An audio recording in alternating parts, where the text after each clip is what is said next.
We're gonna give them some convo tonight, y'all. We're gonna give them some convo. So y'all come on in, y'all. Y'all come on in.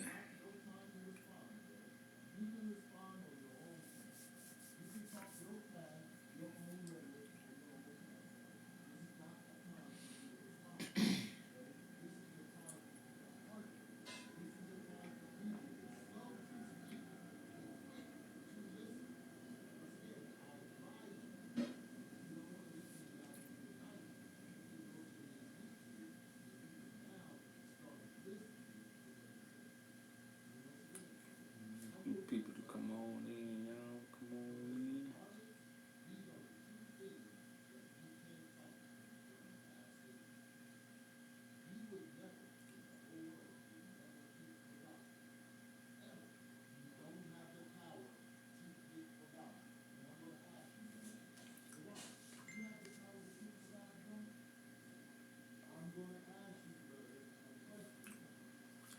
Can't stop the freelancers. Peace, peace, family that's coming in. Peace, peace.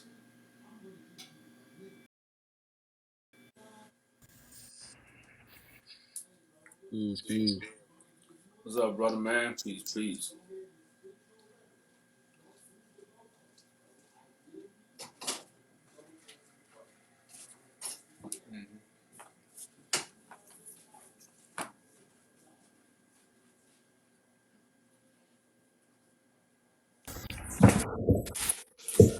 Peace. What's up, brother man? Peace, peace.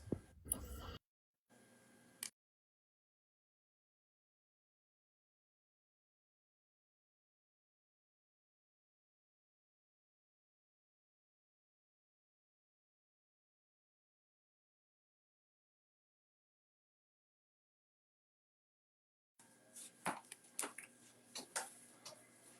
think you put that thing too high. Put the title too high, man. High, high. TikTok won't shut down. This is a distraction. But we're just gonna bring awareness to it because we don't care if it gets shut down or not. At the end of the day, it's just we are taking a lot of these social media platforms for granted. I mean, that's something I was gonna get into because right now we have a lot of meaningless conversations. We don't have no properful conversations. Now arguments are good, but every day, you know, like I can't say TikTok haven't helped us because all social media platforms helps us, but a lot of times we take them for granted. TikTok been up for a while right now, so we should be using the benefits of TikTok. And that's simply to make moves. But again, I would guess by the small minds up here, they're making it hard to communicate with a few. So again, we just here to discuss the topic, man. Whether it's a distraction or whether it's real. It has been talked about multiple times. But we use these platforms to communicate, so it's important to talk about. Forget the making money part. Let's talk about the communication of how we communicating all over the world with one another about topics and about what just nation building. Period. Like that's the part of it, because that's what I always use social media for. I was pulled in by social media because I seen other brothers and sisters who was awakened. I was like, or just who was in the knowledge. Because sometimes when you wake up, don't nobody wake up with you around you. So social media have been a tool for a lot of us in this awakening and in this, journey of seeking knowledge. So this is something we want to talk about and bring to the light of why these things may and may not want to be done. But you got it, brother, man. I guess we can open up, y'all. It's kind of like a little freebie. See if we could get into some people's minds. Yeah, sure. Welcome, y'all. All those that have tuned in with us. they trying to shut down TikTok, huh? Welcome. This is the counsel of Christ, where the truth is unsealed and prophecy is revealed. We are the revelation. The revealing of the prophecy. We testify that Judah is the risen Son of Man, or the risen Messiah. We bring forth the revealing that the prophecies are definitely connected to this generation in reality. All right. Damn, my mic. The reality of the prophecies is that nothing that has been told or given to us by the Council of Nicaea, or for some that don't know, the Roman Catholic Church. All right, the Pope, those that have the influence over the earth. Nothing that has been told to us concerning the truth about what's written in prophecy or what's written in the Bible is of reality. These are all vain imaginations and doctrines that men have conjured up. So religion, ideologies, doctrines of men, imaginations, all these things have been spun into some type of fairy tale, concerning the Bible and prophecy. So now that when the things that are written in prophecy are coming to fruition, it's hard for people to grasp the idea that the Son of Man, according to reality, or Christ, according to reality, is a natural born man in the earth, walking the earth with the Spirit of God, leading all minds that will hear into the righteous mindset, which is referred to in the Bible as the new heaven.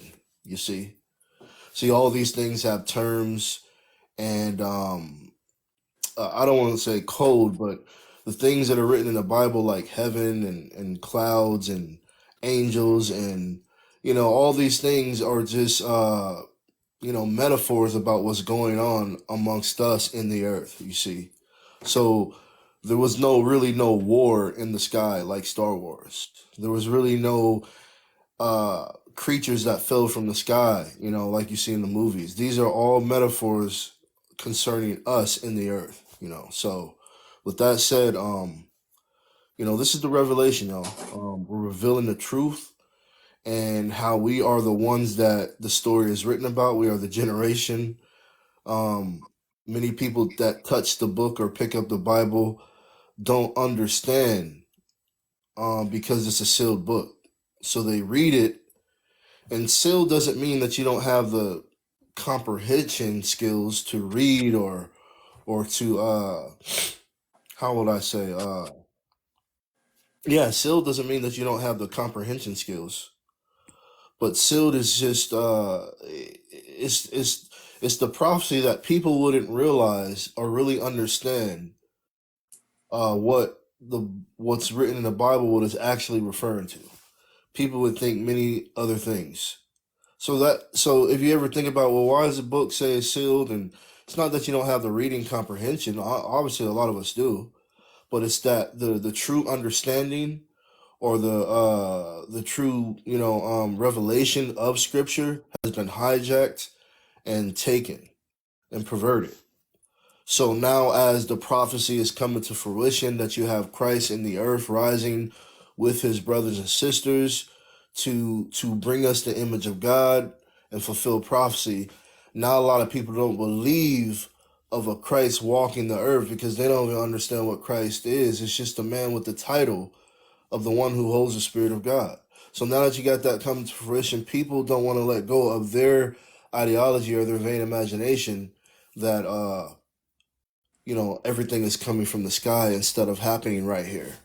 So with that said, y'all, we dial in, we buckle, we buckle in, and bring out the truth about what's written in Scripture and prophecy. So it's more than just saying that, Christ is here and Yaju Judah is the living one or the Holy One of Israel, we're actually here to give you the bread of heaven, to break down and reveal these things to you so that you do understand. So we're fulfilling prophecy because we're the ones that are giving you the understanding or the correction, which is why I said that he would execute judgment and justice in the earth, meaning he would come to correct and restore the earth, which is to build a new heaven and a new earth, which is restore the minds and the people in the earth, so that we can all worship God in spirit and truth.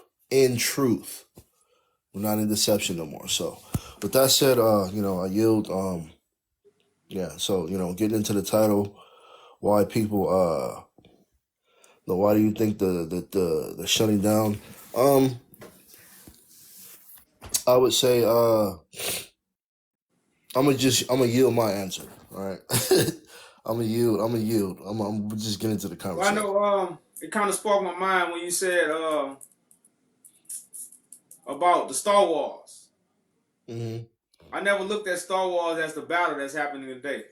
Oh yeah. The Star Wars, like it's the stars going against each other. Hmm. That's the So I just think that was very profound to really look at, y'all, like that war. Satan and Michael. But like I say, I just think they really shut down TikTok, man, because of communication. If they is gonna do it, I don't know. It's a threat. It's something that's seen to shake people up. But of course, we already know Christ on TikTok, the gospel on TikTok. The gospel is also on other multiple social media platforms. But like I said, TikTok is moved real fast. TikTok is like a wildfire. It spreads real fast. So I could definitely see why TikTok would be the first to target. You know, and it also should make us wake up to see how these social media platforms can be used. TikTok is a tool for communication.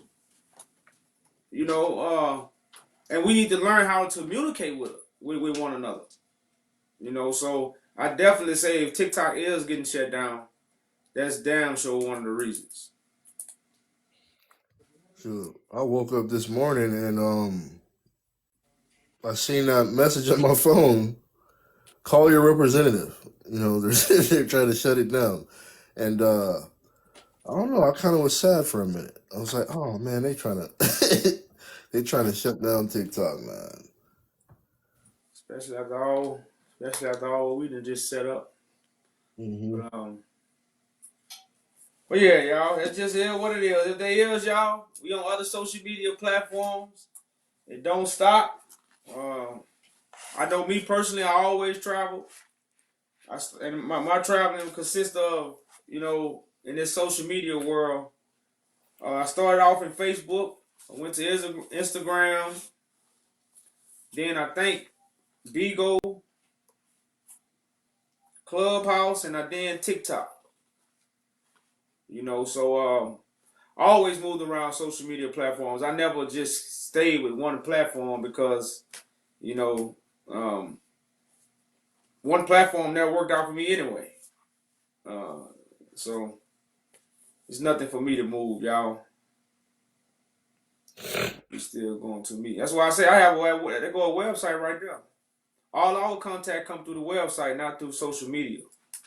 We use social media to run into people, you know, to conversate with people. That's what these social media platforms are used for. These are not our livelihoods. Now we use it a lot. It's a great tool, you know. So, but like I say, Yeah, y'all, I like just kind of got this title up here, not really to dwell on it, but just to talk more around it. Like why? Because if the gospel is being preached on these social media platforms, and they calling this what? They calling TikTok what they call it what they call it a threat to your land, what is a security threat or something like that. yeah. They call it It's a security. gospel. So what is the security threat? Right. Yeah. What is the security threat that will come through TikTok when most people on here making money and doing dumb stuff?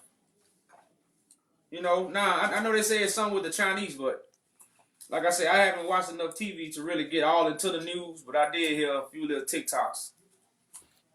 Um, Now, do you think it's a coincidence, King, or is it like really just because I mean, the Chinese, yeah, security breach or something like that? But what does that got to do with the U.S.? You know what I mean? It was, It's just a bunch of people on TikTok it was using basically, the platform for whatever they doing. it was your guess is basically, good as mine. yeah, it was basically saying that I guess the information, our information, to be linked to the Chinese, but TikTok totally denied all their claims. It's just the U.S. basically pushing to get it banned. Basically Wow. saying if they don't change their platform, they gonna get banned from the U.S. There they go, man. Now that you said that, okay, so I'll just go ahead and give my 2 cents. They're trying to shut this down because, like you said, this is probably like the number one app that's going so fast. You know what I'm saying? Um, I think it's the unification of people hearing. You know what I'm saying, the truth. Hmm. That's why I think they're trying to shut it down. Now, and I'm thinking about what you said because it's like TikTok is it's live. You can come on, you can communicate with each other. YouTube is like not really. Yeah, you can't really communicate like that. Yeah, You can't yeah. communicate like that. Facebook, you can't Mhm, communicate like this. You mhm. can't just get on Facebook and talk to Africans, Chinese people, Asian. You know, you could literally have a panel with all people from all over the world on your panel on one live. Now, I think I think it's like that because they can't control it. They can't control it. Man. They They can't. can't control TikTok, so they just rather say, "Hey, well, either you're gonna like hand it over to our to let us delegate or it's gonna get manned."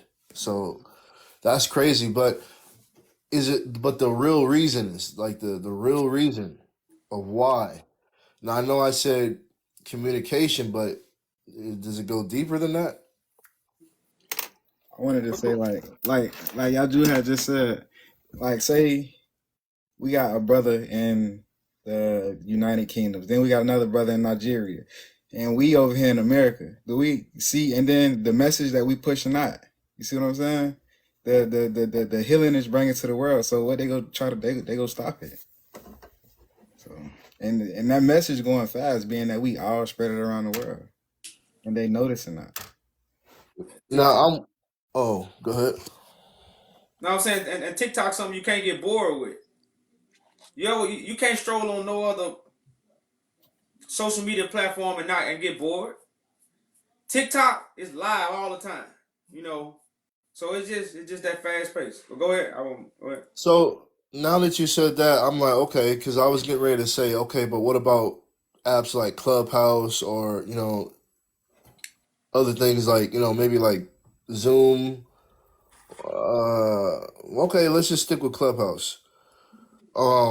But you said it's like fast paced, it's always live, so I don't know. But what about Clubhouse? You can't see nobody's face. It's nothing like being able to see somebody on video talk. It's nothing. It's nothing better than that. You Hmm. know, and that's why a lot of people had left Clubhouse because they changed Clubhouse. They did something where they reconstructed and did some of Clubhouse, and it kind of like made Yeah. people not like it. Right, right, right. Mm, Because and then the way they got it, it's hard to keep up with people now.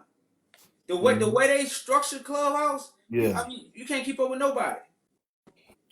I think they purposely did that. I think I Oh yeah, think I think somebody got to him. man.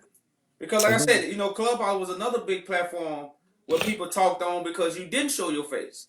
You didn't have to be on video. So you could be talking in your car, you could be talking in the store, you could be talking anywhere. And that's what made Clubhouse a great platform. Because so. you could get into conversations and you never had to show your camera. You could just run your mouth. And another thing is it's where the people were going.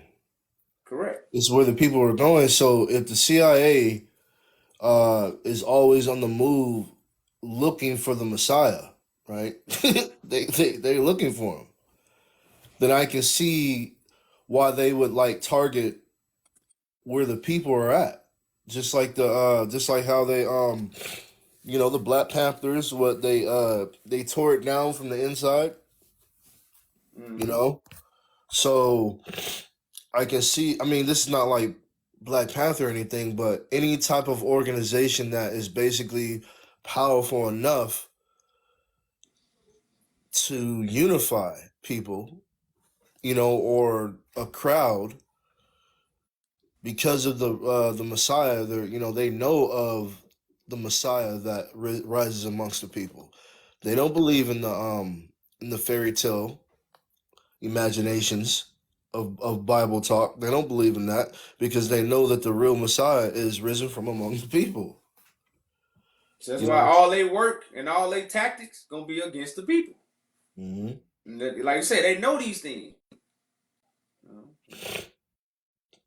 So I can definitely see that being Clubhouse was like that was a that was a co-op. That was an assignment to infiltrate because it was running good. It was perfect. But then whatever they did to like change it up, it's just like, oh man, nobody's even messing with it no more. Like you said. You're not even taking it serious. You can't find nobody. It's hard to keep up with the pound. It ain't the same. Like I say, it ain't the same. And like I say, all this is by design.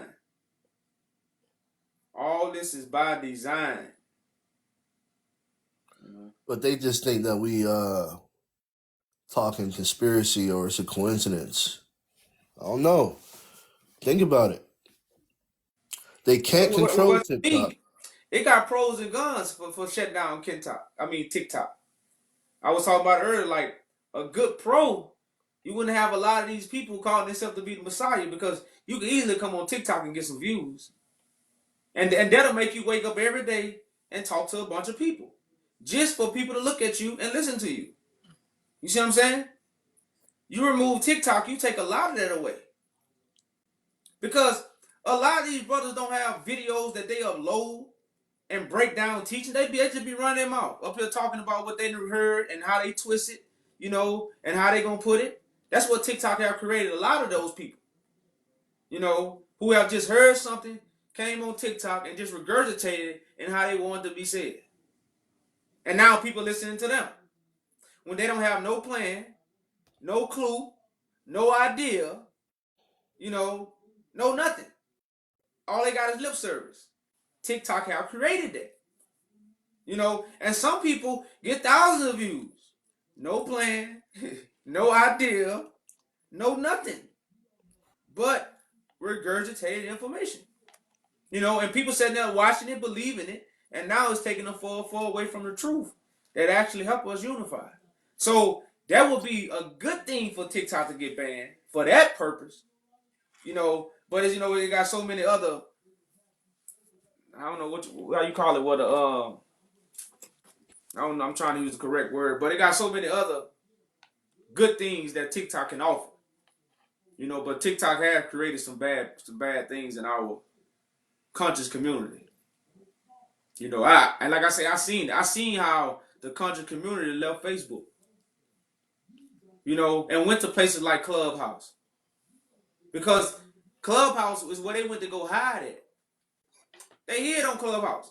Facebook, you had to show your face. Everybody knew where you was, and everything was recorded. So every time you did something, people can go back and watch it. You can't watch nothing what 90% of the people say unless they upload it. You can't go back and watch it. Sometimes you gotta go back and watch a movie. Because you ain't catch it the first time. So a lot of people don't catch what people see the first time.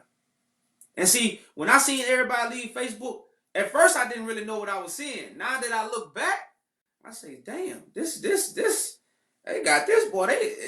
They got this stuff. They playing chess for real. And a lot of us can play chess, but we don't know where the chessboard at. So they moving, they making moves. You're not even seeing the moves. That's how cold they run these games. These games, y'all. So See, some people still think it's about. I don't think you heard what Brother Stamp said. Some people still think it's about the USA and China. It's like, um, it's deeper than that, y'all. It's always, matter of fact, it's always deeper than what is on the surface. You know.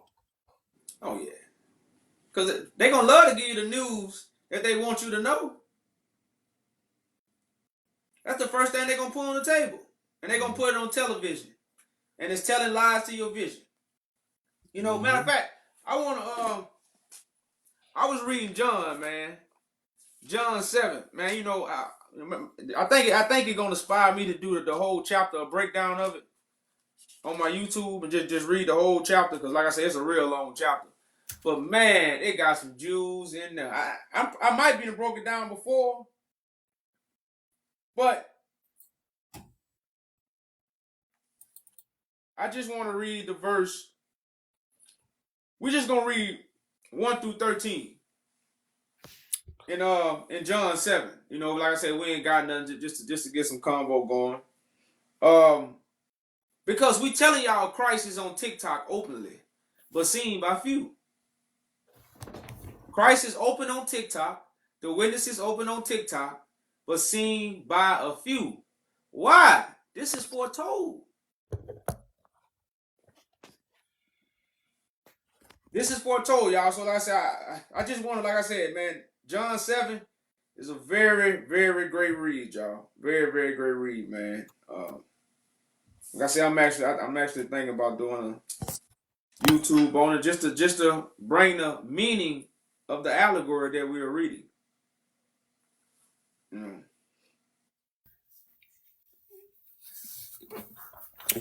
Whenever you're ready, King. Yeah, I'm ready. Okay. This is the book of John, chapter 7, verse 1. And it's written, "After these things, Jesus walked in Galilee, for he would not walk in Jewry, because the Jews sought to kill him. Now the Jews' feast of tabernacles was at hand. His brethren therefore said unto him, Depart hence, and go into Judea, that thy disciples also may see the works that thou doest. For there is no man that doeth anything in secret, and he himself seeketh to be known openly. If thou do these things, show thyself to the world." So what they was telling him, nobody who's professing to be Christ would do anything in secret. Christ would go do these things openly. No. But remember, Christ lifting up and Christ doing things open come at a certain time. So you know how some people say Christ love crowds? Christ don't like crowds, yeah. It's written in the scripture. Mr. Live. I don't know, Mr. Live, if you could hold out I could let you up, but we got like 6 more verses to go. And didn't we talk to Mr. Live before, y'all? I don't recall. Okay. Well, Mr. Live, we're gonna let you up. We just got about 6 more scriptures to go. Go ahead, man. I'm here. I'm listening. Okay.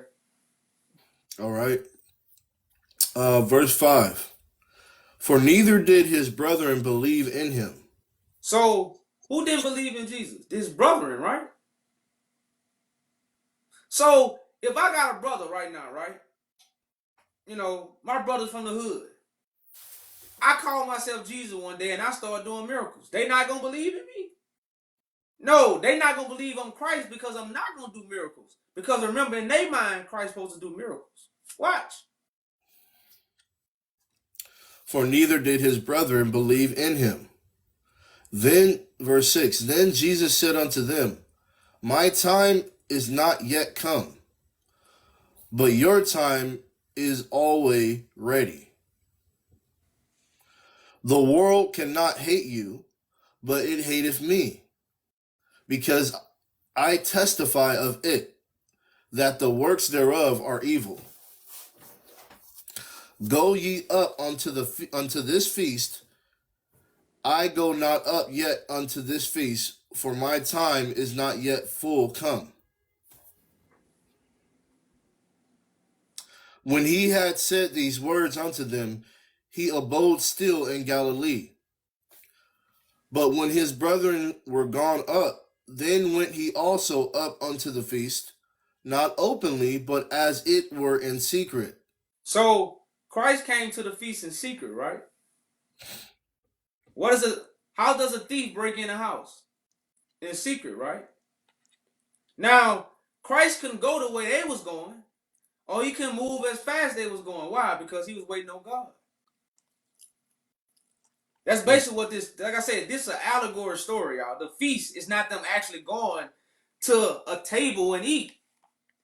And see, this is why these parables trick people up and create vain imaginations. We think they actually go into a feast.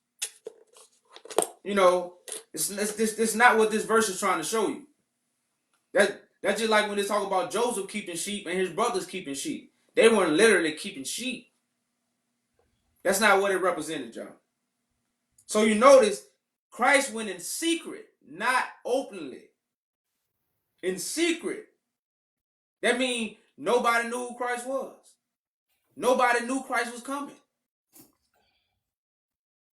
Now, those who Christ might have revealed himself to, those would be the people that knew.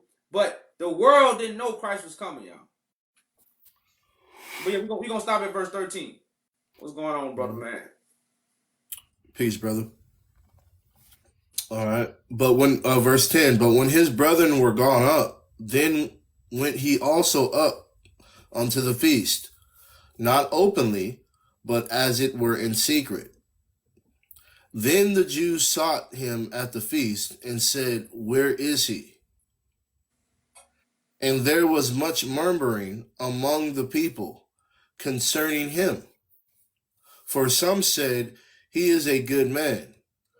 Others said, Nay, but he deceiveth the people.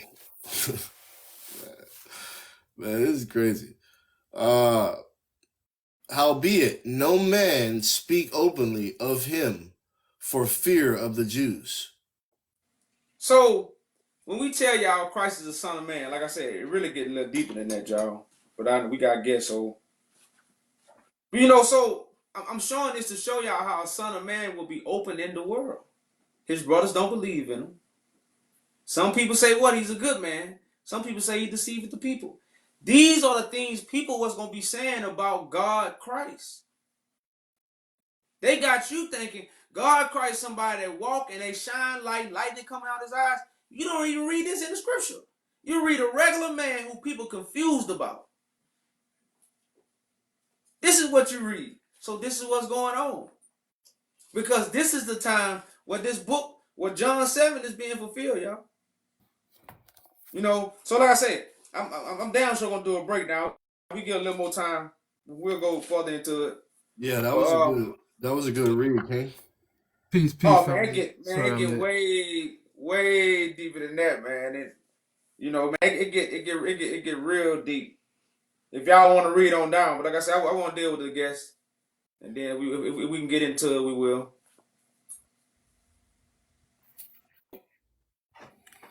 Peace. Peace.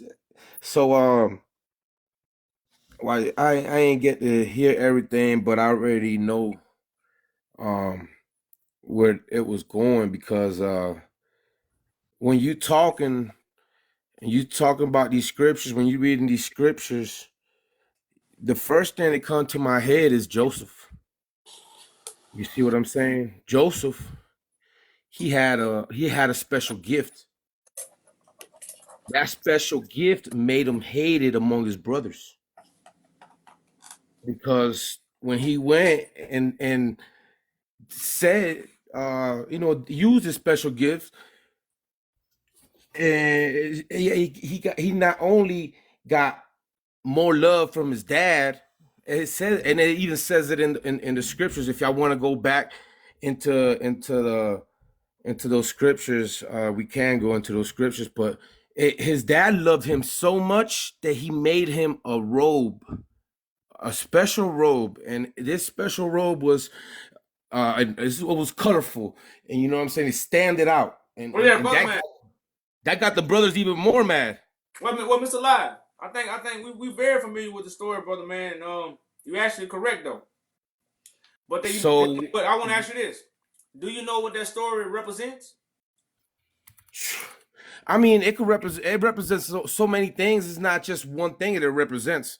If you're just saying it represents just one thing, that's really limited. It represents a lot of things. What it represents for you?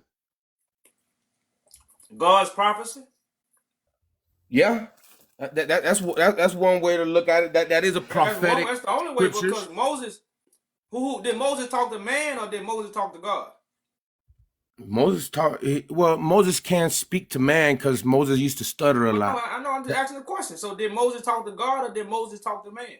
Moses spoke to God. So who did Moses write about? Did Moses write about everything, or did Moses write about God's prophecy? Moses wrote about everything because everything was God's prophecy. Because you got to think about it, okay? We know what is written because I have read the Bible so many times I can't even count. So we know what is written.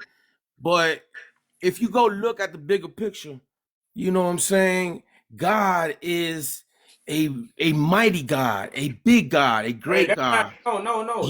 His thoughts are beyond our thoughts. Correct. So for us to say, well, God meant this out of this, no, that's it. That's brother, too simple. That's what you saying. You say God prophecy is many things. No, I said we talking about that story that has many things in it. Had many lessons. Moses, to me, Moses wrote about one thing, the one God, the one way, and the one truth. Now, was God prophecy was going to be everything, or was God prophecy going to happen at an appointed time? Everything has an appointed time. No. Does God prophecy have an appointed time? It has an appointed time, I said. You say everything. Oh, yeah. Okay. So yeah, it's a season, bro. Everything has a. Hold up. If God prophecy is at an appointed time, yeah. Moses' writings is about the appointed time. How can we say Moses' writings is about everything? Because everything is the prophecies. So you know why? I'm gonna tell you why. No. I ain't asking why. I want to know how everything is the prophecy when the prophecy only happened at an appointed time. That don't make sense to me. Okay, let me make sense to you. Okay, what's the first book? What's the first book in the Bible? Okay, wait. Let me rephrase that. What's the oldest book in the Bible? Shit, you got the book of Enoch. You got No. The oldest book in the Bible confirmed is Job. Look it up. I'll wait. Yeah, Job. I don't Job, know about Job that, is suspected to be the first book ever written that we have of Job. Look it up, please. I don't want to seem the liar. Well, I don't think Job's the first one though. You don't think? Okay, that's fine. That's an opinion, okay? But what I know that Job is older than any book that Moses ever wrote. It is? It's older than Enoch? The book of Job tells you everything. If you read the book of Job, it tells you everything. Now, this is a good example of when you say that of what has been told to man. No. I researched it. We actually have carbon dating that we could test things, and there's a page from the book of Job, and they rip a little corner off and they carbon date that page, just like they did to every single other page in the Bible. Okay, and that is the oldest book. Why is it in the middle? Why is it in the first book? Once again, brother, this is a great example of what people have been told or what people have been presented with versus what the truth behind. They haven't been presented with, because even you guys are like, don't even know about that shit. I mean, y'all know about that shit? Let me say this. You heard about that shit? When you first said Joseph, I was thinking to myself, man, do you even know what the gift is that Joseph the gift of reading the dreams? Yeah. So when you really think about that, if it's about the prophecy, Joseph has the gift of interpretation. To of interpret. dreams. Of dreams. Yeah, but you got to understand that a So dream what is does the Bible say about dreams? this What really, a really. lot It's of a people spoke to God in well, their dreams. Tell me, let's talk to me about King Solomon and the dream that he Hey, had. Mr. Love. Hey, Mr. Love. You gotta let him finish his point. He trying to get Okay, something established with you. okay, but he was trying to twist my words. But go ahead, go ahead. I don't know how I was doing that, brother. I was just joining in the conversation. But anyways,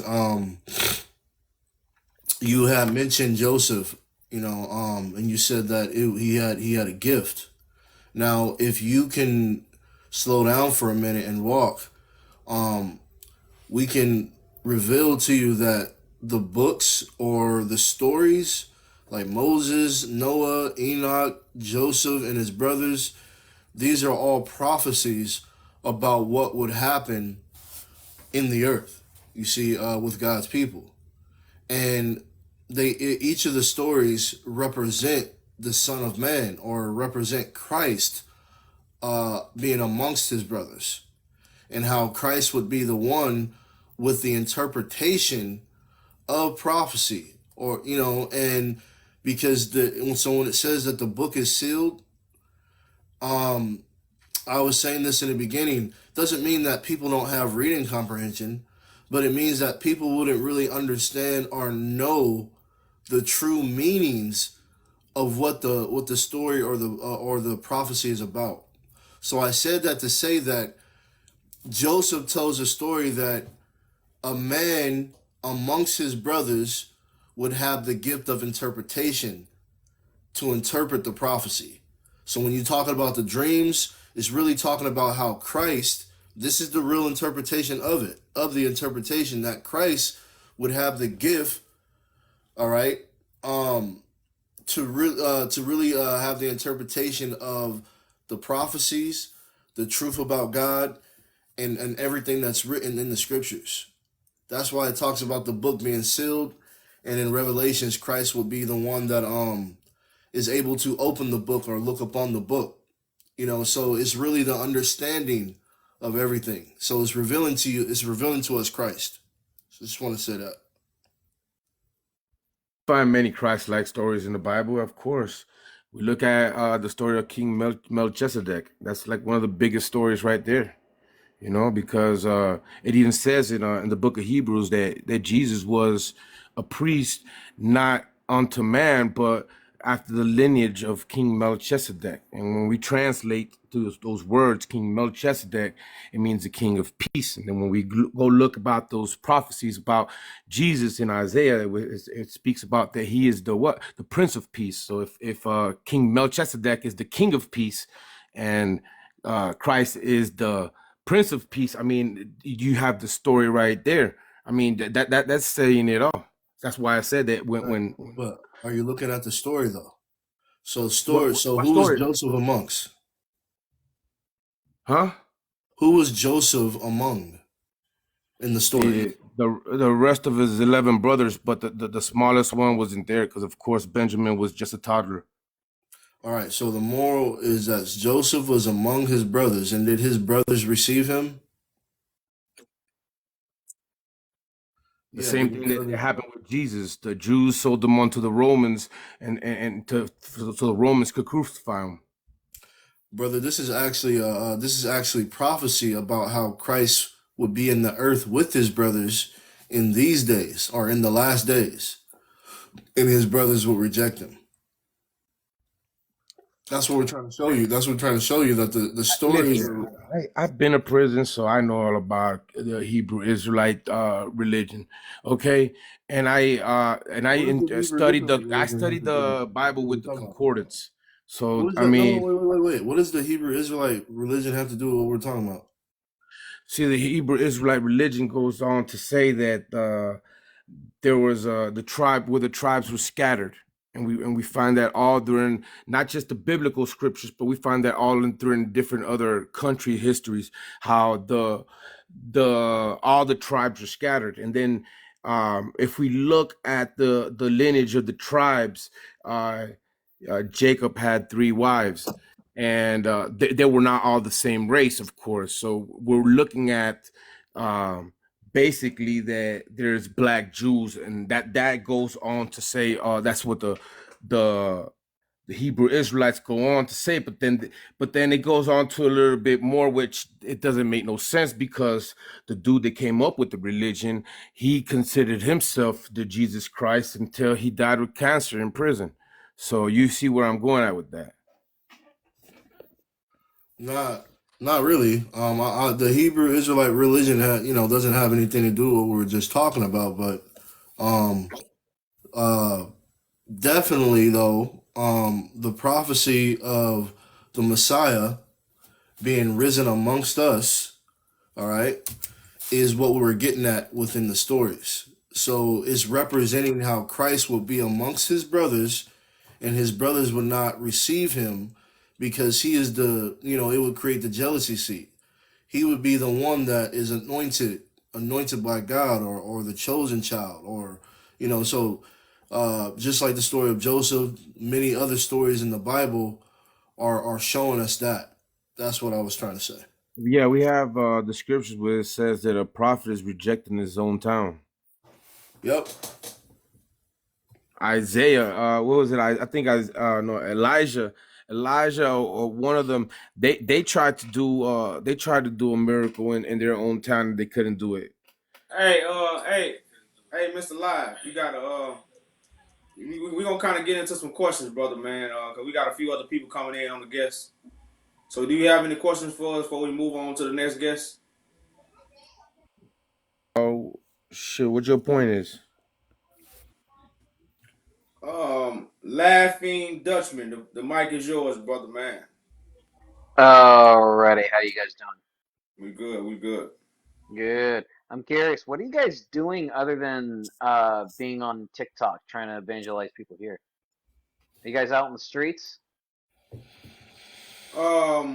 Yeah, we everywhere. We in the streets, we in the neighborhoods, we on social media, and we in the high courts.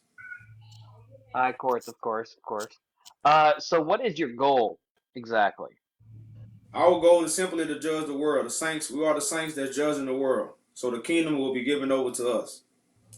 Okay, and when is that going to be? When it happens, it's happening as we speak. We are gathering Oh, right now. You got to get the gathering of the saints, right? okay. So the I saints see. got to I gather see. first. So that's what we're doing. Mm. Do you have a specific number in mind, or is it just as many as you Nah, can until a certain nah. time? I don't tell strangers everything. I just give them an outline. All right, sounds good to me. Do you have a word of wisdom? Do I have a word of wisdom?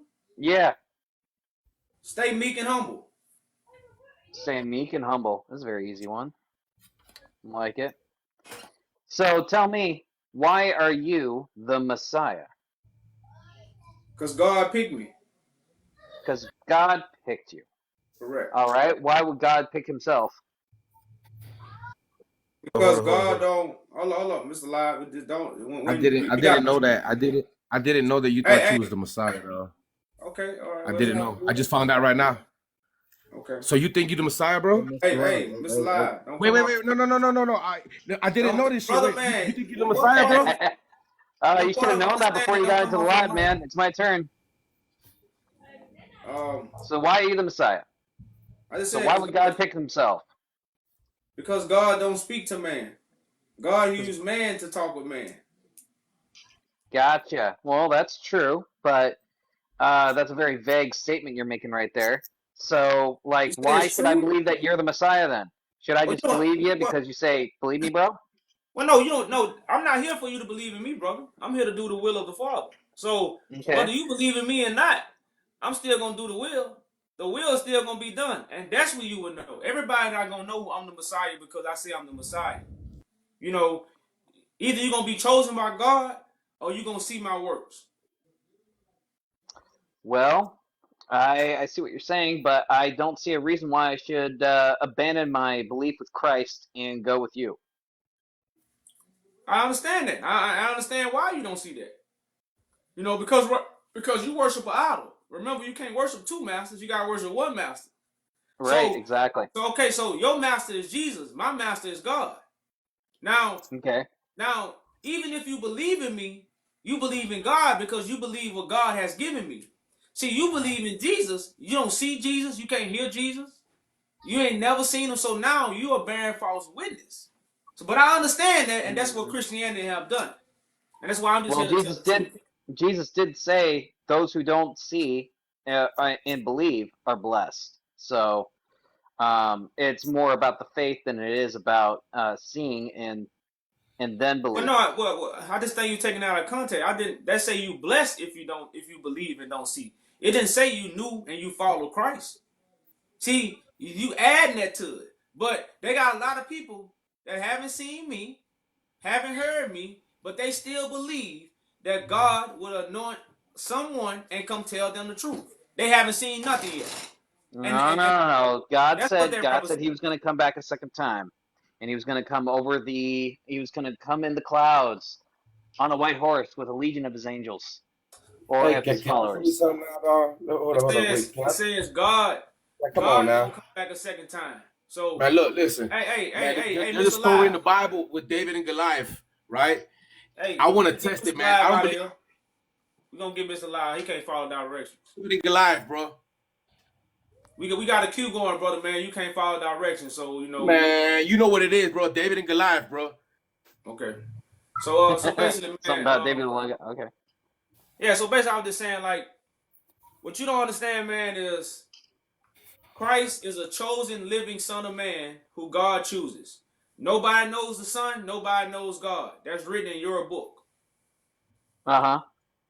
So you don't know the Son and you don't know God. The Son Where is this? reveals this. Where you say, where is that? Yeah. Matthew 11 and 27. Okay. It also says in Matthew 7:22, when he says Lord, Lord, he means it's translated to kitty kitty. And when it translates to Hebrew, it's the divine word. So Jesus called himself God. Jesus was the image of the Father, brother. The flesh and He blood can never be is, God. well, image of the Father, sure, you're right, Okay, but he so is God. listen, flesh and blood can never be the ultimate God. Flesh and blood can host the Spirit of God to be in the image of God. That's what Christ is, the image of the Father. That's why the Spirit descended upon him as a dove.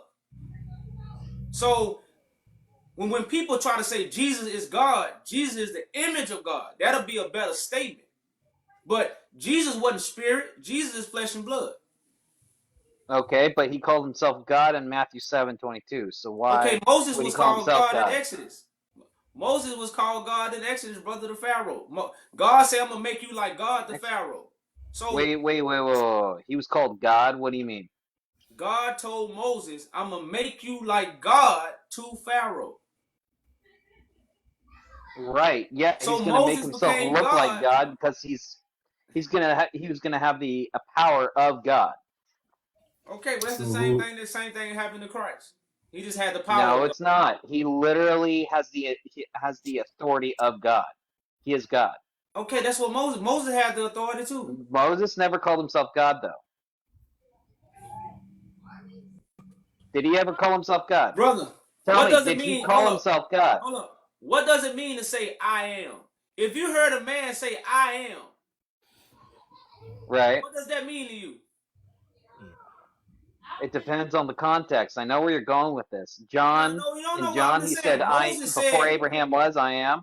no, okay, so Moses say I am. So what was Moses? Moses was God. Matter of fact, how did the Israelites get God's word? So where was that paraphrase? No. Where are you Answer the question. paraphrasing from? No. How did the Israelites get God's word? Through Moses. Okay, so Moses didn't have supreme authority? Could they skip Moses and go to God? No, it wasn't the way it was supposed to go. Correct. Okay, then. So Yeah, Moses was the God on earth. That's what Moses represented. He wasn't the God. He was the one that was hosting the Spirit of God to be the mediator for mankind. This is correct, all but he Christ never is. called himself God, and plus he Okay, had brother, divine power that like I proved say, himself to have divine connection with God. He Like I literally said, split the brother, you know, seas you believe. with a staff. Like I said, we go on and on about that, brother, man. So what's the next question?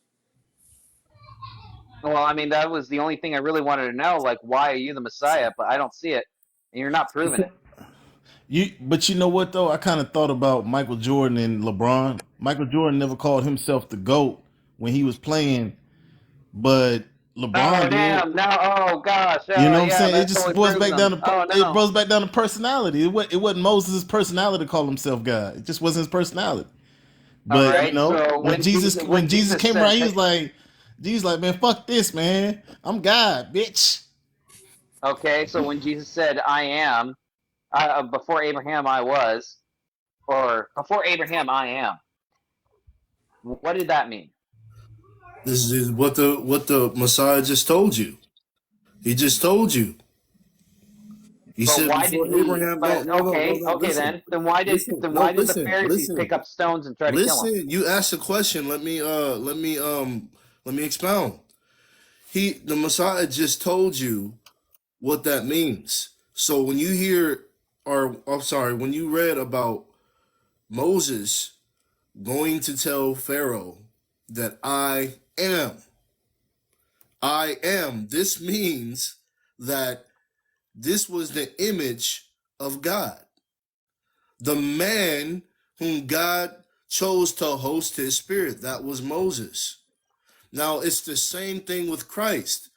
So when Christ says, before Abraham, I am, this is the man that God chooses to host his spirit. So there were Christ or high priest that God used to host his spirit. And they are the image or the living image of God in the earth. Okay. Hello, everyone. I just have a question for everyone.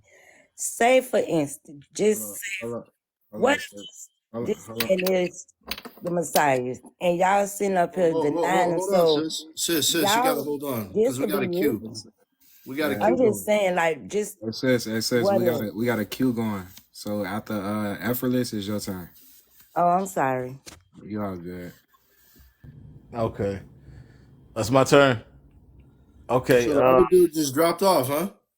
No, I don't think. Was you done talking to Laughing Dutchman? Oh, that was Laughing Dutchman. Okay. Yeah. No, yeah, I said what I said. Yeah. Laughing Okay. Dutchman. Yeah, all right. I guess I got nothing else to say. So Go ahead, effortless. okay. I guess I'm just kind of piggybacking off of what was being said earlier about what he was asking about. Why Moses didn't call himself God. Like I say, sometimes it could just depend on a person's personality, and their role. You know what I'm saying? But he still played that same role so far as a mediator, like he said. When you compare Christ to Moses, and they were like different. They had different functions. You know what I'm saying? Because the way Moses came was a little different than how Christ came. So it's just different. It's like colors on the rainbow, but it's all light, isn't it? Once again, Christ or the high priest, like it's written, every high priest taken from among men is ordained for men and things pertaining to God. So the men that God chooses, all right, the reason why God told in the story, he told Moses to just say I am, because the image of God is the man that hosts the spirit of God. So you say they have different functions, but really the story is really about the Christ whom God chooses. And Christ is not Christ is just a title from the man whom God has chosen. So Christ doesn't mean somebody that comes from outer space. Christ is just another title for the high priest or the anointed priest in the earth.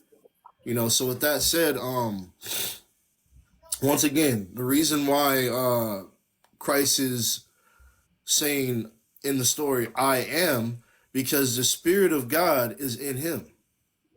So that's why it says that the Son of Man would be the express image of God. So the one who's been given the Spirit of God, that is the I am. That is the Most High. That's why it says he would be the image.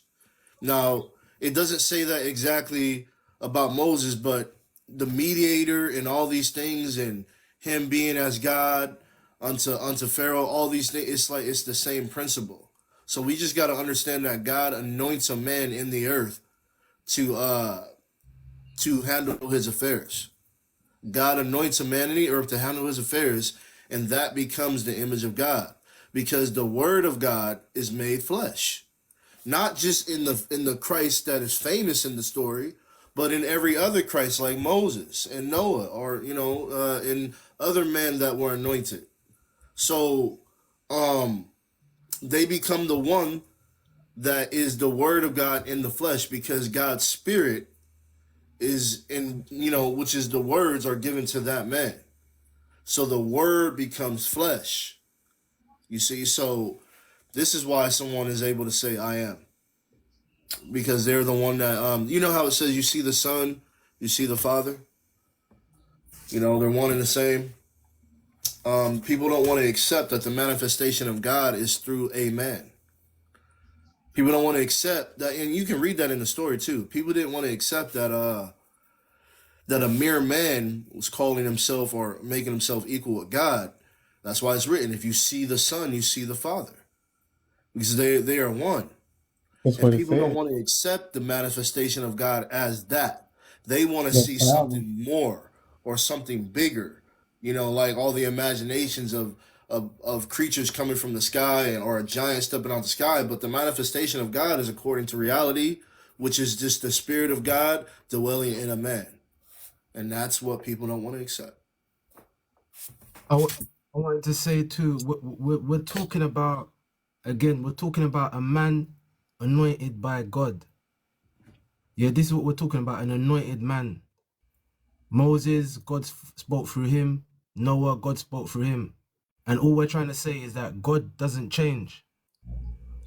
God don't change. So in the last days, there was going to be an anointed vessel again, chosen by God. Not by man, chosen by God. And this is the one that we would have to accept the information was going to be coming from. And that's Yah Judah. And that's what my brother man's trying to bring out right now. He's letting you know that God always anoints a vessel and speaks through that vessel. May I ask the host just one question? That's okay. Well, we got a queue going on, brother man. So we so far we got we heard from Effortless, Homer. We haven't heard from you yet, brother. I want that brother down there. I want to hear what he got to say. That brother just started to speak out just a while ago. I'm just sitting listening. Okay. But I All right. want to hear So what that brother want. I want to hear what that brother for the site. okay, yeah, but we got a queue going. And then so after we heard from Effortless, we got Lovely Jack, and then Michael, and then we can get to you, Zaria. That's my daughter's name, Zaria Snow. But I think Zuria did come in before Michael. If I'm not mistaken. I did. okay. All right. So Lovely Okay, Jack. my question is, I understand both sides, but say for instance, if he was telling the truth for the non-believers, because I don't know the Bible, like, I'm not going to sit up and act like I know the Bible, but I know in the Bible they was denying or asking God to prove himself. I mean, asking the Messiah to prove himself, or what I learned. So what if he is, and some of y'all gonna be just passed by, like just lost in the inning? Like, what? I don't understand. Is this why TikTok shutting down? Because all of a sudden the Messiah is on here? I don't be on TikTok. I used to let my kids be on TikTok, but I just decided to come on here one night and stroll, and I seen him. And he was like trying to, I guess, tell the people that he was the Messiah, and there was Of course, some was non-believers, some was. And then it was another day I clicked on, and he was on here again. And then I came up and I spoke with him, you You know. talking about Yaju? Yes. And Okay. then, you know, like, I don't deny him or anything, but I just have a question, like, why would he sit up here and just say that? Like, that's what people do now? Because out of my So 44 years, I never heard of this. why I would they say even, what? huh? No, he's saying, why would I say I'm the Messiah? What? Yeah. And now they do have people. Since I came on and said these things, they are springing up and saying it too because they see me. But they don't have the works that I have. Like, I have a petition to judge the Roman Catholic Church. So I'm not calling myself the Messiah to get people to bow to my feet and worship me and give me things. You know, that's not what I'm even letting people know I'm the Messiah for. I actually have a petition to judge the Roman Catholic Church, to remove the beast. You know what I'm saying? So this is what I show people and what I'm doing. You know, so, but you do have lookalikes that where people have Yeah, because it started to was say a what I down say. there. You was talking to another guy that was saying that he was the Messiah as well. Correct. But wouldn't people like want to like unlive you because of that? Like, you know, like why would he put himself in this like this predicament? Like I don't get it. It's like just strange to me. Yeah, that's well, like I say, man, you got a lot of people getting paid for what they do. It's a lot of stuff. The CIA, like if the CIA handed our people drugs, you think they ain't gonna hand them information? Like the whole CIA was created to stop the rise of a Messiah. So a lot of these people who teach information are paid informants. I'm talking about the people that might be up, you know, who got a little status, you know, and some people just have it in their heart, you know, because they just wicked, they evil, you know, and that's what's being revealed. And when the truth is spoken, the truth reveals the devil, the truth reveals the evil, and evil not always what we think evil is. Evil could just be open up your mouth and telling a lie. Right. And see, like I guess they got their own way of thinking how the Messiah gonna look. Cause if he was standing right in front of your face, you wouldn't even know. Just like Tupac said once upon a time, you know, like we're so lost. And then the other Messiahs saying, well, the other people coming up saying they're the Messiah. So that's really throwing people off, making everybody feel like, you know, we playing with God, or, you know. But I understand. I'm like, so I never in my life seen this on any app. But when I seen, I'm like, whoa, wait, what? And I just was tuned in and listening. It's like it made sense. We're so lost. I know I've been lied to all my life about the book, or the word. So I wouldn't deny him, you know, because I don't know. I just don't want to be left, one of those that's left behind. And I'm open ears. I'm seeking God, so I'm willing to learn. You know, I went to church. I went to people churches. I was studying with Jehovah Witnesses. I went to I was tuned in with that IUIC. You know, so I was sick, and it didn't hit me like the spirit, and it didn't. Yeah, the truth gonna always bring a feeling. The truth gonna always bring a chill. The lie make you feel good, but you don't get no chills. Right. The truth, when the truth is spoken, that's why it need no friends. The truth don't need no friends, and the truth is no respecter of person. The lie give you respect. You know how your pastor, hey sister, hey brother, come join all that sauce. That's because they lying. The truth gonna be straight up. Mm-hmm. That's why I say sometimes the truth hurts, but the truth give you chills. The lie just make you feel good. And that's how I be feeling when you be talking. I be catching chills for some reason. I don't know. But I've been telling people that I talked to you and that you're here. but they don't believe me. They telling me I need to stay off TikTok. And I'm like, well, listen, I'm not gonna follow the world. You know, like Yeah, no. you So definitely, that's one thing to follow the Messiah. You got to take up your cross. You will be crucified. Like I say, it ain't for everybody is. And my presence is not to bring fear.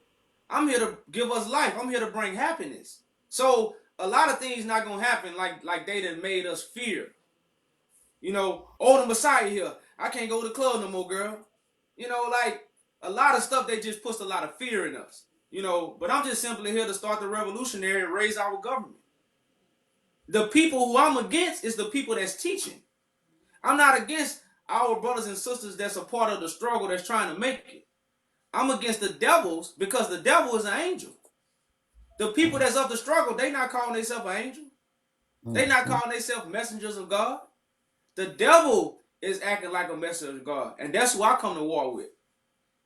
and But that's the religion deal. have made you think when the Messiah come, the Messiah gonna come in your house because you ain't read your Bible, you ain't been to church, you ain't prayed to God, and you ain't paid your tithes. So most of our people don't even want the Messiah to be here because they ain't did now one of them. They ain't been to church, they ain't paid the tithes, and they ain't prayed. So when the Messiah come, they gonna catch hell. That's what's psychological in most of our people's minds. So most of our people don't even want the Messiah to be here. That's why they believe in Jesus. Because I could just believe in Jesus. Jesus ain't going to tell me nothing. And I can do what I want to do behind closed doors. And that's what people have accepted. So yeah, it's definitely not nothing to fear.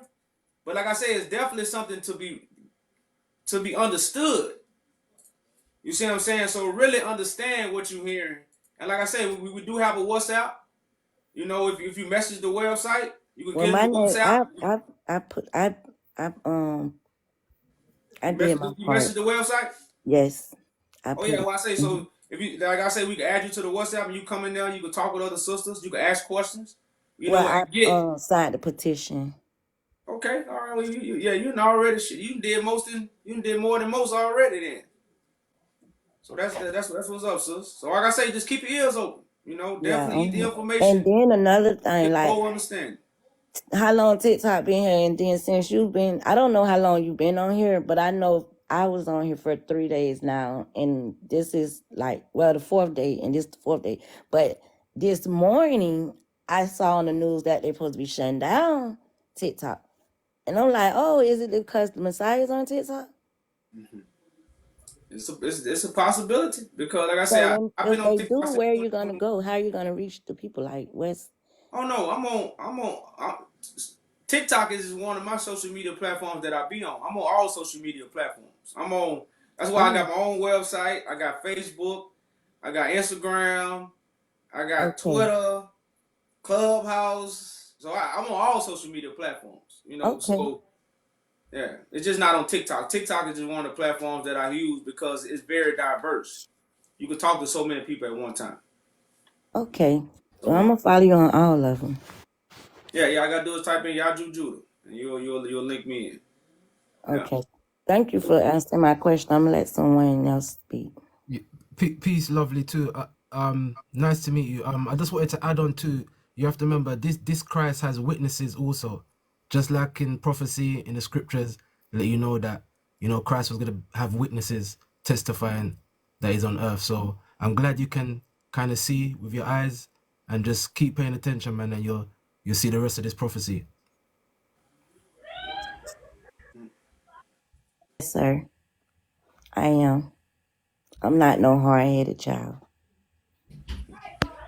That's what's up, sis. All right, I think we got the show down there. But matter of fact, show before you get up, man, I want to read this scripture. And since we talk about it in John 7, we're gonna read 30. We're gonna read John 7:30 through 32 right quick. It's gonna be very short, y'all. It's gonna be a deal breaker because remember the New Testament foreshadows what's happening right now. The New Testament is not a historical story. It foreshadows what we are going through by Christ among us, and he's being denied. Some people saying he's Christ, some people saying he's not Christ. Some people call him the devil. No, you're not the Messiah. I don't know what's going on. yeah, let's so right now we're in John chapter 7. We're gonna read verses 30 through 32. No All right. more. This is the book of John, chapter 7, verse 30. It's written, Then they sought to take him, but no man laid hands on him, because his hour was not yet come. And many of the people believed on him, and said, When Christ cometh, will he do more miracles than these which this man have done? So they was, how could this be a 2,000-year-old Christ? And they talking about Christ coming. When they seeing Christ do these things, but they talking about another Christ coming that might do more miracles. So it's showing you how people was confused about, is Christ coming or is this him? Is Christ really coming or is this him? Or is, when the real one come, is he going to do more than this man? So we see the confusion about what? The Christ here or is Christ coming? What generation is battling with this? We are that generation that's battling with this. So we're going to read the last verse. Verse 32. The Pharisees heard that the people murmured such things concerning him. And the chief priests sent officers to take him. So I just wanted to show y'all how, again, they was witnessing the majesty, but fighting with their imaginations. Again, they was witnessing the majesty, but fighting with their imaginations about another Christ that's going to come. And he wasn't even coming because they was with the real one. That's what this generation is doing. We just showing you in the book. But show, the mic is yours, brother, man.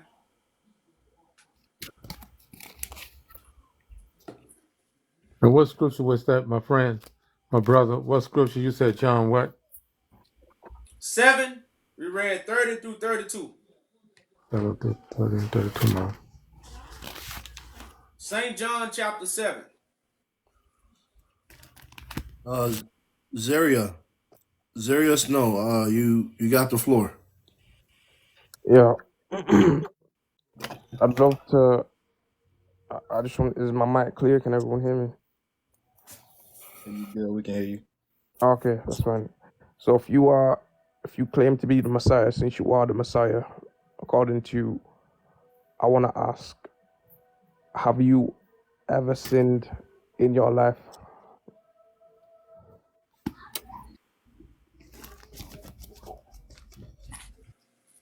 There's no guile found in my mouth, brother.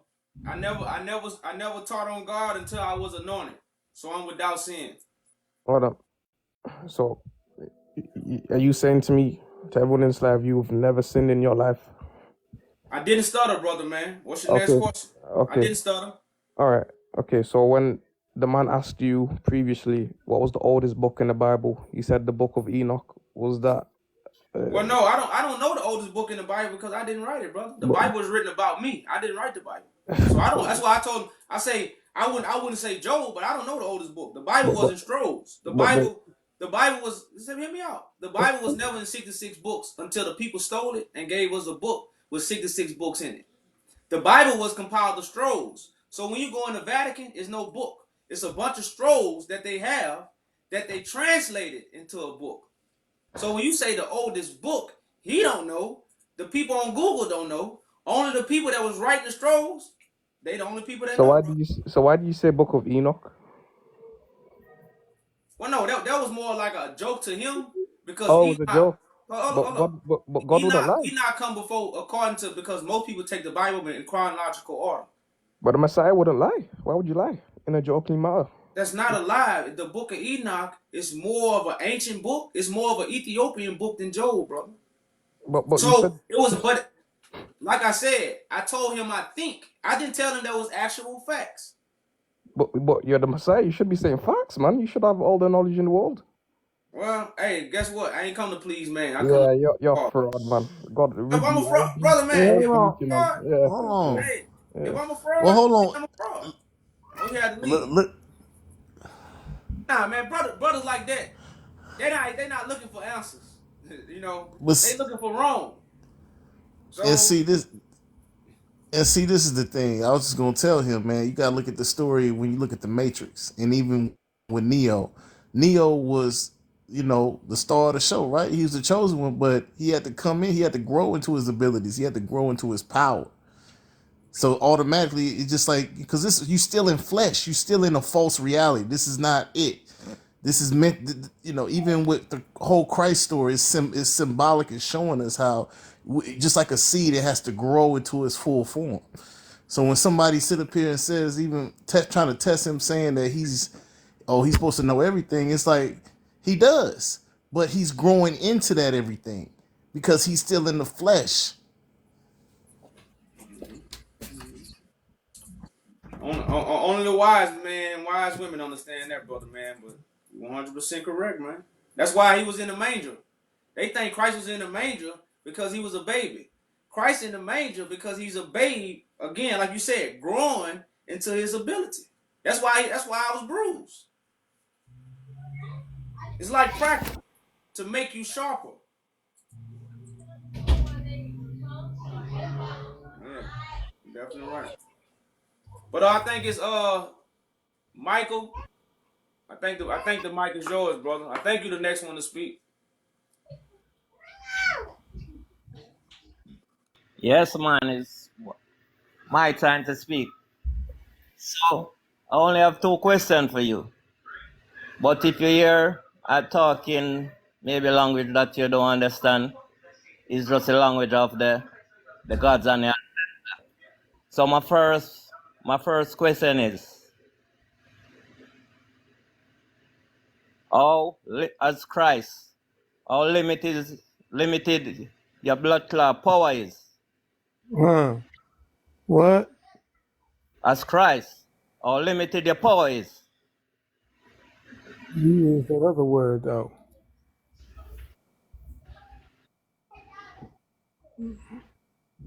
That's a question. How limited your power is? Yeah, you gotta As ask me Christ. another question because that question ain't gonna fly. All right. Because why I asked that question to ask this one after? Because the 2 questions go with each other. Like, what's the sign for people about 10,000 years from now when they hear that Christ was there in 2024? What would be the sign? Well, brother man, when the people was drowning, what did God do? Did God send Jesus or did God choose Noah? But you say it foretold, so Hold it's a up, brother man, prophecy. hold up. Mike. Just walk with me for about 60 seconds. And you're gonna get what I'm saying. What did God do when the people was drowning? Did God send Jesus or did he choose Noah? It was Noah at that time. Okay, what did God do when the people was in Egypt? Did he send Jesus or did he choose Moses? When what? When the people was in Egypt, did God send Jesus or did God choose Moses? It was Moses at that time. Okay, so 10,000 years later, when the people get in trouble, God gonna choose another son of man. No. I'm not coming back. Moses ain't coming back. Noah ain't coming back. Jesus ain't coming back. God will come back because God is spirit and be in another vessel 10,000 years later if the people need it. But listen what you say first, right? All the scriptures was foretold for you for 2024. That's what you say. Correct. So if I'm saying now, what will be the sign in 1,000 years from now for those people? You are It will Christ, so be you're supposed to know. the Moses sign, listen. brother man. So give me a The minute. sign, Hear what Mike, Moses did, right? you didn't follow me. The sign is the living vessel that God choose. That's the sign. No. But Moses talk about you, right? But Moses still was a sign because Yes. Moses is a representation of the high priest who God anointed. So the sign is always the anointed one. It's not the anointed one that come out the sky or comes back. The anointed one never comes back. Like I say, so whenever God want to have a sign, God gonna put it in the flesh. Like I So said, I didn't choose to be the Messiah. God chose me. So this is So, God doing. Although I'm the Messiah, these things are still being done by God. The Messiah, you can't just make yourself the Messiah. That's why I say many false Christ. But the real Messiah is going to be God works. so what That's he's why you saying is, accept the Messiah. so what he's saying is, 10,000 years from now, it's going to be the same foretold of what Moses talk about then, right? Well, Because he no, was supposed to be the that's Christ going to who be over fulfilled with. that. Huh? No. That's over with. The Bible. I open the Bible and I close the Bible. I Oh, am the one that opens the Bible, and I'm the one that closes it. That's why I say what he opens can no yeah. man shut. What he closes can no man open. Oh, so 10,000 years from now, there will be no more Bible. That's your sign, right? No, it will be a Bible, but it won't be people teaching the Bible. The Bible will be done away with. Okay, so people can hear the prophecy 10,000 years from now. It's gonna It be is history. going to be Prophecy is gonna no. be history because the story has happened. Okay. You see what I'm saying? So it's history now. Now you can't that's done away with. It won't be no Bible. Will Want me be to get that scripture?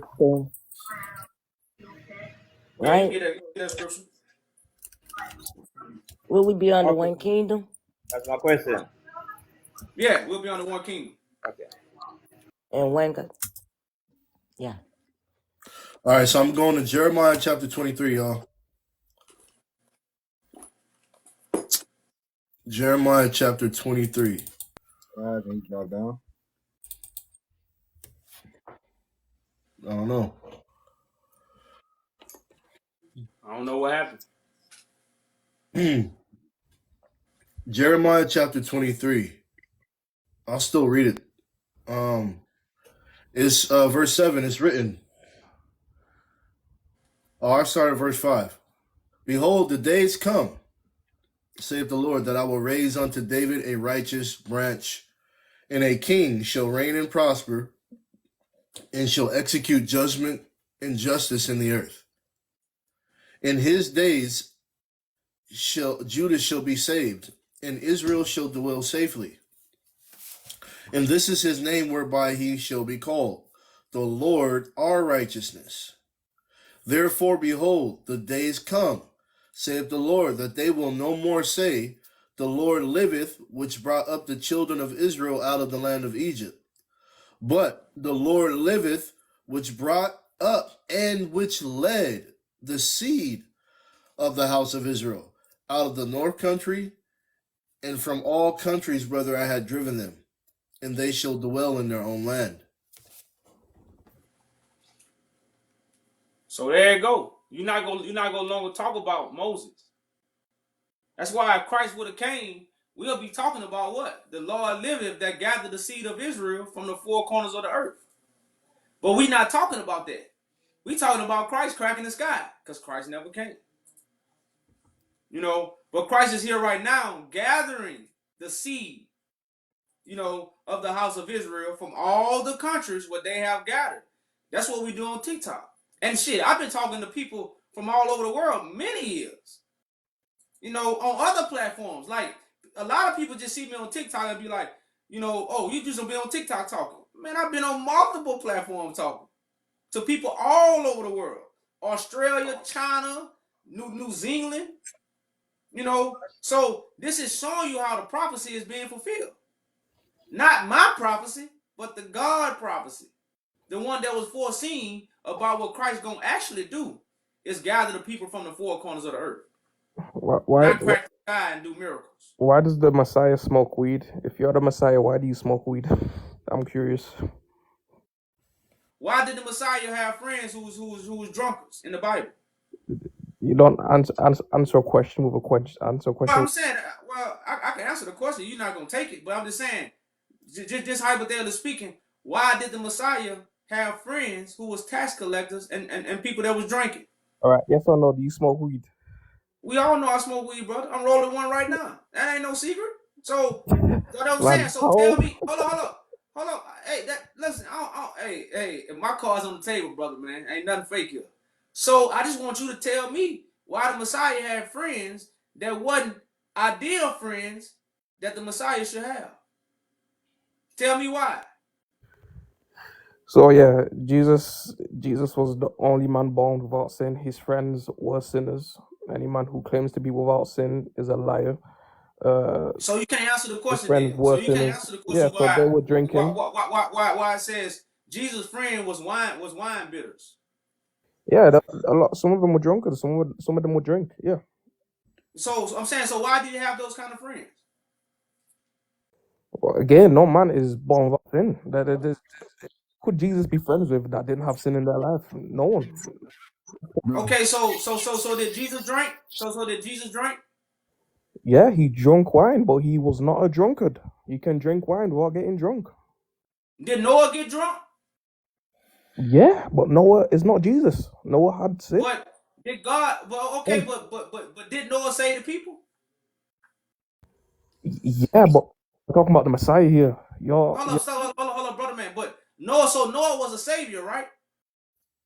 Not in the sense the way you're saying it. No. Not in what I'm saying. If I No save one. somebody, hold up, brother man. If I save somebody and my brother saves somebody, we both not gonna be saviors?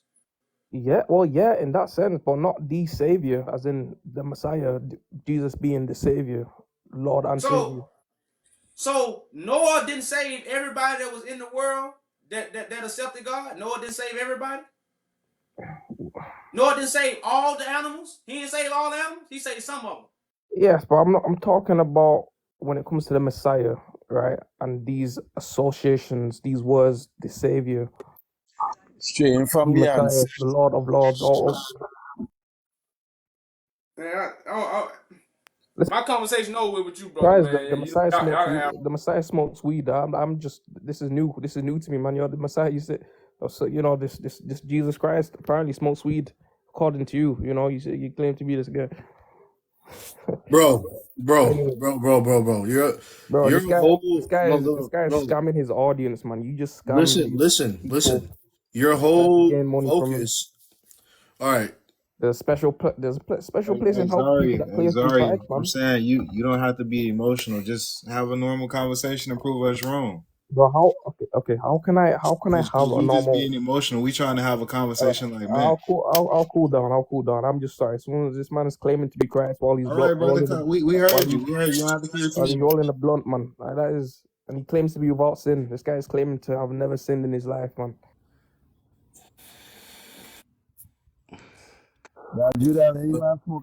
Hey, you on mute, brother, man. A lot He of just people. gave me a notification. He trying to get me banned. He trying to talk about marijuana. Okay. I think. Get us banned. So that's why I moved him. I think people need to look up words and understand what words mean. Because Messiah, when you look it up, it means leader, means deliverer. So him even explaining, using, comparing Jesus and who was it? Noah is a great comparison because he wasn't Messiah. He was a deliverer. That's all he's saying.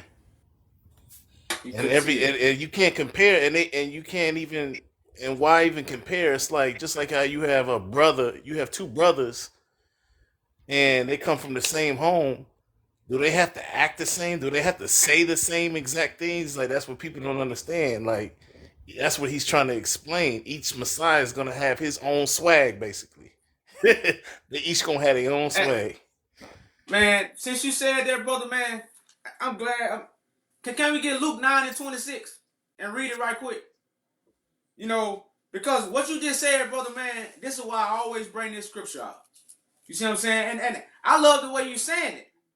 Because you're saying it from a man who got understanding. You know, because, you know, and I want y'all to hear this, brother, man. What he said was 100. And I'm going to back him up with scripture because I know this is what y'all love. Y'all love to hear the scriptures. So we're in Luke 9:26. All right. This is the book of Luke, chapter 9, verse 26. For whosoever shall be ashamed of me and of my words Whosoever shall be ashamed of me and my words, of him shall the Son of Man be ashamed, when he shall come in his glory, when he shall come in his own glory. Read it one more time. He gonna come in Jesus' glory. When he shall come in his own glory, and in his Father's, and of the holy angels. So as my brother man said, each brother will have his own swag. Moses had his swag. Noah had his swag. Jesus got his swag. So it's just showing you how a person will be his own man, but they're coming in what? The same Father's glory. Somebody got to mute their mic. It comes I in the got a question. same Father's glory. It's one God. I got a question when you get a chance. And I just want to add to this. Notice the common theme with each person. When it come to Christ, when it come to Moses, when it come to Noah, there's always a mass amount of people that are always questioning how they coming. Will they look like were they not accepted by the masses? And a lot of people miss it. Correct. And you know, sorry, I just wanted to add on to we need to start worrying about better things. Like we need to start worrying about the petition that Yaju Judah has. The petition to judge the Roman Catholic Church, the Pope, the people that's oppressing us.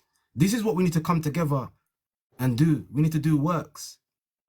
You know, so just check out yarjujudah.com because that's important for the people. These are the things we need to start worrying about and putting in our mind. I understand what you're saying. My question to you was now in the Bible it talks about Christ walking on water. I want to see you walk on. We got a queue going on. So next was Yogi Bear, and then it's gonna be Tubu, and then you got the. Okay, you got a little order going. Okay, gotcha. Yeah, Judah. Good morning. Good night to you, sir. Peace. I support your peace, bro. But I want to mention something, you know. If I tell you something, and will you believe what I tell you? If I say, yo, I just want to say something. Just listen to me. If I say,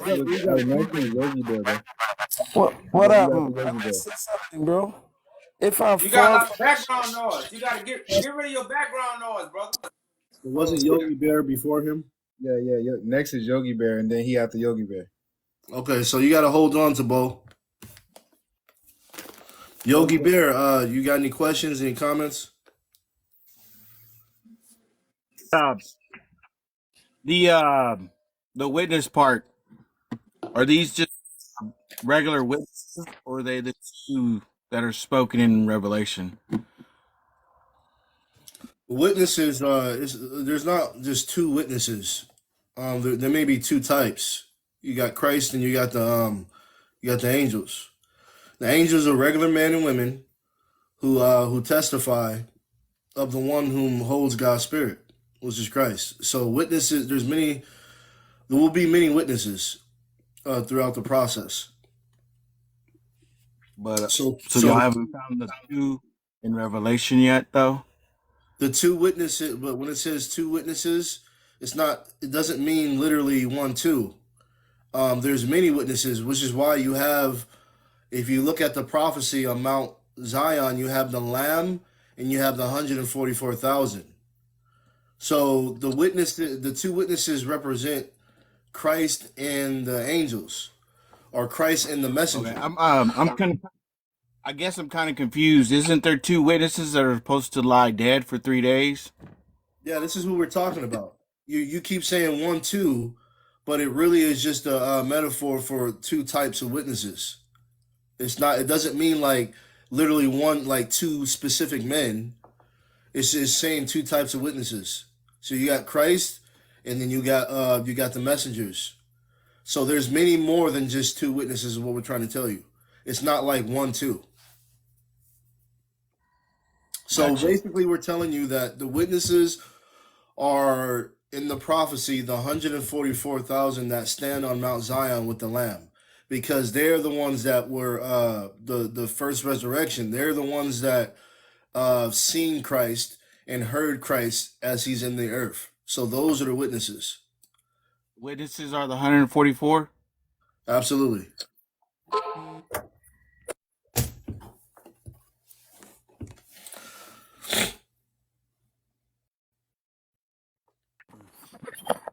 Good night to you, sir. Good night again. I'm sorry about that. What I was saying, yeah. What I was asking. You got any questions? You got any comments? Yeah, I just want to comment something, and I just want to say something. If I say to you, Judah, I came from the sky, I fall from the sky, would you believe what I said?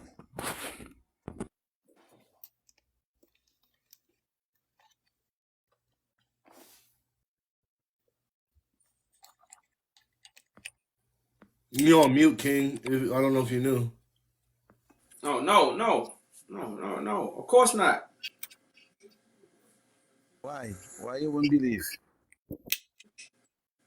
Because I never seen a man come out the sky. So because you didn't see the man come out of the sky, you won't believe? No, unless you show me. Unless you fly back up there and come down, then I believe. I gotta have evidence to show you that, man. You say everyone? Do I have evidence? Do I have to have evidence to show you that I came from the sky? Yeah, if you're going to tell me you came from the sky. If a man walk up to me and tell me he came from the sky and he don't have no evidence, I'm gonna have to say, well, you got to show me some evidence. I'm not going to say he didn't. But for me to believe it and follow it, I'm going to have evidence. Well, it gotta be factual because you have to know. And Yeah, it got to be factual. He going to have to fly back up to the sky. Wait, but you can't. Wait. I know what you're trying to do. It's the same thing what somebody is trying to say. If I come from the sky and you don't believe me, you have to know I come from the sky. Well, no, brother man. But look, I like you said, he trying to use that to say, since I'm Christ, I call myself Christ. I know that. That's why I'm just letting him go walk where he want to walk, and he gonna walk himself straight into a corner. Okay, so again, brother man, of course, anything that someone gonna have to show me, they're gonna have to prove it. Now, proof can be done in many ways. If you tell me you something, then I'm gonna put it in my mind, and I'm gonna tell you what I need for the process it in my mind. That's all. I'm gonna do that with everything, with anything in life. So I can't do the same thing. I just supposed to just accept it the same way. I can't process it. That's the same thing I'm trying to say. So I'm doing the same thing what you say you're gonna do, as well as what I was saying. I came from the sky and you didn't believe me and I didn't have facts. Well, I never told you I came from the sky anyway, but I told for one thing, I am a revolutionary. I'm here to overthrow things. I'm here to conquer. I You went know. I went So that. now listen. Just because you think the Messiah is something hocus pocus and you don't understand what the Messiah is, then I understand these things, which is why we bring crystal clear information to get you away from the hocus pocus. You know, so simply, brother man, I'm not here to make you believe me. You know, I don't need you to believe in me. If you understand, join the army. If you don't, just watch. Because what I'm doing is going to be manifested before you. Then you will know who I am. When it comes to Christ, you got two resurrections. Everybody not going to know in the beginning, but everybody going to know the second time around. All right, I understand, but you know what I'm saying? Yes, I can believe in, you can believe in somebody like it is Martin Luther King. We believe in Martin Luther King. We follow Martin Luther King. He was one of the revolution person. We follow Martin Luther King also. There are people who follow Selassie, same way. And they believe in Selassie, and they believe he's king, they believe he's Lord of Lords, Kings of Kings, same way. And 72 nations bow to him the same way. And that is what I'm saying, is that, is it like that with you? Let me know. Correct.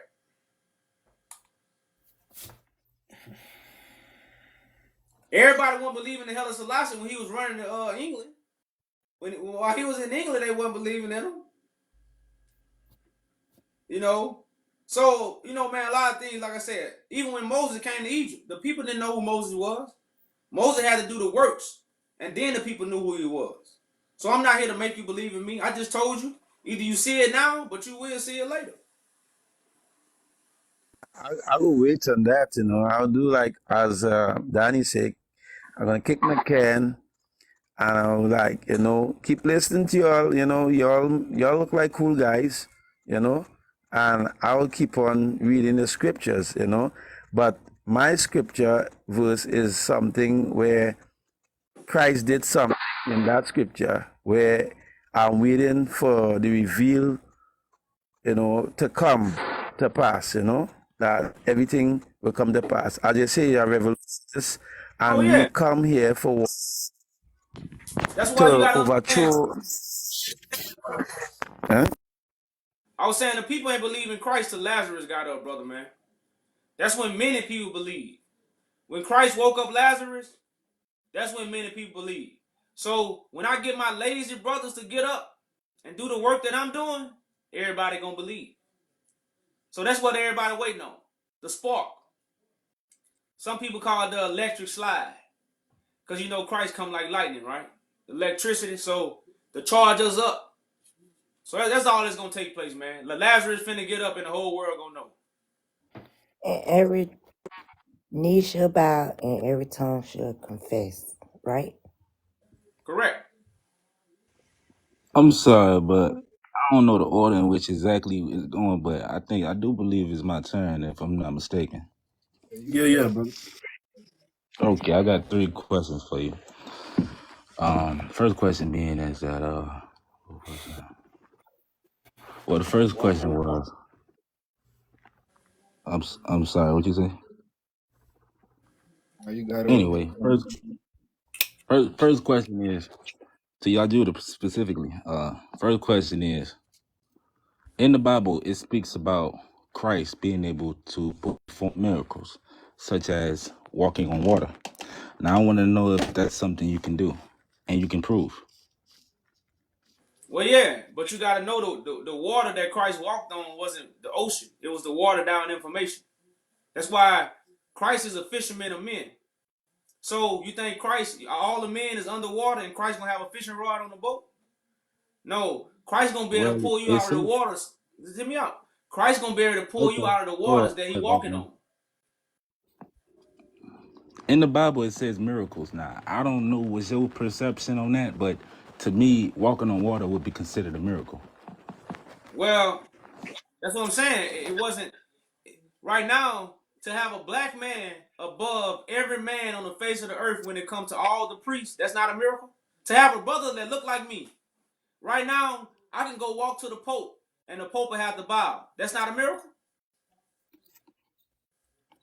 It doesn't differentiate from Christ and regular people. You know, these are things that only Christ was able to do at those times. So if you want people Okay. to believe that you're Christ, you know, I want to see some miracles. We got to Hey, see well, some brother miracles. man, We need some what? just like you say the evidence, we need evidence. But We brother got man, to see the evidence too. hold on, You brother know, man. Brother man, you looking for television? This is real life. What black man can go to the Pope and help black people out right now? Do you know any other black man that can go to the Pope and help black people out right now? boss man, you got plenty of people That's a question, brother man. Do you know or do you yes, not? sir. Just walk Martin with me Luther right quick, King, Malcolm X. There are many I could say that help brother man. black Brother, people. listen. But Malcolm X didn't do it. Malcolm X went to the Muslims. He was a significant role in the black community. I don't agree with Well, you on no, that. that's not. But he didn't set us free, brother. Only Christ, like you said earlier, the only person that was going to be able to set us free was going to be Christ. Are we free today? No, we're not free. Well, Do where's the you think miracle? we free? I know we're not free, so that's the confusion. That's So where the Malcolm, confusion come in. I'm saying, so Malcolm X ain't walk on water. He never claimed to be Christ. I don't My know. point. I never heard him say that. Okay, so then my point. So right now, what I'm doing, only Christ can do it. Now, you might not see what I'm doing right now because Christ come like a thief in the night. But at the same time, I'm walking on water, brother. I'm above all the information. That's So why you, I threw the hint in there. Why is so Christ a fisherman of men? Because where are all the men at? so you can walk on water. Where are all the men at? It's like you dodging the question. I'm asking, can you walk I'm on not. water? I told you the water wasn't the sea. The water represents information. You ever But heard of watered down information? You ever heard of that? that wouldn't be considered a miracle, now would it? That's what I'm saying. Okay. Well. Anybody No, could take some you want to see information. the miracle in your mind. But go No, ahead. I'm going to the Bible, and what it says, it says that Jesus Christ, a man like all of us, he had 2 legs, 2 arms, a head, 2 ears, 2 eyes, and he walked on water. He performed a miracle. Did you see him walk on water? I cannot testify that I didn't live in those times, but I can testify what the Bible states. But you can't testify to what he actually did because you wasn't there. The Bible that you're referring to of Christ, in the Christian Bible, Christian Christ, in that You gotta Bible, know it what, brother states man. You that gotta know what Jesus water Christ mean, brother. walked on water. Water don't mean what you think it mean. That's all we trying to tell you. Now, if you think water mean the sea, if you think a man walked on the sea, then wait on that man. So the Bible is lying. Oh No, you lying. Because in the Bible, it states that he walked on water. Now, you telling me that's misleading in a sense. no, brother. There's parables. There's parables and metaphors that you're not considering, or that because people have been taught to look at things literally. And this is why the Bible is sealed, meaning it's a book of metaphors that are not understood. So my question for you, and I'm not asking you another question to take away from your question. I'm on the same question here. But are you familiar with it? It talks about the dragon in Revelations. No, sir. But my point is, No, wait, hold on, because this is significant. You said you're not familiar where it talks about the dragon in Revelation. So this is what I mean.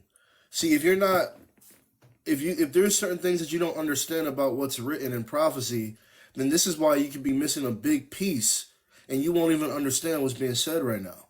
So it's written in Revelations that the dragon would cast out a flood out of his mouth. Now, and it would swallow up the people. Now, do you think that this is a literal flood? We all know that the dragon represents deception, right? The devil, deception. So my question, do you think that this is a literal flood? Or do you think it's talking about something deeper? well, apparently I can't take the Bible's word for what it says, so So I why are wouldn't you be able speaking to on it answer then? that question. But anyway, what I was saying was, No, bro. I'm on the same question that you are. You just gotta walk with me for a minute. So you shouldn't even be touching on it if you can't really say or expound on what it is. So let me say this. I'll ask you another question that is along the same line. Are you familiar with where the Bible talks about the truth? All right, the truth. It with talks all about due the truth respect, I setting wanted you to free. talk to y'all Jew. I understand. I appreciate your advice, your input, but Brother, we're in my the whole same. thing was to talk to Hold the up, man directly. brother. I appreciate you I'm just though. asking a question, and we're all one voice here. Well, can you So at are you? least wait till I get to all my questions? Can you at least do that? This is we're dealing with the question because you're saying something, but it's not according to logic. So I'm asking you a question to get you to see Wait a minute now. How is what it you're not talking according? about. I said the Bible states that the man walked on water. Did it not? Is that not logical to think that he walked on water? That's not logical. It also is written I that mean, he's a come on, fisher. man. It's also written that he's a fisherman of men. So does that mean he's literally putting a hook in men, or is it a Man, parable? at this point, I don't know what to believe because you telling me the Bible ain't exactly what it's. They don't mean what it say is metaphors, and the whole It thing is. is the devil is the master at confusion. So Right, if but if I'm you reading a don't even book know that's very confusing to read, I have no choice but to think that book was made by the devil. Because hey, why would God want to confuse me? It hey, wouldn't make no hey, sense. hey, You said something. You said something pretty profound there. People ain't supposed to be reading the Bible. That's why. That's why I asked you. Do you even have certain parts or certain understandings of it? Because you're missing parts, but you're trying to deal with it. We're not even supposed to be dealing with the Bible. We're supposed to be listening to the voice of the Son of God. Yet the Bible is in any bookstore I can go to, damn near. Exactly. That's the point. So it doesn't make no devil, sense for you to say that. The devil passes out. The devil passes out the Bible. The devil teaches the Bible. Can I add to that? Wait a minute now. I had two more questions. I show You still gonna get your floor. You're still gonna get the floor, brother. I just want to establish something with you. This just like you just said.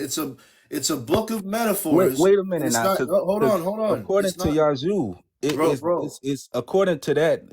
Now listen, because it's important. Because I was just on another live with y'all folks, and y'all was telling me the only person worthy of really telling the truth is Yazoo, the Christ. So for you to say it, that would have to mean that you unworthy, brother. We are the voice of Yazoo. Can I hear it directly from the man himself, bro? If you don't hear us, then you don't hear him. So this is what we're trying to tell you, brother, man. We're one voice here. So respectfully, just walk with me for a minute, and I'll yield the mic. There's no way you could be one voice because only he's worthy of saying it. That's what y'all say. That's so what what is the purpose of messengers then? If he sends out messengers to spread his message. You see, you don't even make any sense when you're talking.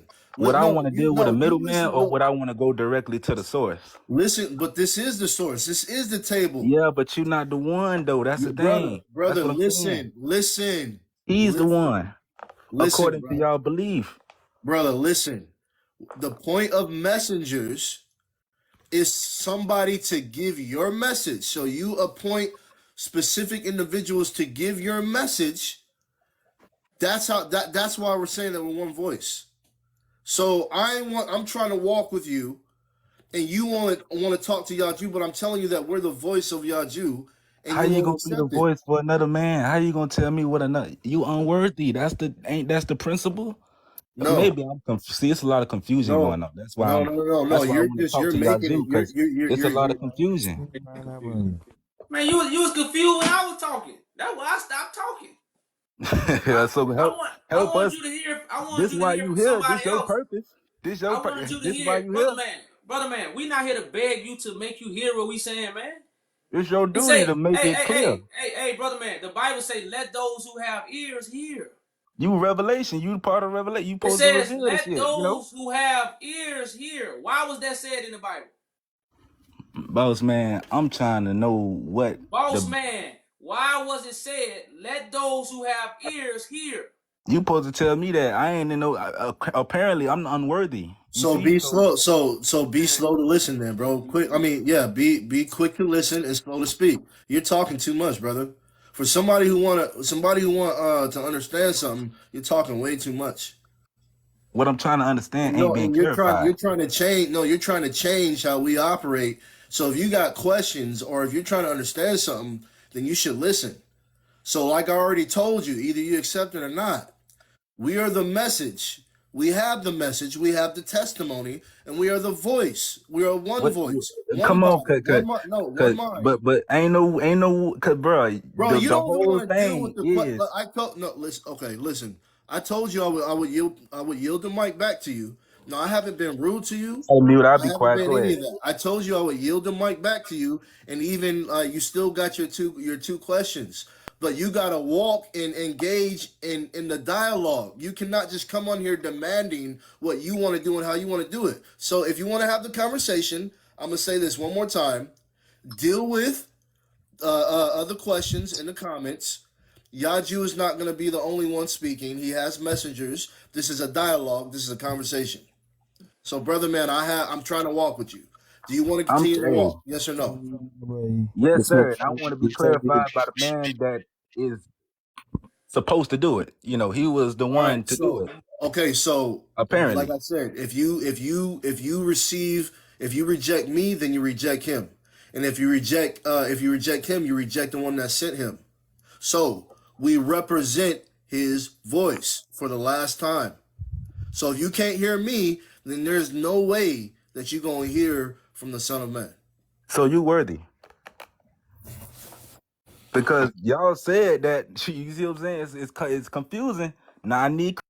Now I muted you. Now I'm a talk, and like I said, if you want a dialogue, then you should be better to listen before you speak. So all I was trying to ask you was that the truth inside the Bible. All right, it says that the truth shall set you free. Right? Now, does everyone receive the truth? Just answer my question, and I'm going to yield the mic back to you. Answer the question. Does everyone receive the truth? Is everyone set free? Because it says the truth shall set you free. I don't appreciate you muting me. You know, it was my time to ask the questions. I believe the questions were for originally for based on the Yazoo. question that you asked, brother, I'm trying to get back you there, but you kind of, won't let me. You won't let me, this is bro. I'm trying to disrespectful. yield the mic back to you, but you won't let us get back to it. So if you can just answer the question, I can yield the mic back to you. So I'm asking you, does the truth another does question, everyone- Yazoo, what I wanted to ask you, man, is also. Hey King, so you want to deal with him, or should I drop him? How you want to do that? Because he's not speaking to me. You're on mute, King. Give me man a little weed. Yeah. He don't hear. Like I said, he don't want to deal. Though. So yeah, we'll move on. If you don't want to really deal, move on. I never said that. I got questions. Well, brother, we got answers. Like I said, we're not gonna beg somebody to come up here and believe in what we doing. If y'all think that's gonna happen, that's not gonna happen, man. If we all got the truth, we represent one God, and if you can't engage in that, you don't want a conversation. So we're gonna move on. No stress. Yes. Yeah, sorry, King. I just wanted to read a scripture for the brother because just so you can get a little bit of understanding why Zamar can speak and why he was trying to break down some information for him. So this is Colossians 1:26. The mystery which has been hidden from ages and from generations, but now has been revealed to his saints.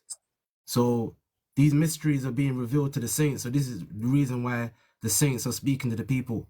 It's all the same truth. But he don't even want to accept that, brother, man. He wouldn't even accept that. He wouldn't even accept anything. But then he's saying that he doesn't know certain things that are written, but he wouldn't accept it. He wouldn't accept anything. So it's kind of like hard to even, like, I wanted to read him that scripture. But if he won't even accept the order or the dialogue or a decent conversation, that's why I didn't read him nothing. It's like, bro, can we talk as men? So, I thought to let him know those things too, but he won't even accept the conversation. So, Saint, I want to say something, man. The guy, in his mind, he thinking that, Judah call himself, claim to be Christ. He's supposed to know all things. So he thinking that he don't need a witness to speak on his behalf because, he thinking that, Judah is supposed to know all things as what the scripture has written. He know all things. So he asks question, pertaining to what he said, and what all they believe that what he's saying, but he not getting it across what you all saying. You understand what I'm saying? I get it, but that's the humility, that's the humility. That's why you're supposed to come with humility. You can't just be, especially if you want understanding. But now when you got people that are coming to try to debunk what you're saying, it's like they ain't gonna have the humility, so it's like if you can't, but you still got to have respect in the dialogue. It's like, bruh, respect in the dialogue. So all I want to say, and then I'll yield, is that when a king has a message, does the king gonna send out his messengers, or is he gonna speak to people? Are people even worthy to deal with the king? Are people really even worthy to go and just run up on the king and speak to the king? So, in other words, spiritually, do you think that Christ, the Son of Man, is going to have a conversation with every human being on the earth? No, that would be ridiculous to believe. So this is why there's messengers, witnesses that are testifying of these things. You see? And if you can't accept that, then you don't even belong in the conversation. So a king is not going to deal with every peasant or individual that wants to get to them or touch them or whatever. Matter of fact, it's written in the story. Even in the story, Christ's brother was trying to get to him. What did he say? He said, "My father and my mother are those that do the will of the Father." So all I'm saying is that a king is going to send out his messengers. Everybody's not going to be able to just have a conversation with the king. So if that's even understood in society, why do people think that, like that brother, oh, well, he doesn't have messengers? You can't just deal with the king on your own because you want to. Now, yeah, Jews open the conversation. But once again, the king has messengers. So to say that we can't talk or we can't, it just doesn't make any sense.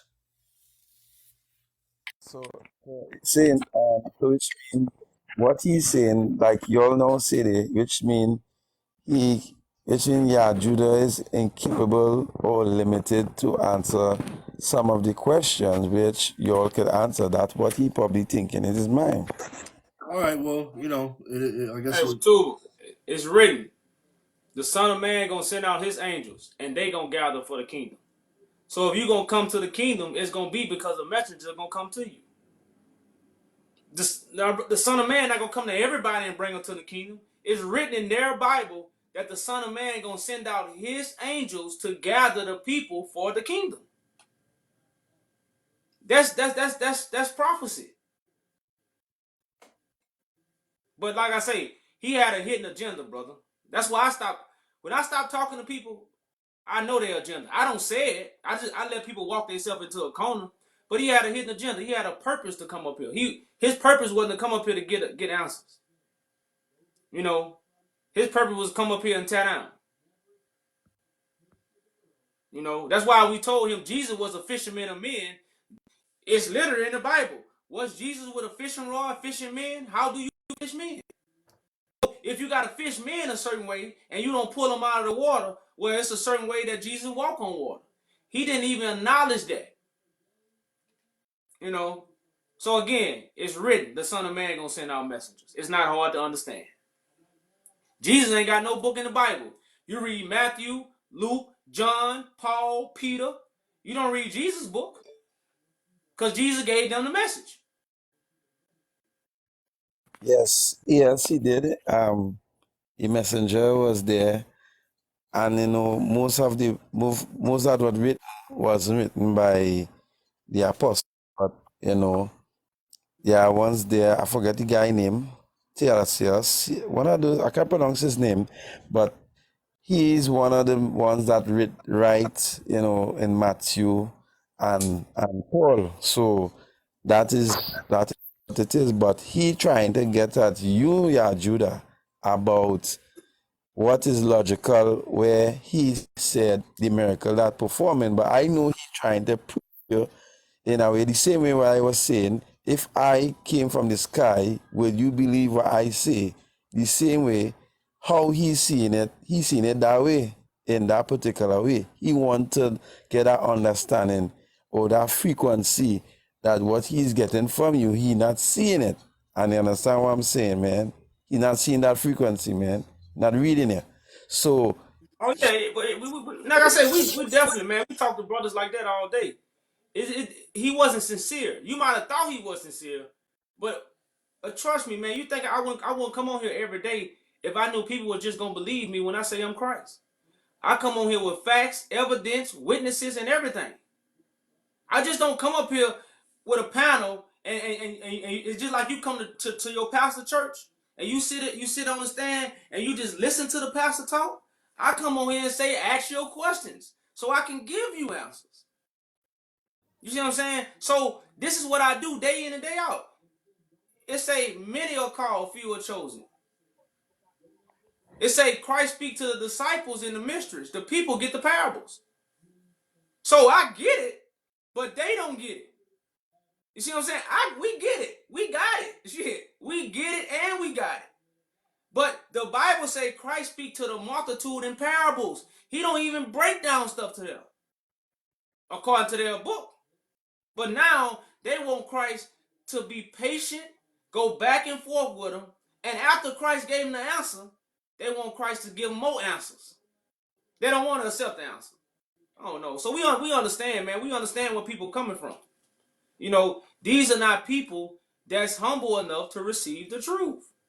And that's really what that was. Hello. Peace. Zach Fort or Forks. Not sure if I said that right. Yeah, man. May I ask y'all Jill a question? Go ahead, brother man. Is he there? Oh, you can hear him. Oh, okay. What does Matthew 1 chapter 1 verse 22 say?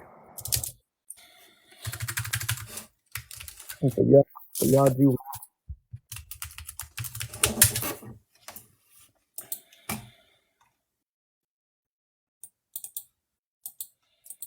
Matthew 1 verse 22. For y'all Jew, man, you should know his Bible, man. You said Matthew 1 verse 22?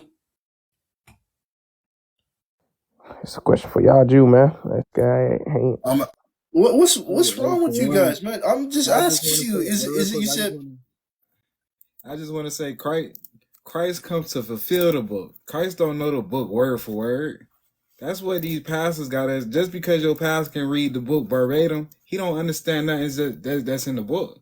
Christ comes in the volume of the book. Christ has the true interpretations of the book. Christ didn't write the book. He is fulfilling the book. That's why I moved him down. As soon as he said I should know the verse, but just off the top of my head, that's when I knew he was a troll. He got no picture, he got no followers. He just following a bunch of people. He come up. See, this is what we do. We get a lot of trolls. That come on our panel. Y'all, like I said, a lot of people get paid to come and mess up our panel. Go up there and make them argue. This is what we deal with every day.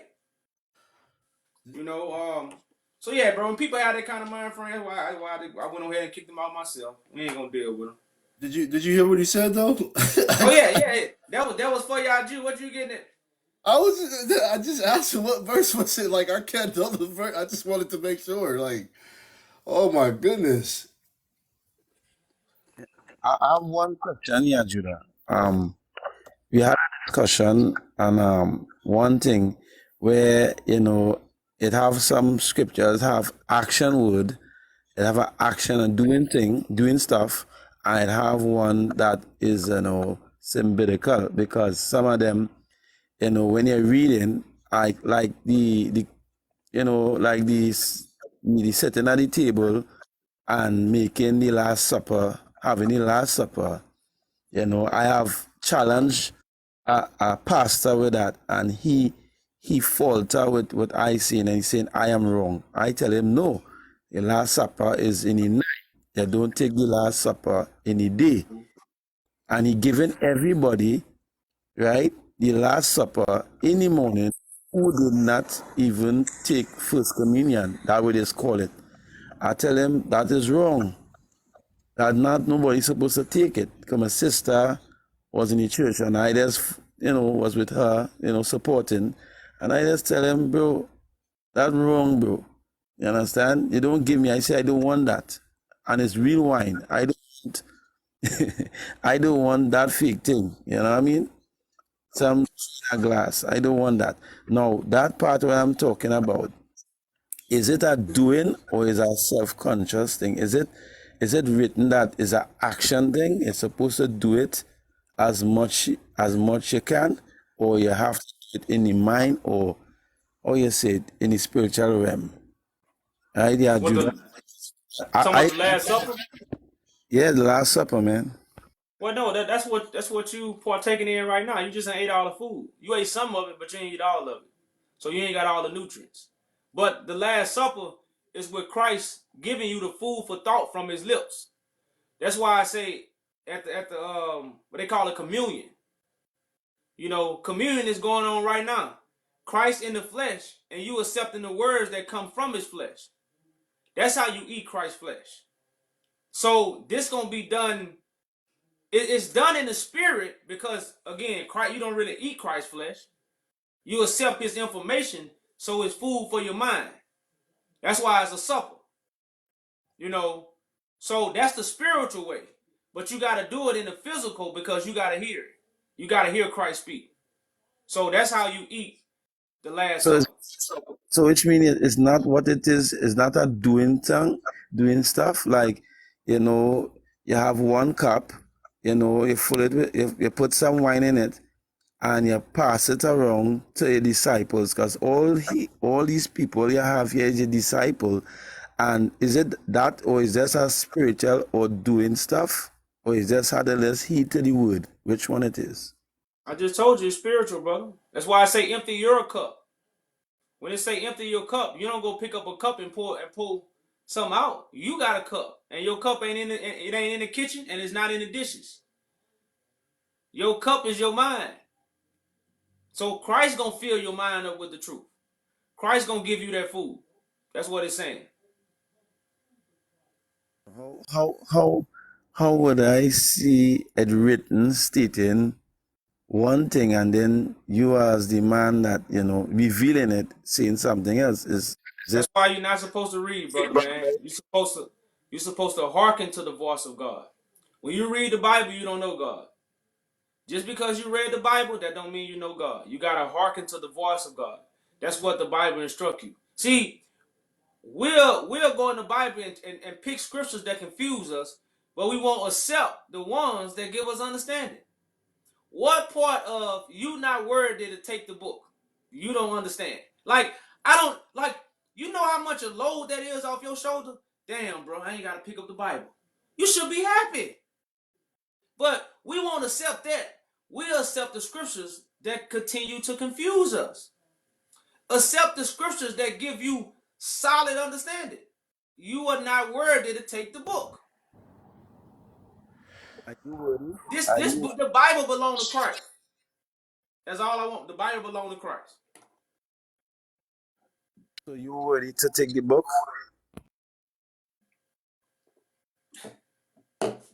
That's why I told you who I am, man.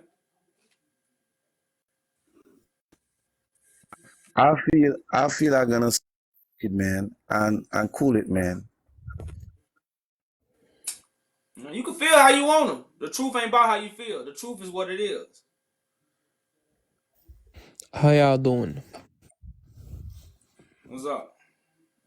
I got a quick question for you. See, the ones you claim to be saying, he didn't answer that. He didn't answer the question, so I had to come directly to you. So, anyways, my question is you Christ? Like that's what you claim to be? You claim to be the Messiah?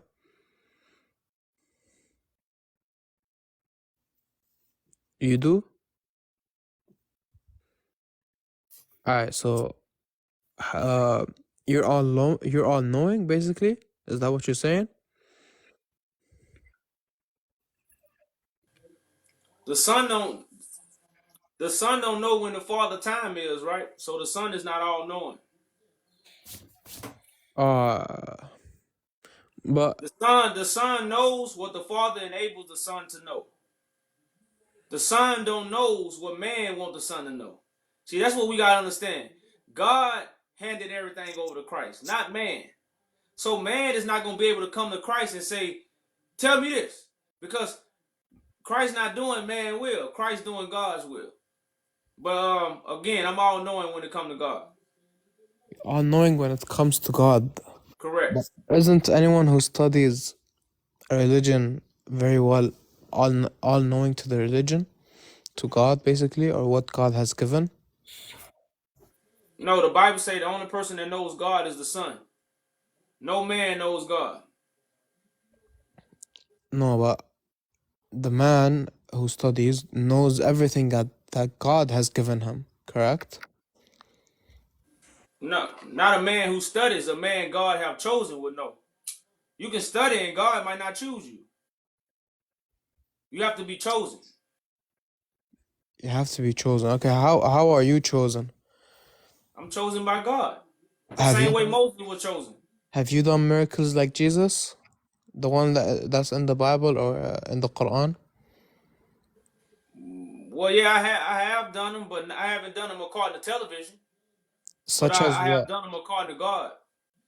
Such as what? Give me some miracles you've done. I open up the eyes of the blind. I make the deaf hear. And I make the cripple stand up. So if I bring you a cripple right now, would you make him stand up? Well, it depends on what kind of cripple man you bring. Just an What you actual bring, cripple. huh? An actual cripple, man. What you mean? It depends what type. That's what I'm saying. That only happened on TV. You That know, only happened on TV. yeah, that didn't happen in real life. The cripple that the Bible talking about is not those in wheelchairs. So right now, what you're holding aren't you smoking? Correct. Okay, so I got the smoking. That's Correct. supposed to be. Don't you? What God smoking? What do you mean God smoking? What he Well, smoked? for one thing, I'm in the image of God. I'm not God is spirit. I'm flesh. But flesh, okay. Your spirit is judged by what your flesh does, correct? Correct? Am I Spirit right or is wrong? judged.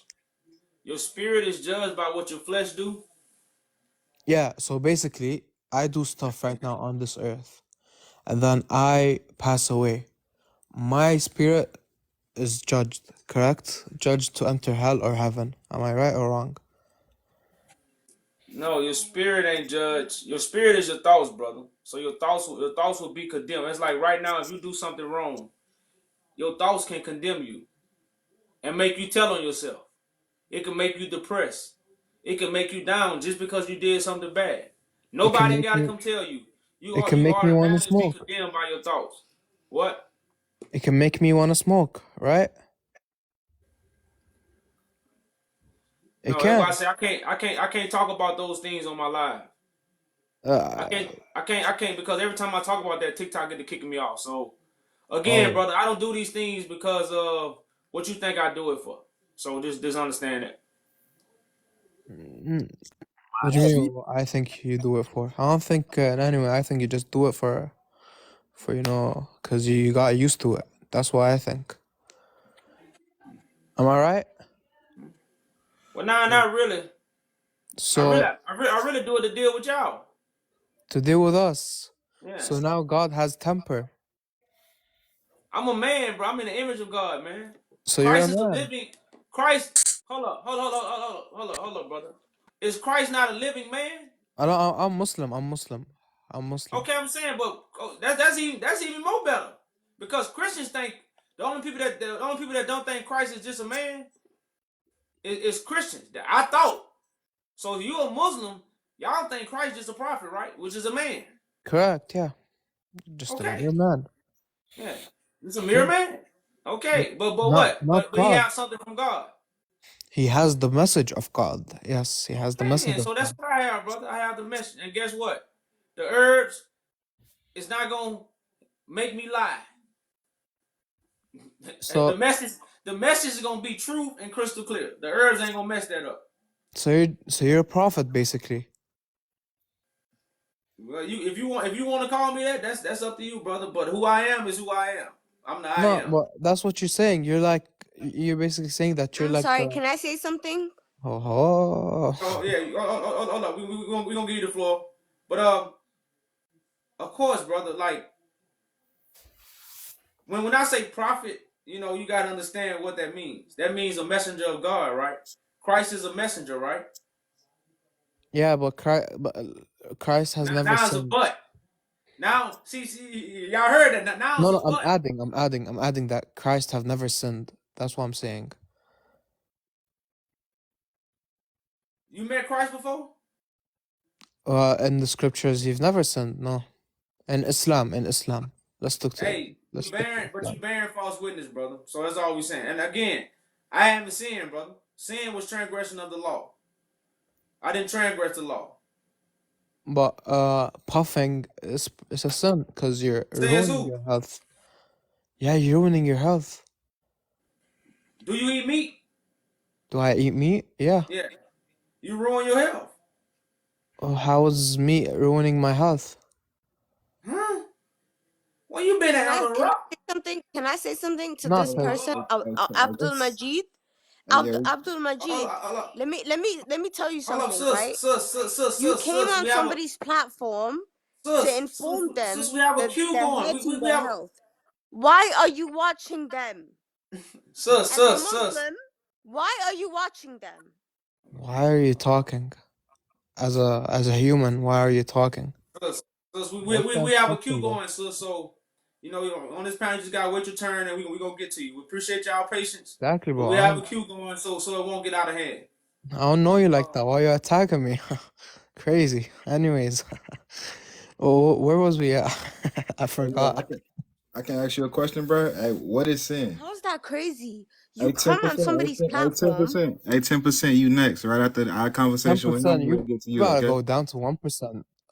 Yeah. 0%, matter of fact. Zero All Damn, right. bro. percent. Yeah, I No. will. I'm better Go than down you. to At 0%. least I'm better than you. I'm not Stop miserable. attacking. I am not a So now you miserable have to put being like yourself higher All you. right, than brother. people. Hey, You're a vampire. I'm a You're a vampire vampire. now. You suck people. Wow. hey, but bro, let me ask you a question. What is sin? Go ahead, my boy. Okay, sin is doing something that's against God. So, for example, like against the laws of God or something that God has forbidden or haram. Okay, now I Why are gotta you guys chime even in, man. listening to this fucking weirdo? Weird. Hold on. Yeah, that chick was crazy. Now I That's gotta chime crazy. in right there, man, because think about this, when you go back to the Old Testament and remember when Moses went up to the mountain, remember when he got One the sec, law one sec, from one God? sec. Don't talk to me about Christianity. I'm Muslim. See, I don't believe in All right, so Christianity. hey, all right, so real quick, sin is transgression of the law.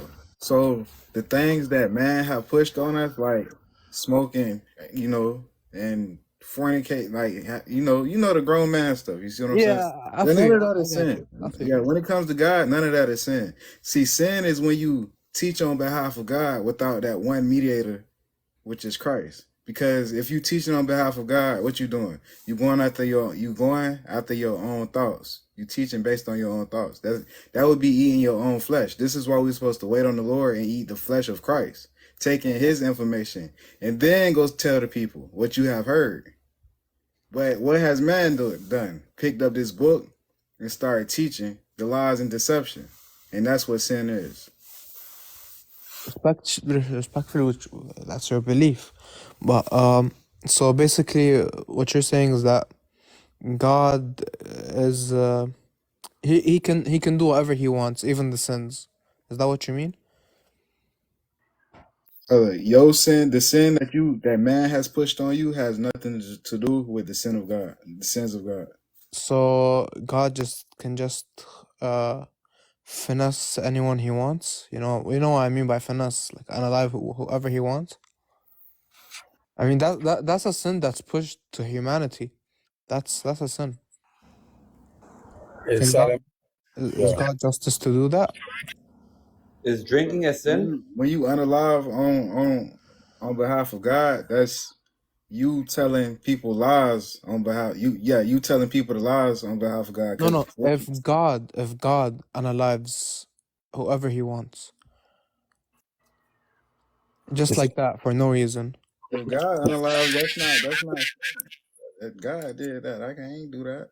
I didn't sin. If Yaju, all right, yeah, we're talking about Yaju because he claims to be the Messiah, all right. So if he unalives someone right now for no reason, just sees him, he's like, "Yo, what's up, my boy? I changed my mind, but I just feel like it." Boom, boom. Is that fine? Because Listen, would a righteous man of God do something like that? no, but All right, you then that answers your question. Do you have but any more?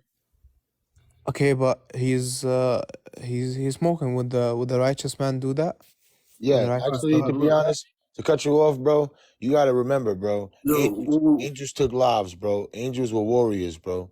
So you gotta remember, bro.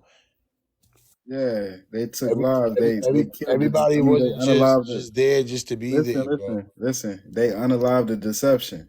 They told it because remember, Christ's words are like fire, so Christ's words will burn up the lies. So you're right. They unalived many people. Unalived the vain imaginations that many people have. It's all about me? it's all about you gotta dissipate, you gotta like what is it? You gotta break down the false narratives and the false Hey false Joe, wisdom. hey Joe, we got a queue going, brother, man. My apologies.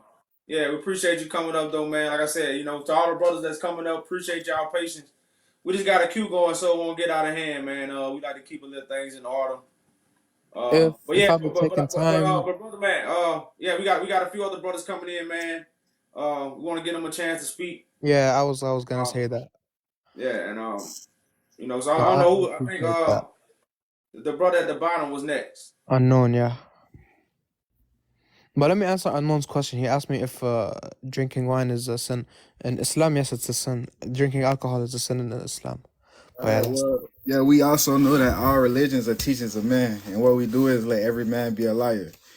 And if it's only one mediator between man and God, and that mediator is not in your religion, what is your religion? Deception. no, it's So religion. yeah. So we go unknown. Do you have any questions for us? No, I don't. Yes, I was just asking earlier. Can you guys hear me? Correct. Yeah, we can. Okay, so I was just asking earlier. I know you guys were talking about sins, and I wanted to know if drinking alcohol is a sin. Now I know my other brother here, Abdul. I'm a Muslim myself, so I know Assalamu where you're alaikum. coming from. Assalamu alaikum, brother. Alaikum So assalam. I know where you're coming from, but I'm talking about for the Christian brothers. That do you guys think that drinking is a sin or not? For Not one, wine. Remember, we don't want to go to like certain portion of wine and stuff. Period. yeah. I got you.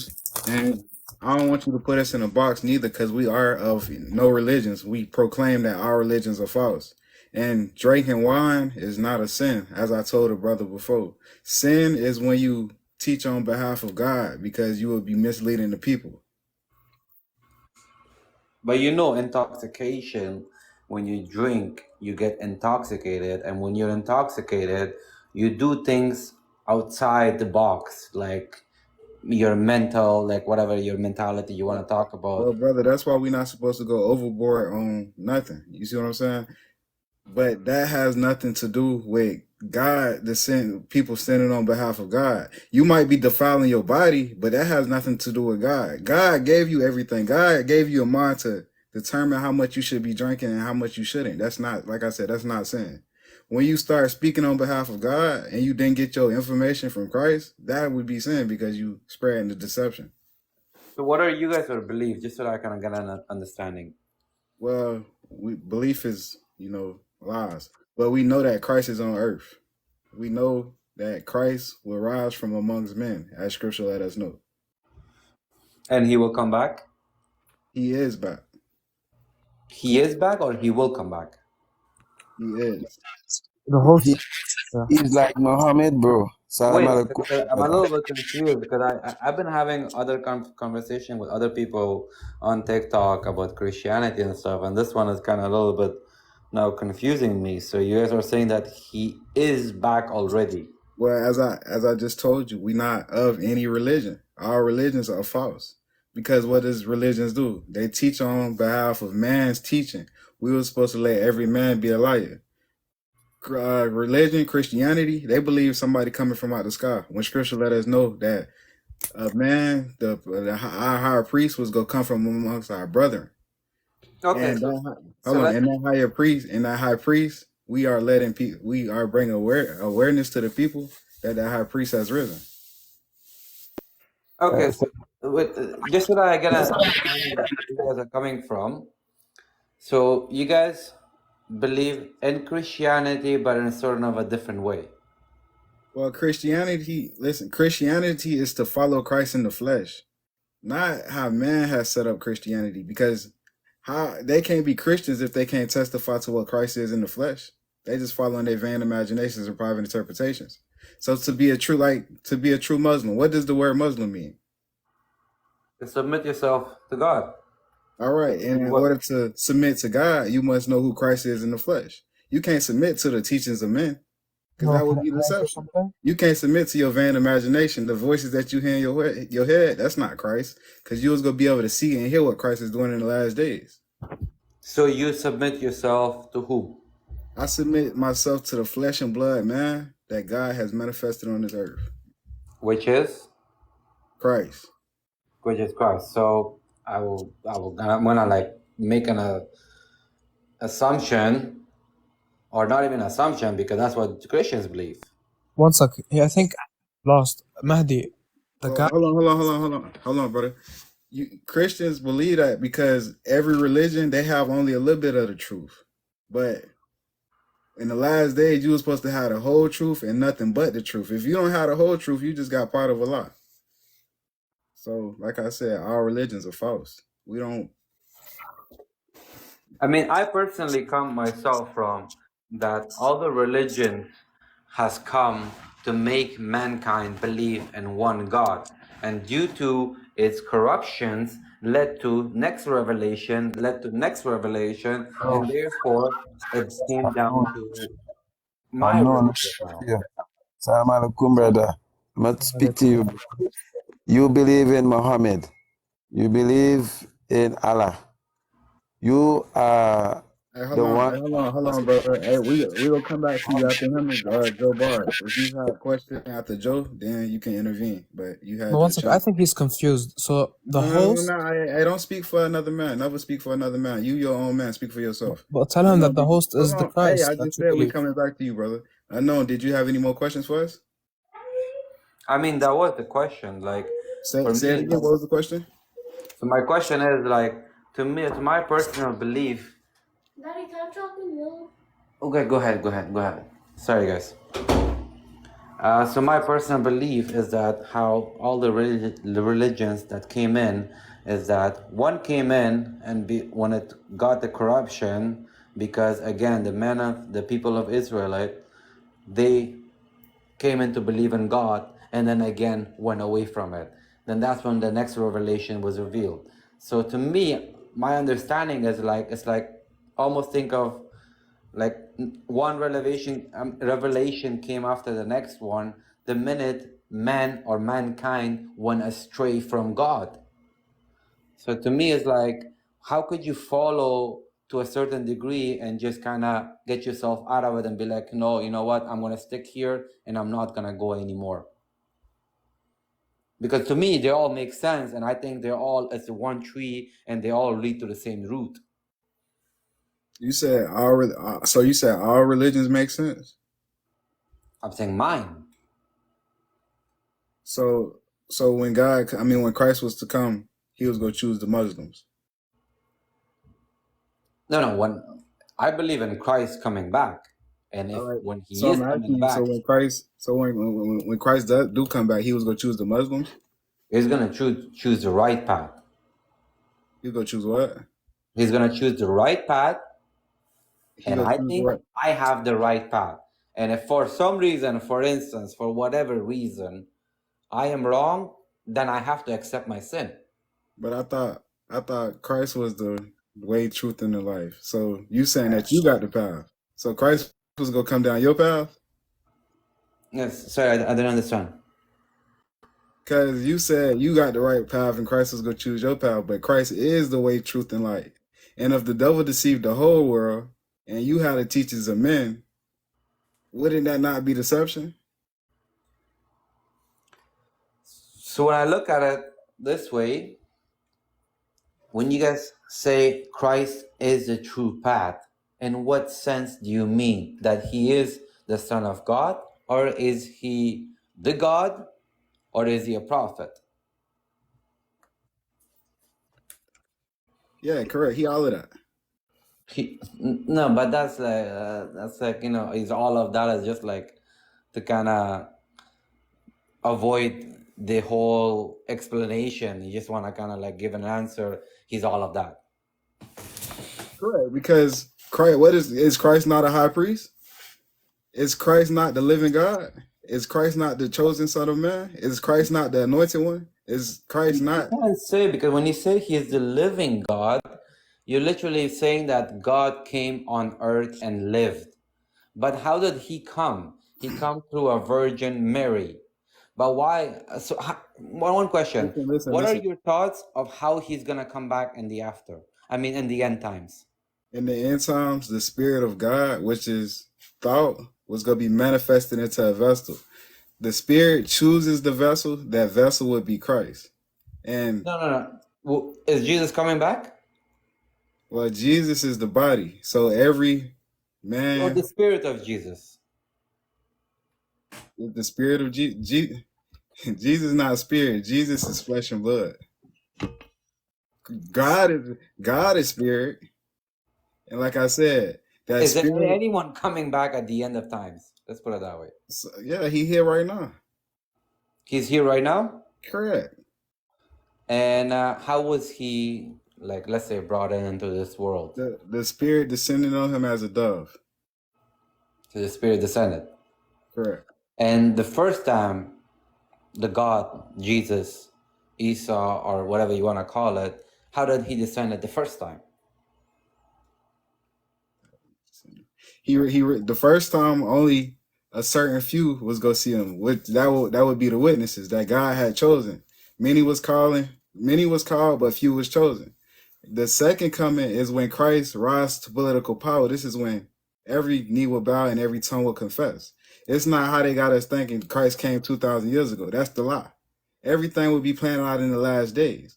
So when the Spirit descended on Christ as a dove, the first calling was going to be to the angels. The second call was for the whole world.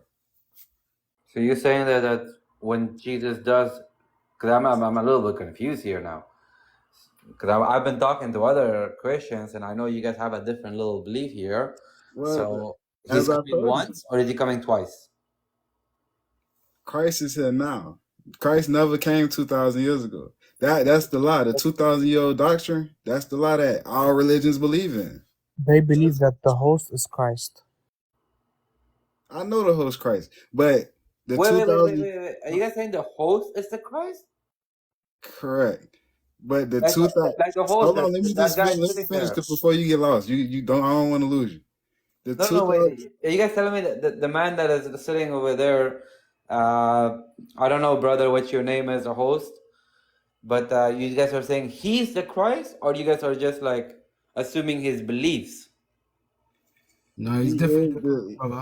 He's He definitely is the the Christ. flesh and blood. He is the flesh and blood man that the Spirit has manifested in. Wow, this is a total different topic we're talking about. Correct. As I told you, the devil deceived the whole world. The truth of God was going to come in the end. And what we up here telling you, go against all religions, go against everything that we was taught. You understand what he's saying, bro? My brother? Where you're totally opening up a whole new portal here for me to understand now. Well, in the last days, you're going to hear a new song, right? Sorry, say again? In the last days, you was going to hear a new song. As I told you, the devil deceived the whole. As I told you, the devil deceived the whole world. So all we not a new son. Like I would say, Jesus is coming back, but you cannot say a new son. Like he's just coming back. Yeah, Christ brings that new song. How's that a new son? No, new song, like song. Oh, song. I said like the new gospel, the gospel of Christ. Okay. Yeah, I heard of the son. Nah. I mean, bro, you just kind of totally blew me out of my mind. I'm trying to think about my way now. Yeah, so yeah, the new song would go against all of man's teaching, all the deception. That new song was gonna be clear as day because you ain't never heard it before. You would think it was, you know, Can you we like, hear where the more hell this come about? from? Can we So, hear more about from the host itself? shit, shoot your shot. There you go. I mean, we're gonna have a lot of questions, and it's gonna be flying at you. So you better. I know you're probably ready for it, but Yeah, ask your questions. He hear you. I give you I give you 2 minutes, brother man. Ask whatever you want, brother. so explain yourself and how you have came to here. Like my brother man said, the Spirit of God descended upon me to make me manifest the Most High. I'm talking about from the beginning. Like, did you come from a woman? Yeah, I came from a woman. Yeah, that's what I said. No. Just so that I get an understanding of Yeah.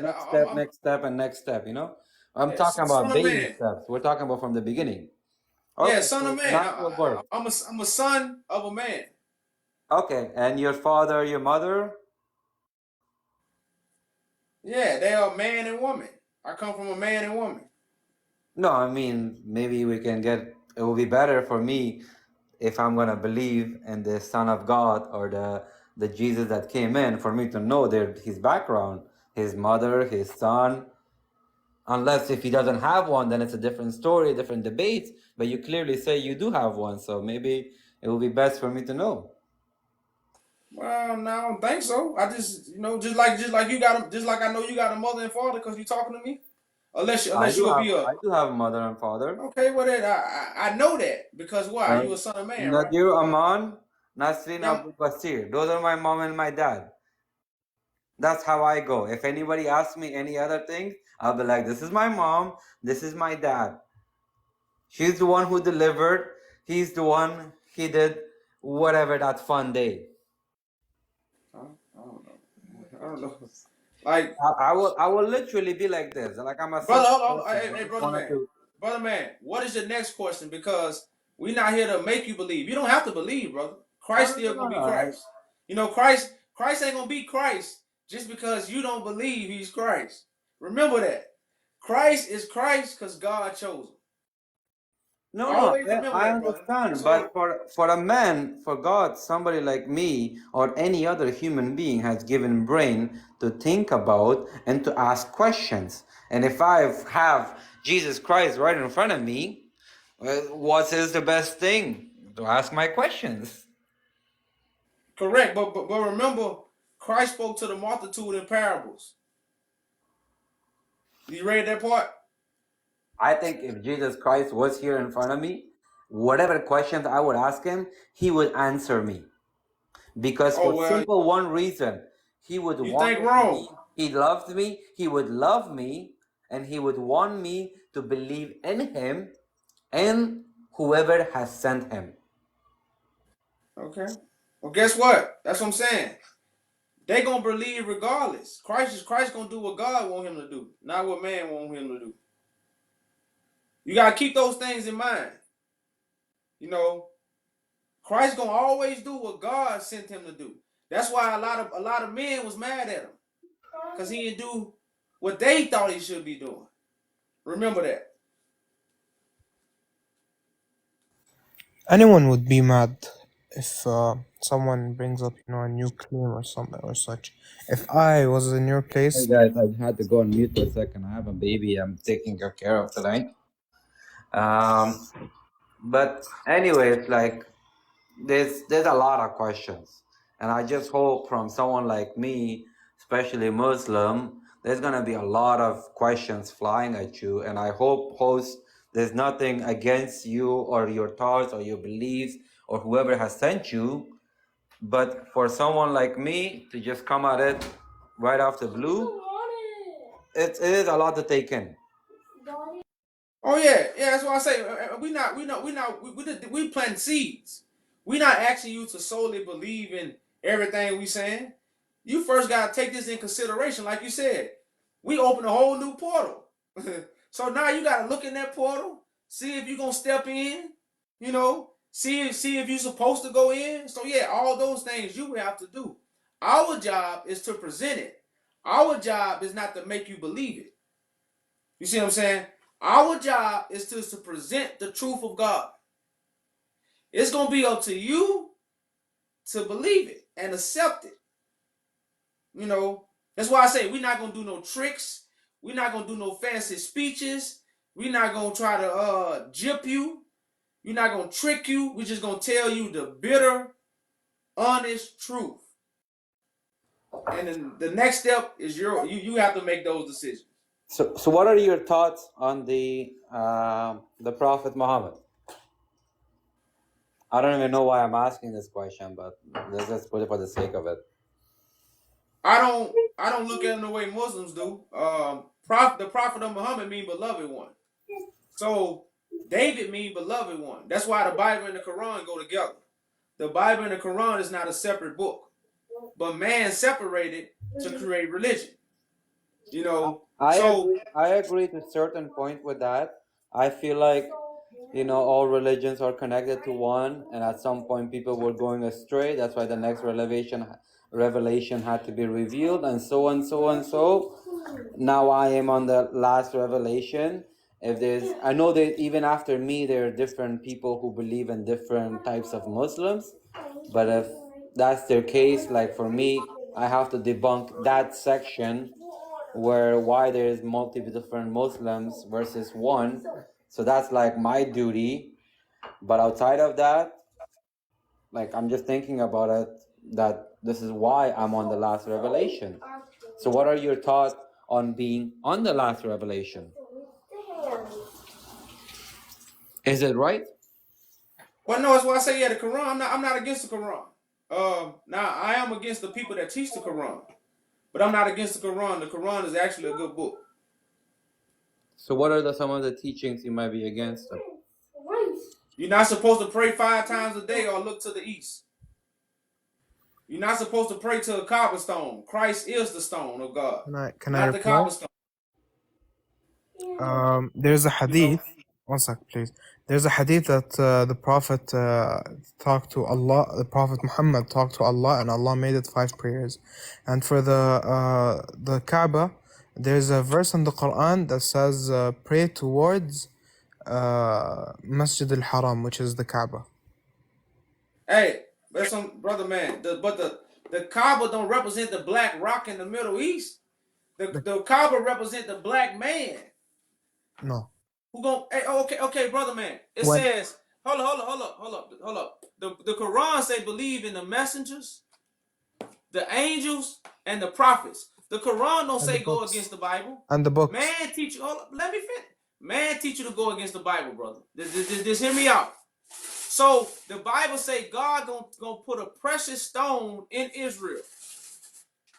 God gonna put a precious stone in Israel. So if Christ in the Bible is a representation of the stone, why would you look to a black rock? The stone isn't in Israel. It's in the stone is not in Israel. It's in Mecca. It says in the middle of the east, but that's what I'm saying. In Mecca and Saudi. The stone represents Christ. The stone in the Quran represents Christ. Can you show me that? I appreciate that.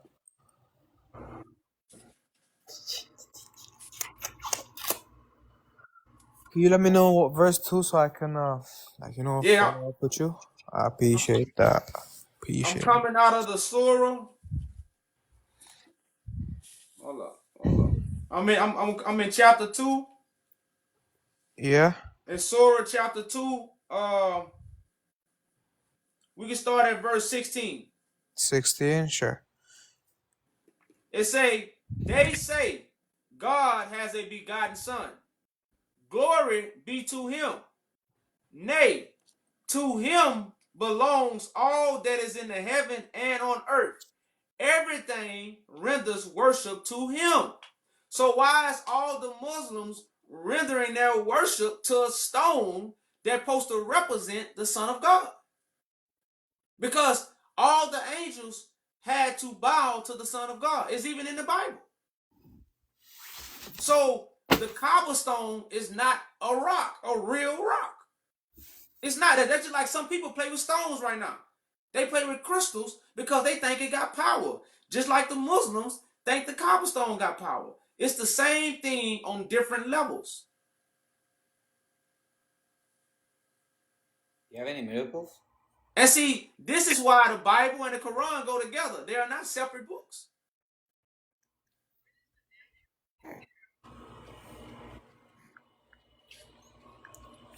So everything renders worship to the Son of God. So while Muslims doing this 5 times a day to a rock, that's foolishness. Oh boy, say, man, I gotta get the hell out of here. Oh boy, say, I gotta get the hell out of here. He left quick, huh? I have a question. So when Muslims, pray 5 times a day, and whatever other religion, however many times they pray, or obligated to pray, is it because God needs it, or is it because just to give them the opportunity to take on these times to worship and to ask for all their, wishes? Hey, that's why it's called dead works. They're doing it for no reason. So what are your thoughts? How we should worship and what we should worship? Worship is listen. That's how you worship. You listen. That's how some people worship rappers. You know, so we should worship the Son after of people God. who listen, That's why I okay, say you should worship the Son of God. You like know, how, exactly you how? have to, it says, "My sheep hear my voice." So the Bible say, "Wait on the Lord." Now you wait on the Lord, not to buy you a house, not to pay bills, not to make you rich. You wait on the Lord to tell you the truth. Now, in life, you just live righteous and do what's right. That's all God intended for man and woman to do is do right. And all man and woman know right from wrong. It's called human nature. If you Yeah, got any kind of human nature, you're not gonna go out there and hurt nobody. If you of got any course. kind of nature, you ain't gonna steal from nobody. It's called human nature. So those who got the human nature to do righteousness, you supposed to wait on the Lord and worship him when he tell you the truth. I mean, listen to him. That's it. That's all God has required of man.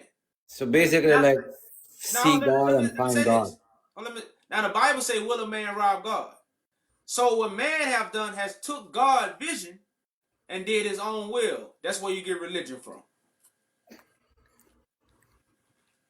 Okay, so besides being good and treating people how you want to be treated, that is the way to heaven? Is that all it takes? Well, no, that's why I say you gotta. That's the point. You wait on the Son. The Son gonna bring heaven on earth. But If you hearken to him, you clearly said you're the one who descended, kind of. yeah, that's what I'm saying. The Son is gonna bring heaven. You So don't are you you, you you now? you How don't are you do you gonna do don't that? do right How are things you to gonna enter do that? heaven. What? How are you gonna do that? The fool for thought. Heaven is a state of mind. They say to enter heaven, you gotta have a renewed mind. To enter heaven, you have to renew your mind.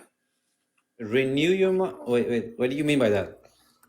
That means you're gonna have new information that's gonna give you a new mind. Okay. So that new information that you're giving, besides you saying that you are the Christ, what other information, what other changes is there? And of course the unity thing, because I think you're coming from a unity. Well, yeah, you know what I say, and also we are the saints that's judging the world. So we also gonna have works to testify who we are. Everybody's gonna see our works, so you're gonna really know who we are. You know, like right now, like I say, you might not believe. You might be like, well, I hear him out. You know, he might not be Christ, but once we judge the world and the whole world see what we have done, then you will really know who we is. Honestly speaking, I hear where you're coming from, and don't mind by how I'm judging you, because that's not totally like, that's the vision I'm getting. It's the first time I'm seeing you. Now, Yeah. now I understand and the whole unity thing, because I personally myself believe in that. And if you can see my name, it says the unknown Mahdi. And if you know what the Mahdi means, is to bring people, is the rightly guided one. So me myself, I personally try to debunk the whole religion of all religions and to figure out what is the way. Like somehow I find that they're all connected. And that connection is what a lot of people don't see. I agree. And that is why, like I said before, the different revelations came in and so and so. But the first thing you have to do, you have to believe, is there God or not? That's the first question that differentiates between an atheism versus a believer. Does God exist or not? Then the second question comes in, is he one or is he multiple? And to me, I have debunked that myself a long time ago, that he can only be one, because I don't want to believe in multiple gods, because I don't want to have multiple kings, and I clearly don't want to have multiple managers or multiple bosses. So that kind of goes of how, how the whole pyramid thing that we're talking about, it kind of leads to one point.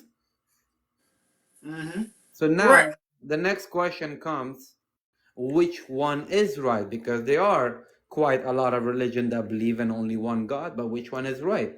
This is where you have to read those books and understand their history, understand everything about it, and understand the connection in between them in order for you to get the whole picture.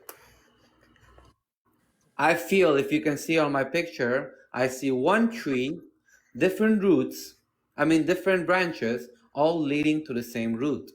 That's what I look at religion at. But which of those branches leads to the exact root? That is a matter of the question. And sometimes I even think to myself, who are we to judge God on the last day? God just decides to forgive all. We all go to heaven. Who are we to judge? Am I really going to stand up to him and I'm going to be like, well, I was Muslim and I was right and I was this and I was that? I should just be happy and look into my own way and run as fast as I can to the heaven. I agree. And that's what we reveal. Day in, day out. So yeah, definitely, man. We definitely agree. I understand where you guys are coming from. But then, there's also proofs that you want to kind of show the people that you are, because now you're taking a big image now. You're not taking a light image. Well, you gotta understand, man. I have thousands of videos. Like I don't, and not videos alone. I'm live almost every day, talking to the people, answering questions for hours and hours and hours. And I'm talking about I have hours and hours of it. So I just don't go live and just talk. I actually come up and talk with my people. No, I don't. Honestly, I know, but just hear me out. Came to this live. That's where the proof is shown. When people hear how the engagement of how I engage with other people, because they say in the Bible, in the scriptures, they say the word of God is sharper than any double-edged sword. It's the sharpest thing known to man. So if I am the Messiah, then what do I have? I have the sharpest thing. So when I talk with people and we engage in conversations, I should always have the sharpest sword all the time. And that's why the scriptures say God is a mighty man of war. So this is how people see, who I am. This is how most people see who I am. They listen to my message.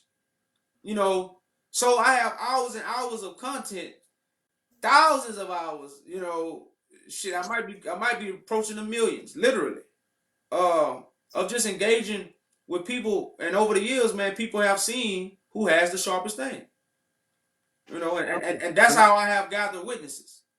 So now that I explained a little bit about myself, of where I'm coming from, and of course you've explained yourself, and one of my favorite topics, and probably maybe one of the most what I kind of know more about, is the eschatology of the end times.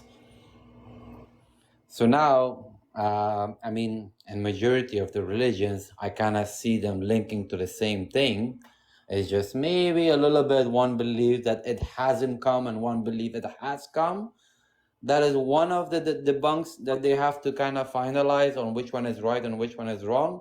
But as we all, I mean, not all, because I don't know where you're coming from, but my point is, when it comes to eschatology of the end times of the world and all religion, the Messiah will be coming back. And that Messiah will be going against the Antichrist. So who's the Antichrist that you're going against? That's what my question is. The teachers that's without Christ, they are anti. So if anybody know my story, I challenge all the teachers of God, because Oh, go ahead. the scribes and Pharisees were sitting in Moses' seat. They wasn't calling themselves Moses. So right now, everybody that's teaching the book is sitting in Christ's seat. Christ come back and teach these books. So Christ will be going against all the people that teach the book. I mean, That's the mystery. as far as I know, that there's gonna be. I'm not saying that the Antichrist is of one person. My conclusion. I mean, not conclusion. Well, no. My I understanding asked will you. be an Antichrist is like a whole group of people, but there will be that one person at the end where it kind of comes up as their main leader, and this is where the Messiah and the Antichrist will go face to face against each other, and we'll find out. But I haven't seen any of those Antichrist people yet, unless Benjamin Netanyahu. That's probably the closest person I can think of. The Antichrist and the many Antichrists are already in the earth. That's what the Messiah is telling you. The Antichrist mindset is already in the earth. I mean, the mindset was already on the earth, I think, a long time ago. Yeah, so when it says that there are many Antichrists, and there are in the world now, there's not going to be one man that comes up out the out of darkness and he's the Antichrist. No, the Antichrist is a mindset of people who are not with Christ when he walks the earth. That's all the Antichrist is.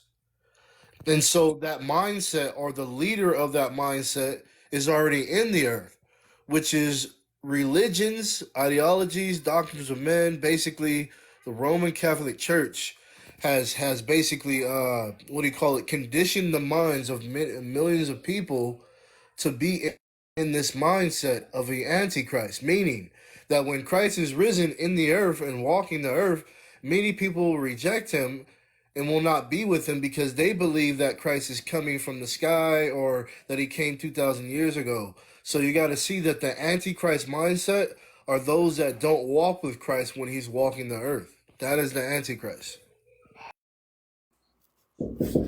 Okay, so it's more of like the mentality, like something they have grasped onto. It's right there. Go ahead. Sorry, guys. Okay, so I kind of get an idea, like you guys are talking about not one person, but in the whole like a mindset of it. The Antichrist is like a mindset. Yeah.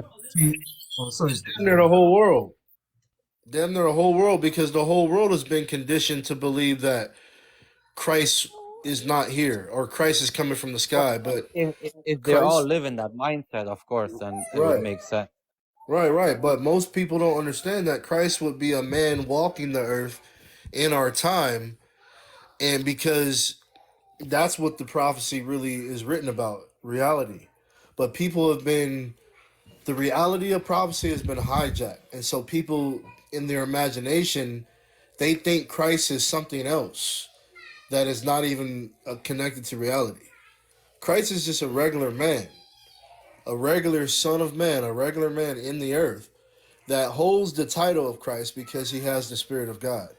But he's not a deity from the sky. So everybody is looking for something that is never going to happen according to reality. They may give you the vision of how it looks on TV or in a movie, but according to reality, that's not the prophecy. Prophecy is about a man whom would hold the title Christ because he would be anointed the wisdom of God to teach us and lead us into all truth and purity in the earth. That is the real Christ. So when the real Christ is risen in the earth, people won't know him, only a few, because everybody has been conditioned, which is what? Antichrist. Everybody's been conditioned to reject Christ. So we're not gonna have any of those supernatural things going on. No, that's all part of the making you Antichrist, because you're looking for. So just like a real Christ is in the earth, people are not going to be like, oh wow, okay, so let me listen to you, let me learn from you. What are they going to do? They're going to challenge, reject, and be like, hey, well, do this, do that, walk on water, turn water into wine. I didn't see you come out the sky, yada yada yada, this, that. But none of these things were supernatural. Walking on water is not supernatural. Turning water into wine is not supernatural. Healing the blind is not supernatural. These things are all metaphors for how Christ would make people see the truth, and how Christ would heal you with the truth, how he would make the crippled walk by those that he would make you walk straight. He would walk over the system that is have us all in bondage, which is the beast system. He would walk over the water. That is the beast system. He would walk over the defiled information. He would turn the lies into truth. He would make the blind see. He would make you see the truth. These are all metaphors, not miracles, not supernatural events. This is all describing what Christ would do in the earth, how he would give people the truth. And he would heal you with the truth. You see, so Christ is something that in the earth that people have to come to see. They have to come to accept. He's not a deity. That's why it's written that just as the serpent in the wilderness was lifted up, so must the Son of Man be lifted up. Because everybody has to come to the understanding that Christ is actually a physical man in the earth. And the manifestation of God is the Spirit of God in that man. Not your imagination of aliens from outer space. The manifestation of God is the man who has birthed the Spirit of God. You see? So the reason why Christ has to be lifted up in the earth is because people don't know that he's just a regular man. And so it's a process of the world coming to understand. That's why he must be lifted up. That's why if he was really doing magic tricks, and this is a fact. When you go to Vegas, I don't know if you've ever been to Vegas, but the musicians, right? These guys that do the magic tricks, the world love those guys. They love those guys. So if a man is really walking around doing tricks and magic, people are not going to be rejecting him. So if he's really a man walking on water physically, people are not going to reject that. If he's literally a man turning water into wine, people are not going to reject that. So when you read in the story, why are they rejecting a man that's so-called doing these magic tricks when in the world people love those type of men that do tricks? Because, and the answer to the question is, it was a rhetorical question, is that in the story, these are not literal miracles, or these are not literal supernatural things. These are metaphors for how Christ would give us the truth.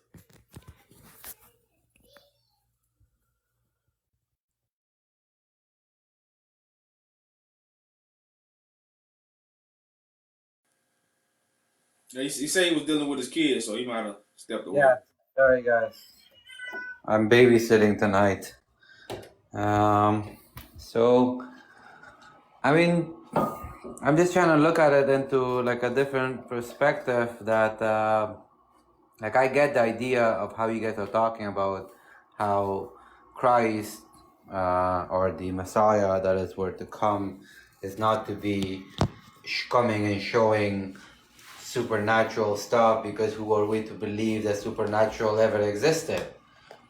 But one of my questions would be in the supernatural part would be, do you guys believe in the how should we call it? We call it in Islam jinns, but I believe in Christianity they call them demons.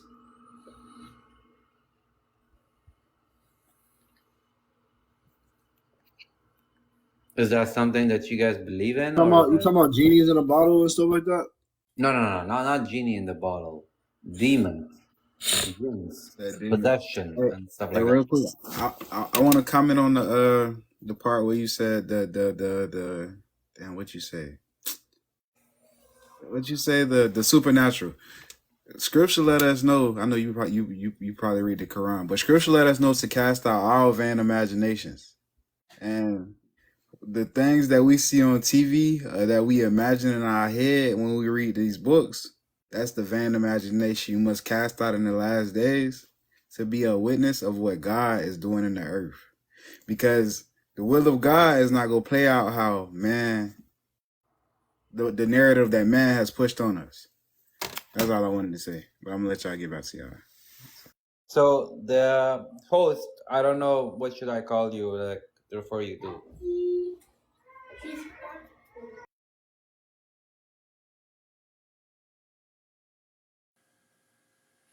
Yeah, you can call me Yaju. My name is Yaju. Yaju? Correct. Okay, Yaju.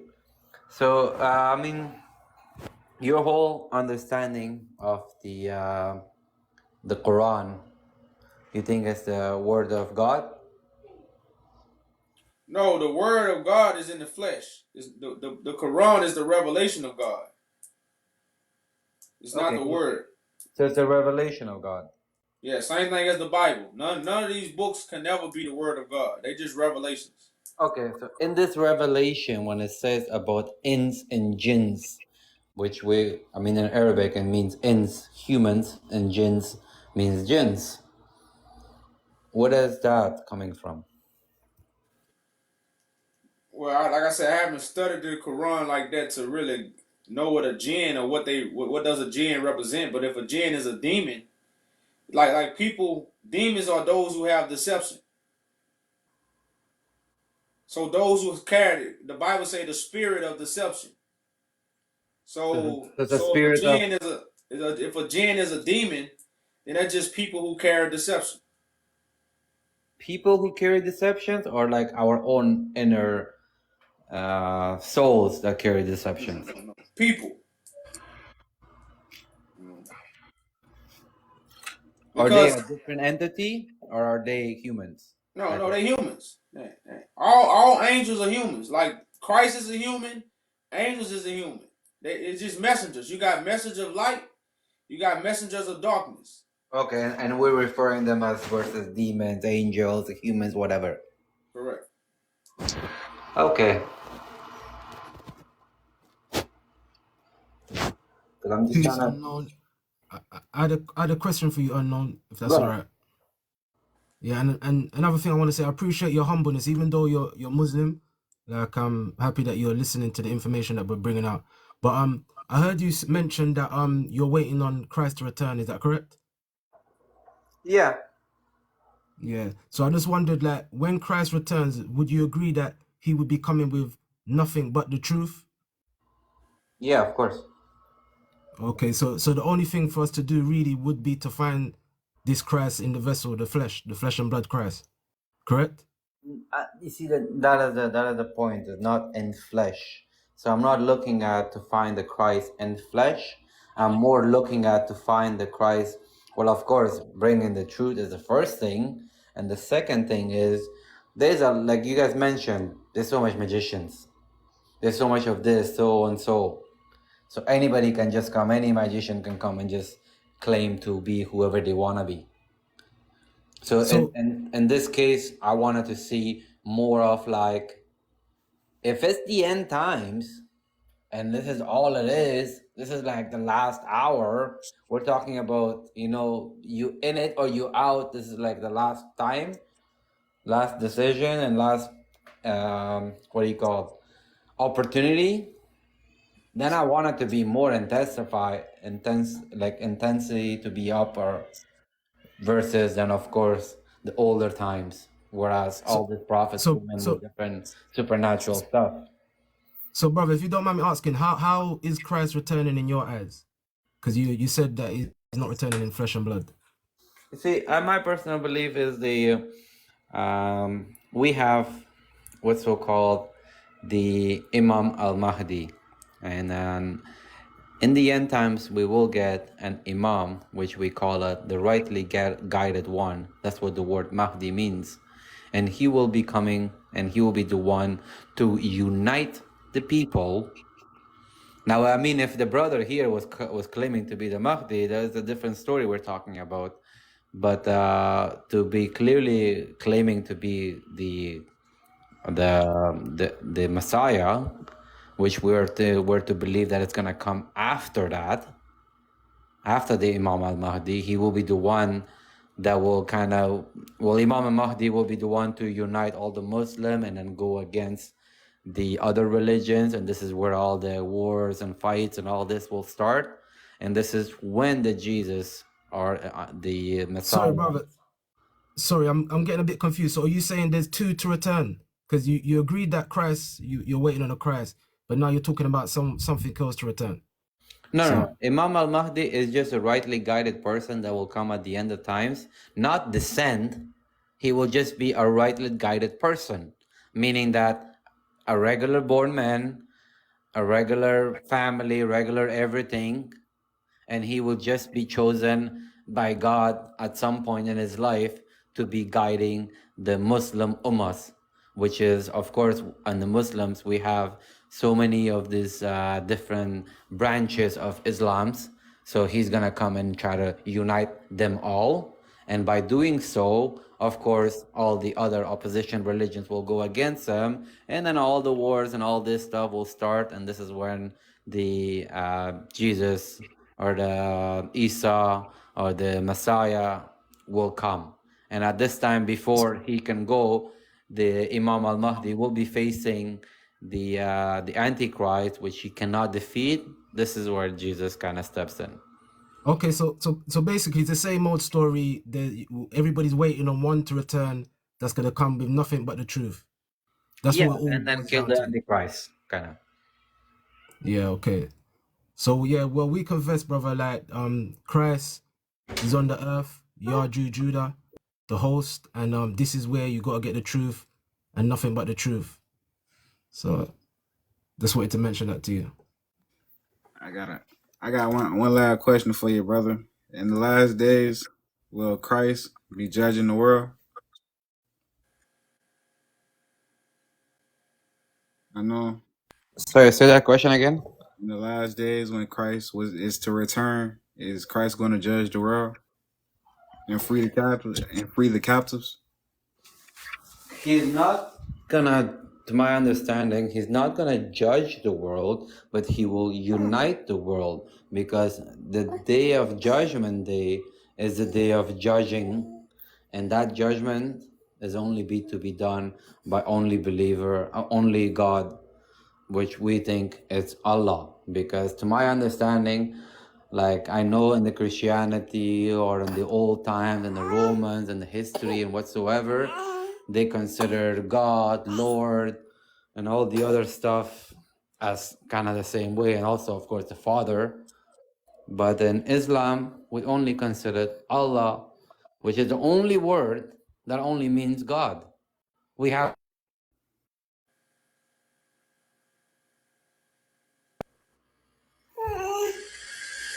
Sorry, say again?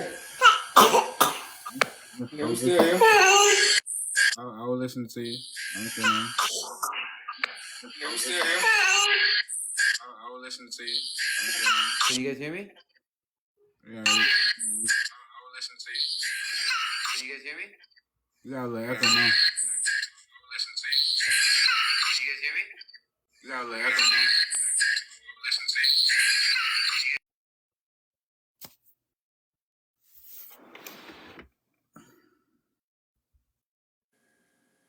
Yeah, I think he might have got a call and the mic got messed up. Yeah. Yeah, time went kind of fast tonight. Shit, it's almost 11:30.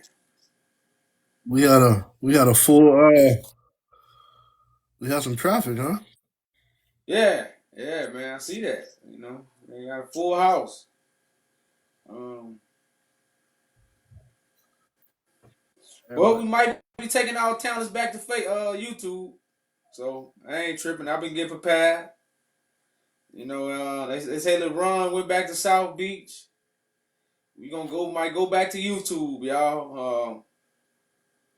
You know, like I say, we come up here, y'all. You know, it ain't too much left to be said, man. It's what we got to do.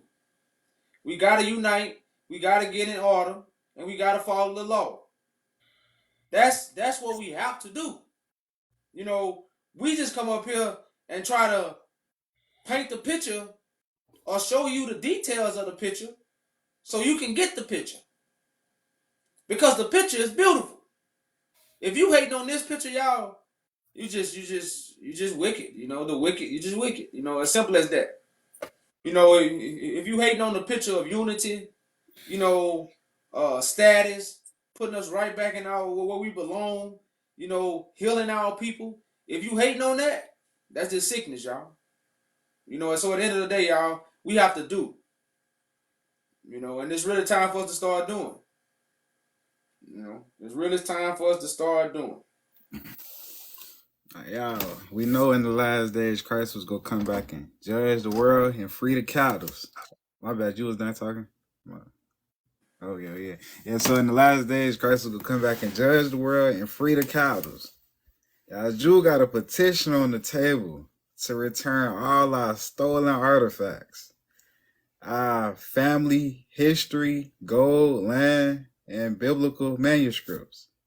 All we gotta do is sign this petition. Also to expose the devil and knock down the Pope off his throne. Because we see he putting all the confusion out in this world. And the crazy part about it is he a melanated brother from a neighborhood like yours. All he asking is for a signature on his petition. Now, would you sign it?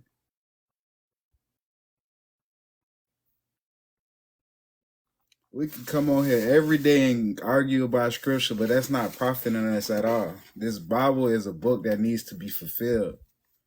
Christ was going to come in the last days to do our Father's will, gather the saints, and judge the world. That's how it's playing out. That's how it's going to happen. And the funny thing about the petition too is like it's not something that we're begging for. It's not something we're asking for. It's what was stolen from us. It's things that belong to us. So, you know, this is just another reason why we should all come together to sign the petition so we can go and judge and get back what was stolen from us, our resources, manuscripts, all this information. You know, but this is why we have to hearken onto the voice and support the man that stepped up to do the job in hand for the people. Like my brother man said, it's not difficult, man. Why would you not want to sign a petition? You know? So yeah, visit yardjujudah.com and check it out. For the lady from Florida, Lovely Jackson, make sure you visit the website. Leave a message, leave your info, so we can contact you or converse with you outside of the TikTok.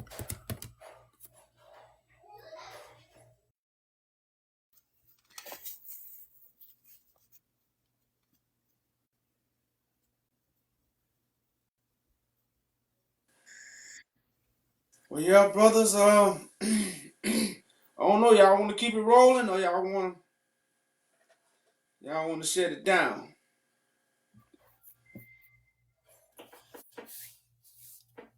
What you want? What you want to do, King? Somebody say I have a question. What's going on, Onion? Ask your question.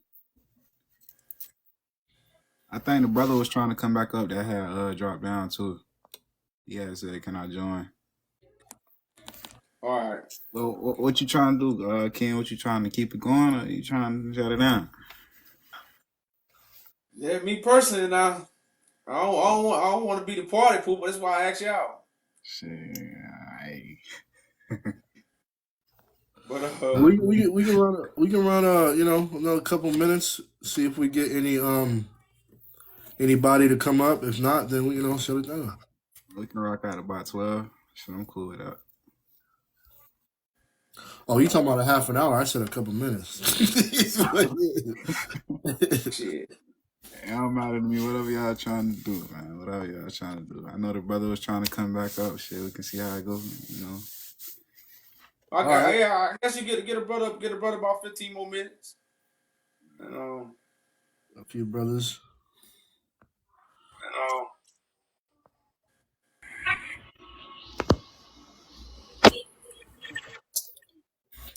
Hey, will you peace and blessings, Ruben. Unknown. Did you have anything else you wanted to say? What's going on, Ruben? I'll give a chance to my brother Ruben here first to talk, and then I'll go back. Okay. Hey, peace, Ruben. What's going on, Peace, brother? brother. Peace.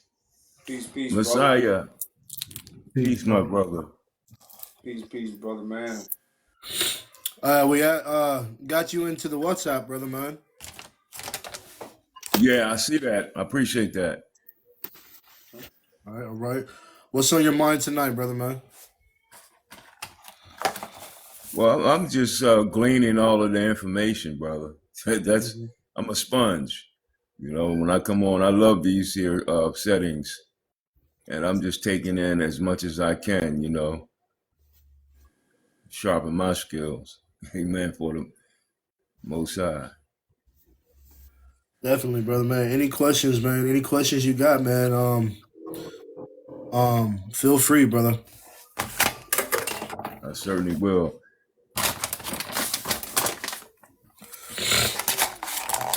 Well, shoot, Unknown, did you have anything else you wanted to deal with?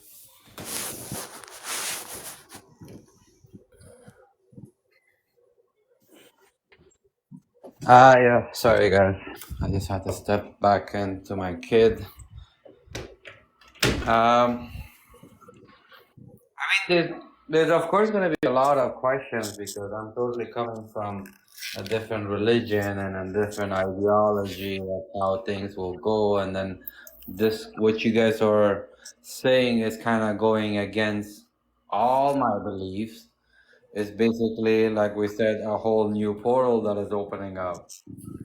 Of course, there's going to be a lot of questions. I'm trying to get my head. I don't like to go into questioning random questions. Oh, show me this or show me that. I like to kind of start from the beginning and kind of make my way and debunking every single question that I have as I go. We can't eat an elephant all in one bite, bro. I said we can't eat an elephant all in one bite. Yeah, of course. You have to kind of get it on piece by piece. And you know what's vital for us to do when coming to God's table? We must empty our cups, get rid of the teachings of men, and hearken to the voice. Because new information was going to be presented that was going to go against all of man's teachings, which is the lies. As we told you many a times, the devil deceived the whole world. We learned the lies. The truth go come in the end.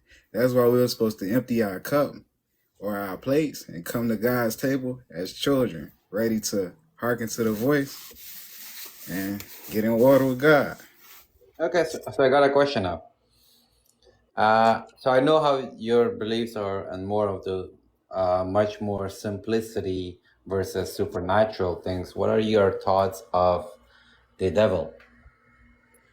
For the devil, I don't know if one of my brothers want to answer. Zamar, you wanted to take it? Yeah, I think. Yeah, the devil. I mean, it would be nice to hear it from the host. We all one voice here, brother. We all got the same understanding, the same information, the same mindset. So No, talking to I the host understand is you just say like, the same mindset, but do you also believe that if you put 100 people on a lineup against each other and you just pass on one simple message, by the time it gets to the 100th person, I'm not gonna say that you guys are the 100th person, but you know how words can change. well, in this council, we have one mind, one voice, one body, one spirit. Okay, so trust that what you're hearing from us is definitely what you would hear from Yaju, because this is the one that we testify of, me and the Son of Man, Messiah. All right, so we definitely have the message and the testimony. So, with that said, we just reveal to you that the devil is really a mindset, a spirit in the earth, just like God is a spirit. Same thing with the devil is really the deception or the defiled information that people possess. So people are possessed with demons in the story, but it wasn't referring to actual like entities that you pull out of people. It was more so the mindset, that people are in, which is a defiled mind, a defiled mindset, which is why we must make man in our image, which is to reconstruct the earth and the minds of people in the earth. So, all in all, deception is, the devil is more so the spirit of deception in the earth. So it's like within us? Well, not us, but, but the majority of the world, yeah. That's what the mark of the beast is. The mark of the beast, all those that are marked with the beast. No, but I'm saying, who's the one that starts? Well, hold on. Like, who's the virus? Hold on. All those that are marked with the beast, how it says they have the mark in their head? Come here.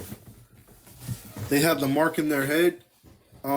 It's the same thing of the mark of God. If you have the mark of God, you have the truth. This is why it's written that the truth would set you free. And so the man that brings that truth, which would be Christ himself, would set us free. From what? From the mark of the beast, because the whole world, isn't it written in Revelations that the devil would cause the whole world to receive a mark in their head, which is the lie. So the mark of the beast is the lie, and the mark of God in your forehead will be the truth. So you said who started it? These religious doctrines and ideologies and schools of thoughts, they go way back. They've been on the earth, but they've blossomed and turned into big religions and organizations and things. So I would say mainly from the Roman Catholic Church, but it's the religious mindsets that have been established in the earth.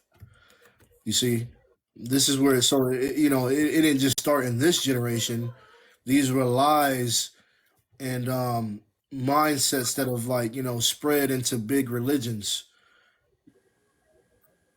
The demon, the evil spirit is a mindset. The devil is a mindset, and basically everything what I'm getting from you guys is like it's all about. We're not going back on one particular person, but more of like whoever triggered it. We kind of don't know who exactly that person's name is, but it's the mindset of it. So when you got are you familiar with the Bible? I think you said you're a Muslim. Yeah. All right, so like heaven is not a place. So when we talk when it's written about heaven in the scriptures, it's really talking about us. So when it talks about the angels fighting or Satan and his angels against Michael and his angels, this is all really dealing with the where's the war? The war is right here on earth. And the war is the holy conversation based off religion, right? That's what everybody in the whole earth is talking about. So the holy conversation is the war. You got those with the truth, and then you got those with the lie. So really, the Bible is just a prophecy about what's happening in the earth. You know, these are all prophecies about what is happening with us. You know, so when Is we there say, is there an afterlife? I mean, I can't really speak on the afterlife because I haven't really died. But No, but I mean, I do know if we that I have the do know. spirit, we have the spirit. I mean, do you guys believe that the spirit lives on or no? Yes, definitely. The spirit is always gonna the spirit don't die. It's definitely always So gonna if the spirit lives on, it must Mhm. go somewhere, something, because the way I feel, the reality that I feel today, I feel like my mindset tells me and my religion tells me that the spirit lives on. That means there must be somewhere else it's gonna go to. It's not gonna just be floating from But universe to universe. that's your opinion, and believe it or not, a lot of people's imagination of a spirit world. Now, I'm not saying there is or not, but I do know that the spirit, which is energy, definitely So what regenerates. happens to our spirit? Like We regenerate. tomorrow I die, God forbid. But what happens to my spirit? I'm What telling where you. do I go? I'm telling you that we regenerate. Regenerate. It's just borrowed energy. You know, we go back to God. You know, but No, the Father of spirits, the Father is. It's not like spirits floating around like you said, but spirit is thought. You see what I'm saying? So you got to understand, like if we regenerate within our with where our where the flesh goes back into the ground. So Mhm. wherever the spirit comes from, it just regenerates again. So So it I mean, goes into I'm not another gonna make body, it up. or it goes Hold on, regenerates brother. where? Go I'm not ahead. gonna make up something that I want, that I think, or I want to believe, but I can tell you what I know is that the spirit, just like the flesh goes back to the earth, the spirit goes back to the source as well. So it regenerates. So where does all electricity go? Like electricity, like here in the earth, it doesn't just disappear and like no, it all goes back to the same source that it's flowing from.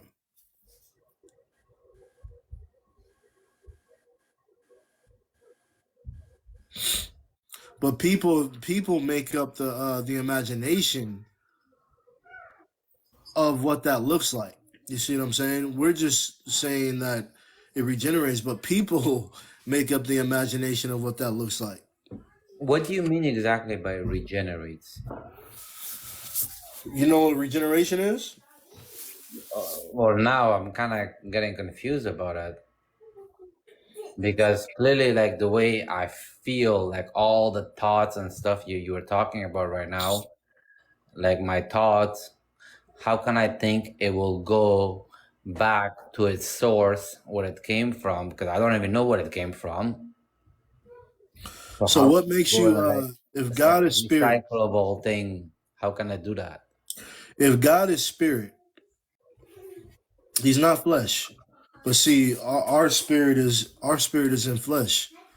If Mm-hmm. your flesh goes back to the ground or goes back to the earth, it regenerates like a mushroom. It's like It just dissolves. no, I didn't say it dissolves. It goes back to what it came from. Yeah, it goes So back to the earth and whatever source of whatever energy, right. protein, So it's the everything you same had thing. It's the goes into same the thing with earth. the same thing with the spirit. So the Father of spirits. Don't you believe that the spirits or energy or your soul will just go back to what source it came from? You see, So I would understand when you say the first part that it goes back to the earth because I can visually see the earth. But if I cannot see visually God or the spirit or whatever that the regenerates to, exactly, you then get how it. can I think about it? Exactly, that's the point. Exactly. People make up about what this looks like, and we're not doing that. We're just telling you that the spirit goes back to the source. You see, that's what we're telling you. I'm not saying that there is and there's not. What we do know is that the energy goes back to where it came from, is that the flesh goes back to where it came from. You see? We're not telling you, we're not giving, you're asking something that we're not giving you because it's not something that it's not something that's given. It I, just, I, it's I just, I it just agree. happened. I agree. So, I like, for agree to the instance, like point. electricity, you can't tell me what made electricity or what, where does it go? It goes back to where it came from. So when we talk about regeneration, that same energy, which in this case is our souls or our spirits, that same energy is going to flow within the cycle that it flows in. That's it. But see, people want to hear something else, and that's when you go into vain imagination. You see? Now, you can't really speak on that until you experience that, until your energy in your body, which is your spirit, goes back into the cycle. You see, you can't really talk about that until it does that. So we're giving you the logic, but I think it's the imagination that people want to hold on to. So hopefully that makes sense, brothers. It does make If I'm sense. not making sense, please No. help me. I totally agree with what you're saying. That the same way the flesh goes into its source, the same way the spirit goes into its source. So then, what's the whole point of having not to be offensive to anyone, but what's the point of having the Yahweh here for us? Well, the Yaju is establishing the truth. So, like in the earth, to understand, so that we can live life more abundantly. So for instance, most people think that heaven is in the sky, and that there's a magical place in the sky that we go to live after this. And it's like heaven, according to what's written in prophecy, is actually a mindset in the earth. So it's a state of mind or a righteous mindset that we enter into, which brings us into all truth. So it's the actual process of what we're going through right now in this conversation. So the truth is being established. So, for instance, me understanding will a place in the sky, which is not what the prophecy says, it kind of makes me like, knowing that that's not really so. Now I really want to live my life fully. I really want to experience life and live my purpose and do everything that I'm supposed to do. Not hold back from what God created for us to experience. See, some people have been tricked to believe that some things that you're supposed to experience in life is sin and this and that. It's like, wait a minute. Like, nah, this is not true. So there's things created in the earth that we're supposed to experience to live life to the fullest. But if you've been tricked and deceived to believe that you're not supposed to do this, you're not supposed to do that, you're not even living life. So that also means that hell doesn't exist. Well, brother, heaven is a state of mind. It's a righteous mindset that we enter into while we're in this plane. Why hell? And hell is the same. The hell is the same thing, because the parable about the lake of fire, that was a parable. It wasn't describing an actual place. So these are mindsets. If my spirit is going back to its source, that means it goes back, because I don't remember the source. That means, it's basically, to my understanding, is gonna go back to nothing. To tell you the truth, and this is just my I We're think of talking it about like deja vu. logical stuff, and I really like this topic, and don't mind. Like, one of the reasons why you guys are understanding that, I understand where unknown is coming from, and I understand where you guys are coming from, is because there is a lot of Muslims that also kind of not believe but have thought of this. Look at these people in the comments. They're speaking on things that they don't know. We told you where heaven is. Now, how do you know that heaven is above in the sky if you've never been there? No, I'm not talking to you, brother. I was relating to a comment in the comment section. Somebody said heaven is above in the sky. But according to, how do you know that? Do you believe in the Bible? You must believe in the Bible if you believe in heaven. So if you believe in the Bible, then you would know that in the Bible is written that heaven is actually not a place or a thing. It's actually a mindset. It's within. So it's something that we bring to fruition in the earth, which is a mindset. So how can people make comments?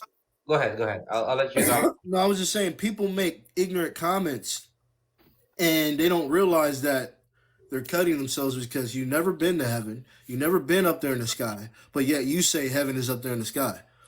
Who said heaven is in the sky when we read about heaven in the scriptures is related to a mindset? So you see how people are being deceived to believe in what they don't even know about. And then when we try to give them the truth, they want to believe it's something else. They want to believe the truth is their imagination, and they want to believe that they want to believe the lie is the truth, which is their imagination, and they believe that the truth is deception. But the deception is your imagination. The truth is the reality that's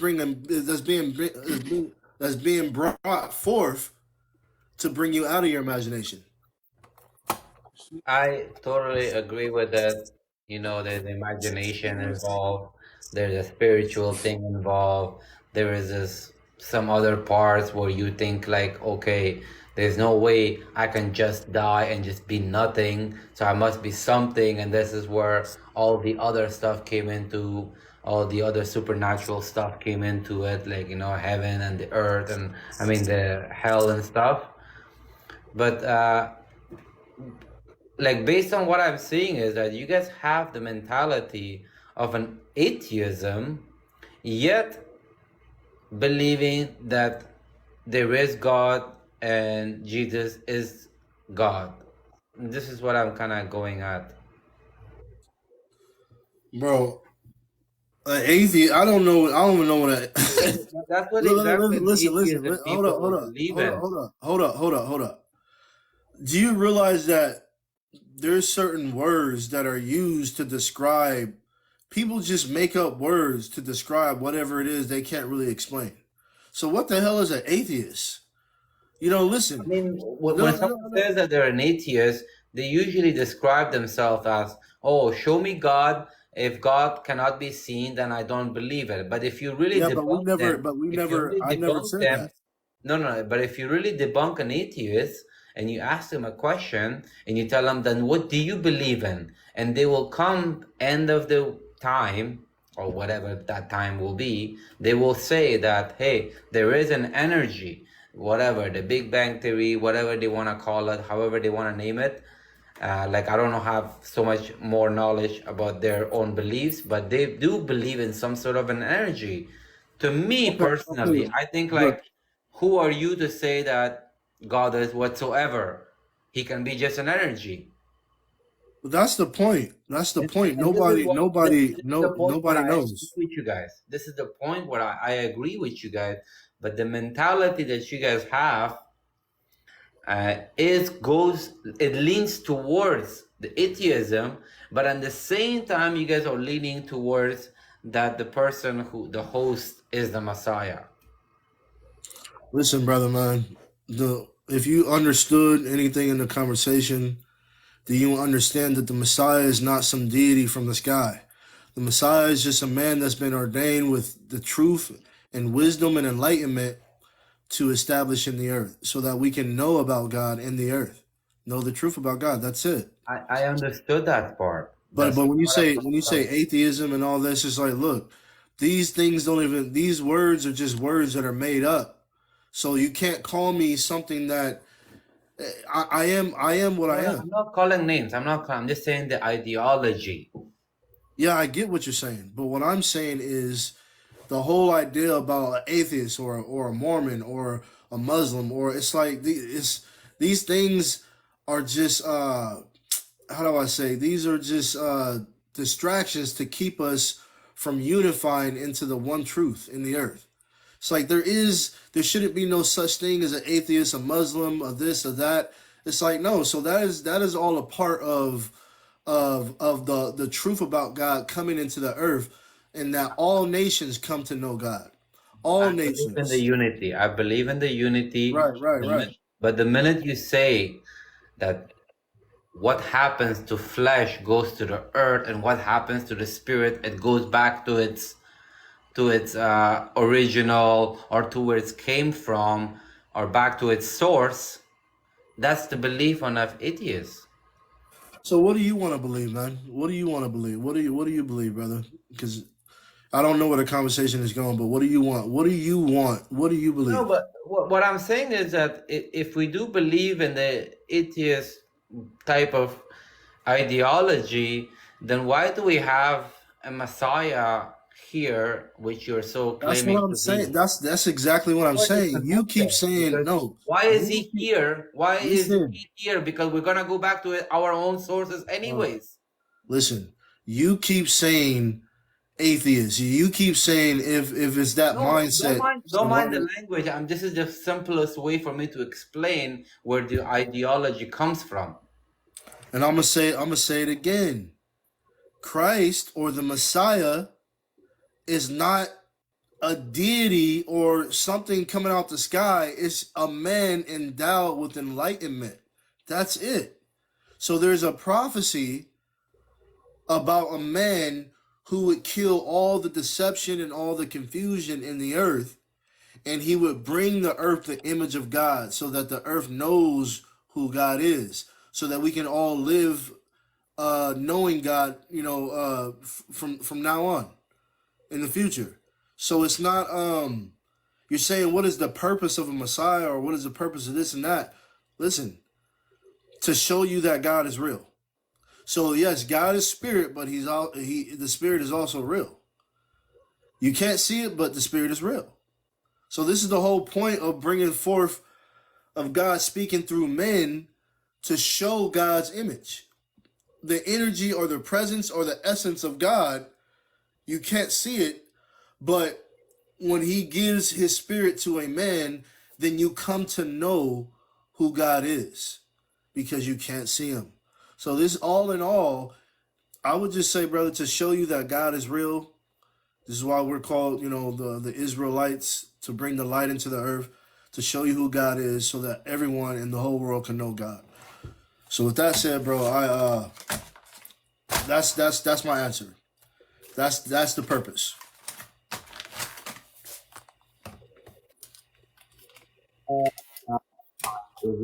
Give me a question, because I kind of feel like I'm kind of, based on what you're saying with my questions, we're not even bringing any other religion into it, because I'm a totally different religion than what we're talking about. That's But what I'm I'm just saying. I'm just It's looking not at about these religion.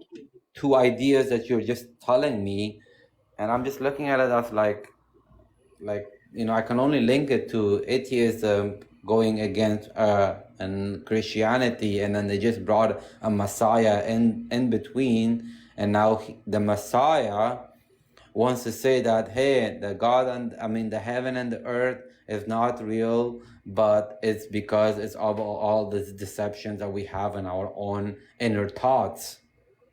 So this is what I'm like thinking about, and I totally agree. If you're literally saying, you guys are saying that, but I'm saying, like, I totally agree with that point. But then again, you guys are leaning back towards the Messiah. So I'm like thinking, like, either lean towards atheism or lean towards Christianity. Like, Once kind of no, go. bro, you got to slow down. Once again, you keep saying that we're not. It's not about religion. It's not about atheism. It's not about Mormonism, Muslim. It ain't about any of that. That's what we keep trying to tell you. It's not about any of that because God is not a part of any of that. So that is the whole purpose of a Messiah being chosen, to bring us the truth about God, because God is not a part of your But if you're saying atheism. it's not about any of this, that's totally. Nah, bro, listen. I'm speaking right now, bro. It's like now I'm just like, it's because we're going in circles, and I don't even know what it is you're trying to bring out. So I'm just telling you, atheism or any other religion or any other form of thought, God is not a part of it. Okay, He's not a part of it. So to show you that God is not choosing a religion, So you keep saying we might as well lean towards atheism or we might as well lean towards Christianity. It's like, no, we're not a part of Christianity. We're not a part of atheism. We're not a part of any religion. We're just the ones that that reveal the truth to the earth. That's it.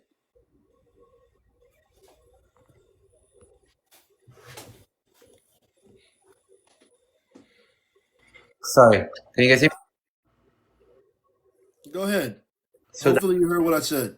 So that truth is to believe in God and to believe in the Messiah. Is that the truth? The Messiah is the one who is the image of God in the earth. To Because you believe in can't him. see God. But to So believe in him, correct? So there's a voice, absolutely. But where is that voice taking you to? Good, bad? What is it taking you to? It's taking you to the thought so you can live life more abundantly. So okay, so I understood. It's So basically bringing us into it's heaven. basically explaining you there is no good, there is no God, there is no bad, but live in good and be peaceful to everybody around you and live your life to the fullest you can. No, Christ. Listen, Christ is, or the Messiah is the one that brings us into heaven, which is the righteous mindset. But you just said heaven doesn't exist. So it's not a part of religion. So you gotta let go of religion and just come to know the righteousness of God through the one that God has anointed. So he, according to the prophecy, he would have witnesses to testify that he is risen and he is he.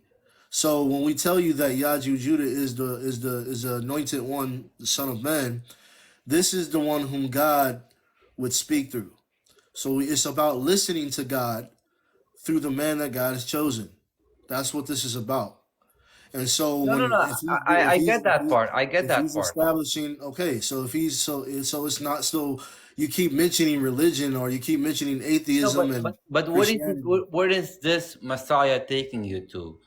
To the good I side. just told you already. He's taking us into heaven. But you just said heaven doesn't exist.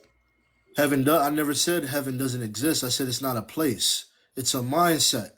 So a new mindset is being established in the earth. After we die, how is our mindset? Bro, don't cut me off in the middle of my speech because it's like I don't even know where you're coming from now. Go ahead. So I'm trying to tell you, heaven is a state of a righteous mindset that is established in the earth. All right. So heaven is in the earth once you enter into that mindset, but you have to go to the one who is bringing you the bread of heaven, which is the food for thought. You have to eat of that food to enter into heaven. It's spiritual food. So as that mindset is being established in the earth, it's something that is being built, something that's coming to fruition. So it's not a place, but it's a new beginning that is established in the earth, and a government, a new order. All right, the order of God, the mindset of God. That's why it was written, "Let us make man into our image." So everyone in the earth becomes godlike, or enters into the righteous mindset to live life more peacefully, live life more abundantly. The way that we eat, we shouldn't be eating animals. The way that we live, the way that we treat each other, financially, we should all be living abundantly. There shouldn't be poverty like the way it is. So to change all of these things, the mindset, which is truly where heaven is, must be changed. So coming into heaven is not about what happens after you die. Heaven is right here on earth. That's what the prophecy is about. Okay, So I don't know where you're going. I don't know where you're going when you keep asking me the same question, but I've already told you. Okay, so to my understanding, based on what you said, is heaven is on earth, and the Messiah here, the host, is the one that is showing us how to live the heaven.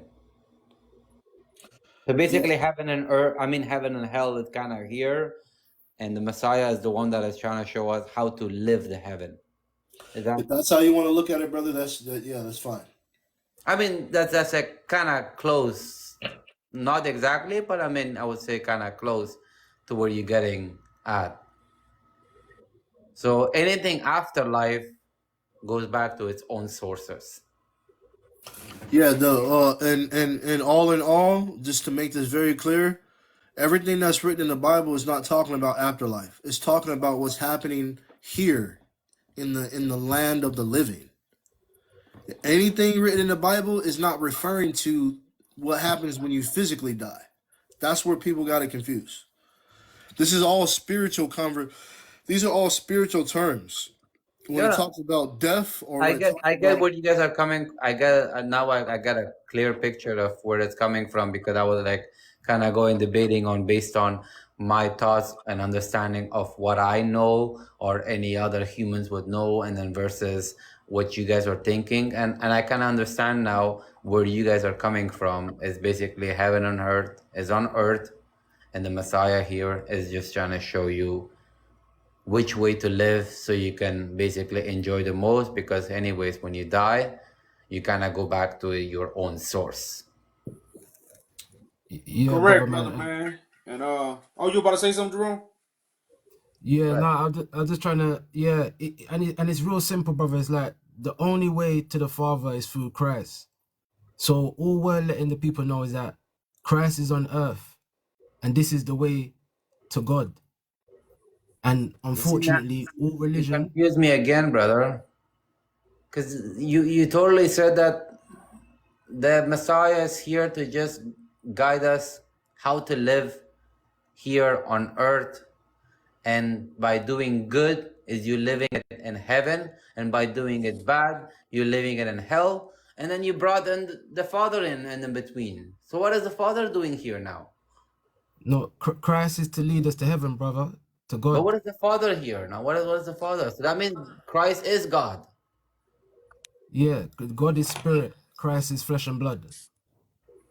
So So we would what have is, to so go through explain me the Christ. Father now here. We have a whole We new would have explanation to go to. we would have to go through the flesh and blood to get to God, because that's where God is going to be dwelling, in the But one why do I need mediator. to go to God? If Be- heaven and earth and everything is in here, and after I die, basically I go back to my own source, why do I need the Father here? Because you need a Father to get to heaven, brother. You need Christ to get to heaven. Christ leads us to heaven. It's not difficult. But what my brother men are trying to do, we're trying to change your mindset so Okay, you so can wait, see. wait. So you're saying that the Christ, I mean, the host here, the Messiah, and the Father are one, Correct. and this earth. Right now in front of you, brother. But why can't he just pick a name for himself and just say, I am either the Christ or I'm either the Father? Why do I have to connect him into the both two people? Because I clearly know whatever, or somehow he has connection with the whatever the source we're talking about. No, brother, you see what you're doing? You're making it complicated when it's not complicated. The way me and you are having a Actually, it conversation. is complicated. I told you, you guys are opening a whole new portal, and be ready for the questions. No, brother, this is how it always was. There was always one anointed vessel. It's difficult to understand. So we was all meant to hearken to the voice of the vessel. I mean, that's kind of your job, or the what do you call it? The host, the Messiah's job is to make us understand. And if he's being peppered with the questions, he has to understand that it is something that was to be coming. But we're trying to explain to you, brother, that it's your understanding that's wrong. Because Christ is not going to be wrong. Christ is the truth. If these things weren't written the way that they are to be fulfilled, then you wouldn't understand, or certain individuals wouldn't understand. So, for instance, you said, what is the purpose, or why God, or if I'm just, well, think about it. God, if it is as is written, when you see the Son, you see the Father. Why is that written? If you see the Son, then you see the Father. Because the Son and the Father are one. To give you the understanding that God is spirit. So you cannot see God. But if you understand that God's spirit dwells in a man, and that's how you see God. Now you should understand why when you see the Son, you see God. So God is not manifesting himself by showing you his spirit, like where you can actually see it. Like you can't see the wind. You can't see the wind, but you can feel it.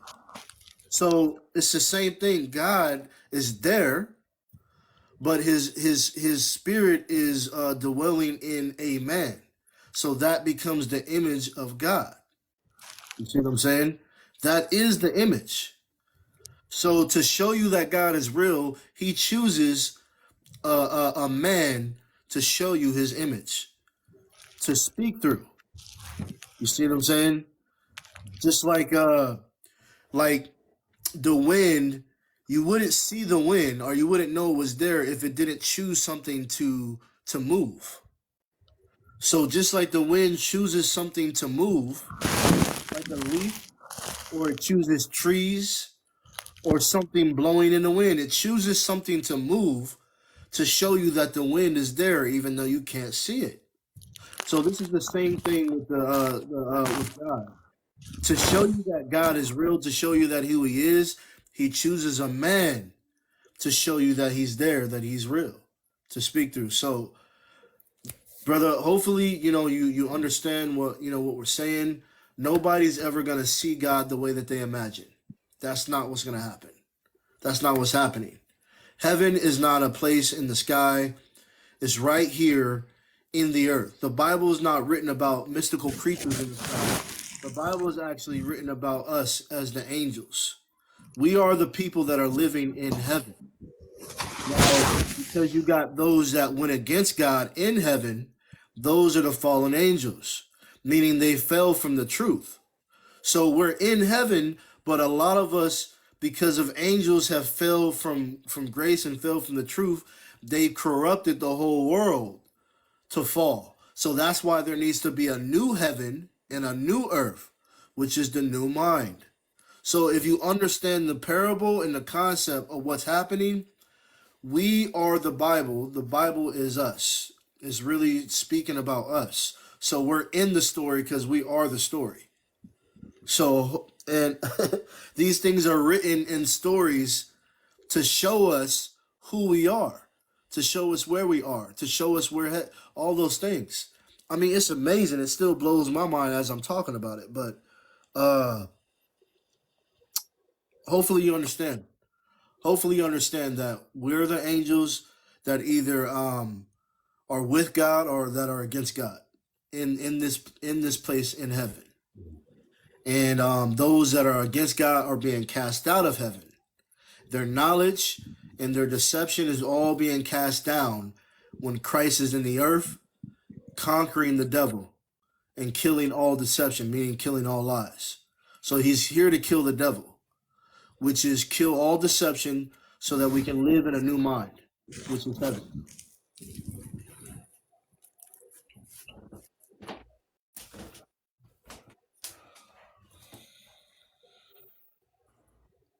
I mean, I understand where the ideology or the whole belief system that you guys are coming from, and some way, in some parts, I actually agree, because of one simple reason, is because nobody has came back from heaven and has explained to us what it's like to be there, or nobody has came from the dead and explained to us what it's like to be, or no one understands how that feels like, or like everything about it beyond once you die. We have no answers for it, besides books, besides stories, besides fairy tales or whatsoever. To that point, I agree with you guys, because like I'm just simply trying to put myself in your positions and your shoes and understand the ideology that you guys are believing in. And I'm trying to be as fair as possible. But there is a lot of questions, and I just hope that of course I follow you guys, and I'm gonna join you guys in the other chats too, and we can actually come into one sense and one ideology, or whatever you want to call it, one sense we can come to. And I really like talking to you guys, and I appreciate for the host and everybody around. that has given me the time to talk. And God is the one that's gonna bring us all to the truth, and I hope that happens to every single one of us, whatever religion, no matter what you bring in. And the main thing, I believe, we should all come into unity, and one day we can all just have peace among each other. Absolutely, brother, man. Well, thank you for your time. Thank you for coming up. Thank you for the conversation and the humility. Appreciate the conversation. Yeah, and don't mind me. Whatever the questions I ask, it's the questions I had, not personally trying to bring anyone into whatever religion, but it's the question that I had not against, but to the host and to whoever was on this chat. And I thank you guys for answering my questions, and hopefully we can in future come to one sense and we can kind of debunk this whole thing. All right, brother, man. Thank you for coming up. Well, come Yeah. again. All right, guys. Thank you very much. Yeah. Before you go, unknown. I just wanted to say, because you mentioned something about coming together in peace, and we have a petition to come together and judge the oppressors that's oppressing the world. So if you check out yardjujuda.com, we have a petition there. Say that question again. You said you have a petition to what? So yeah, because you mentioned about coming together and peace, I'm just letting you know that we have a petition to do those exact same things, to come together and bring peace to the world. So we have a petition to judge the oppressors and the Roman Catholic Church. So if you check out yardjujuda.com, that website up here, you can take a closer look at the petition and see what we're actually doing. Yeah, I'm actually gonna, because honestly, first time I'm hearing about this whole thing. I didn't even know such thing kind of existed. I personally kind of thought it was more of like a Christianity page, but now that I know that the whole the ideology of this, I'll take a look at that, and of course, by all means, I'm gonna have to look into it. I heard you guys talking about YouTube pages and stuff like that, so I will look into those stuff too. And we can take it from there. And I do believe in unity. Yeah, so do we, brother. Peace and blessings to you. All right, bro. Thank you guys. Thank you guys for having me. Peace.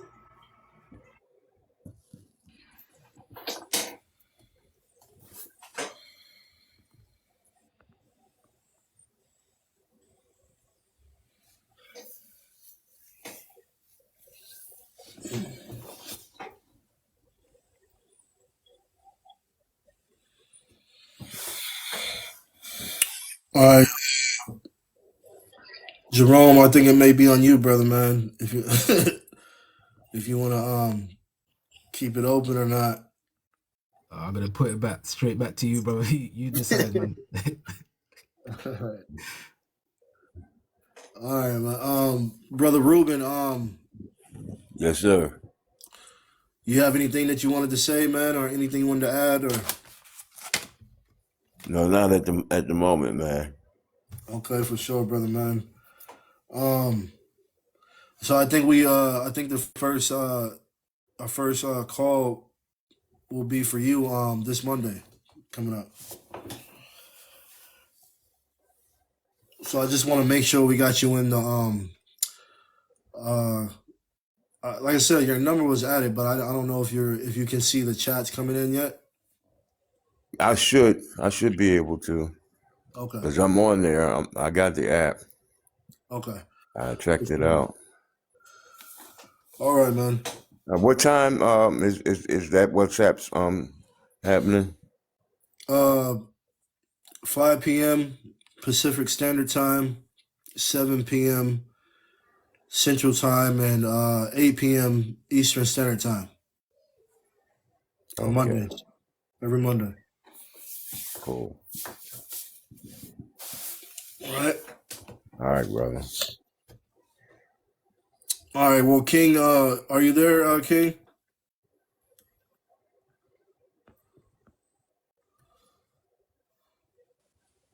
Yeah, I'm here. Yeah, so we probably gonna shut it down. All right, brother, man. Peace and blessings. You know, Peace and catch y'all next blessings, time. We'll be Messiah. back. What, Sunday? What the day is? Thursday? Yeah, we'll be back Sunday, y'all. We'll Okay. be back Sunday. All right, Peace, peace and family. blessings. Hey, y'all make sure y'all go to y'alljujudah.com, check out the petition, support the petition to change the world.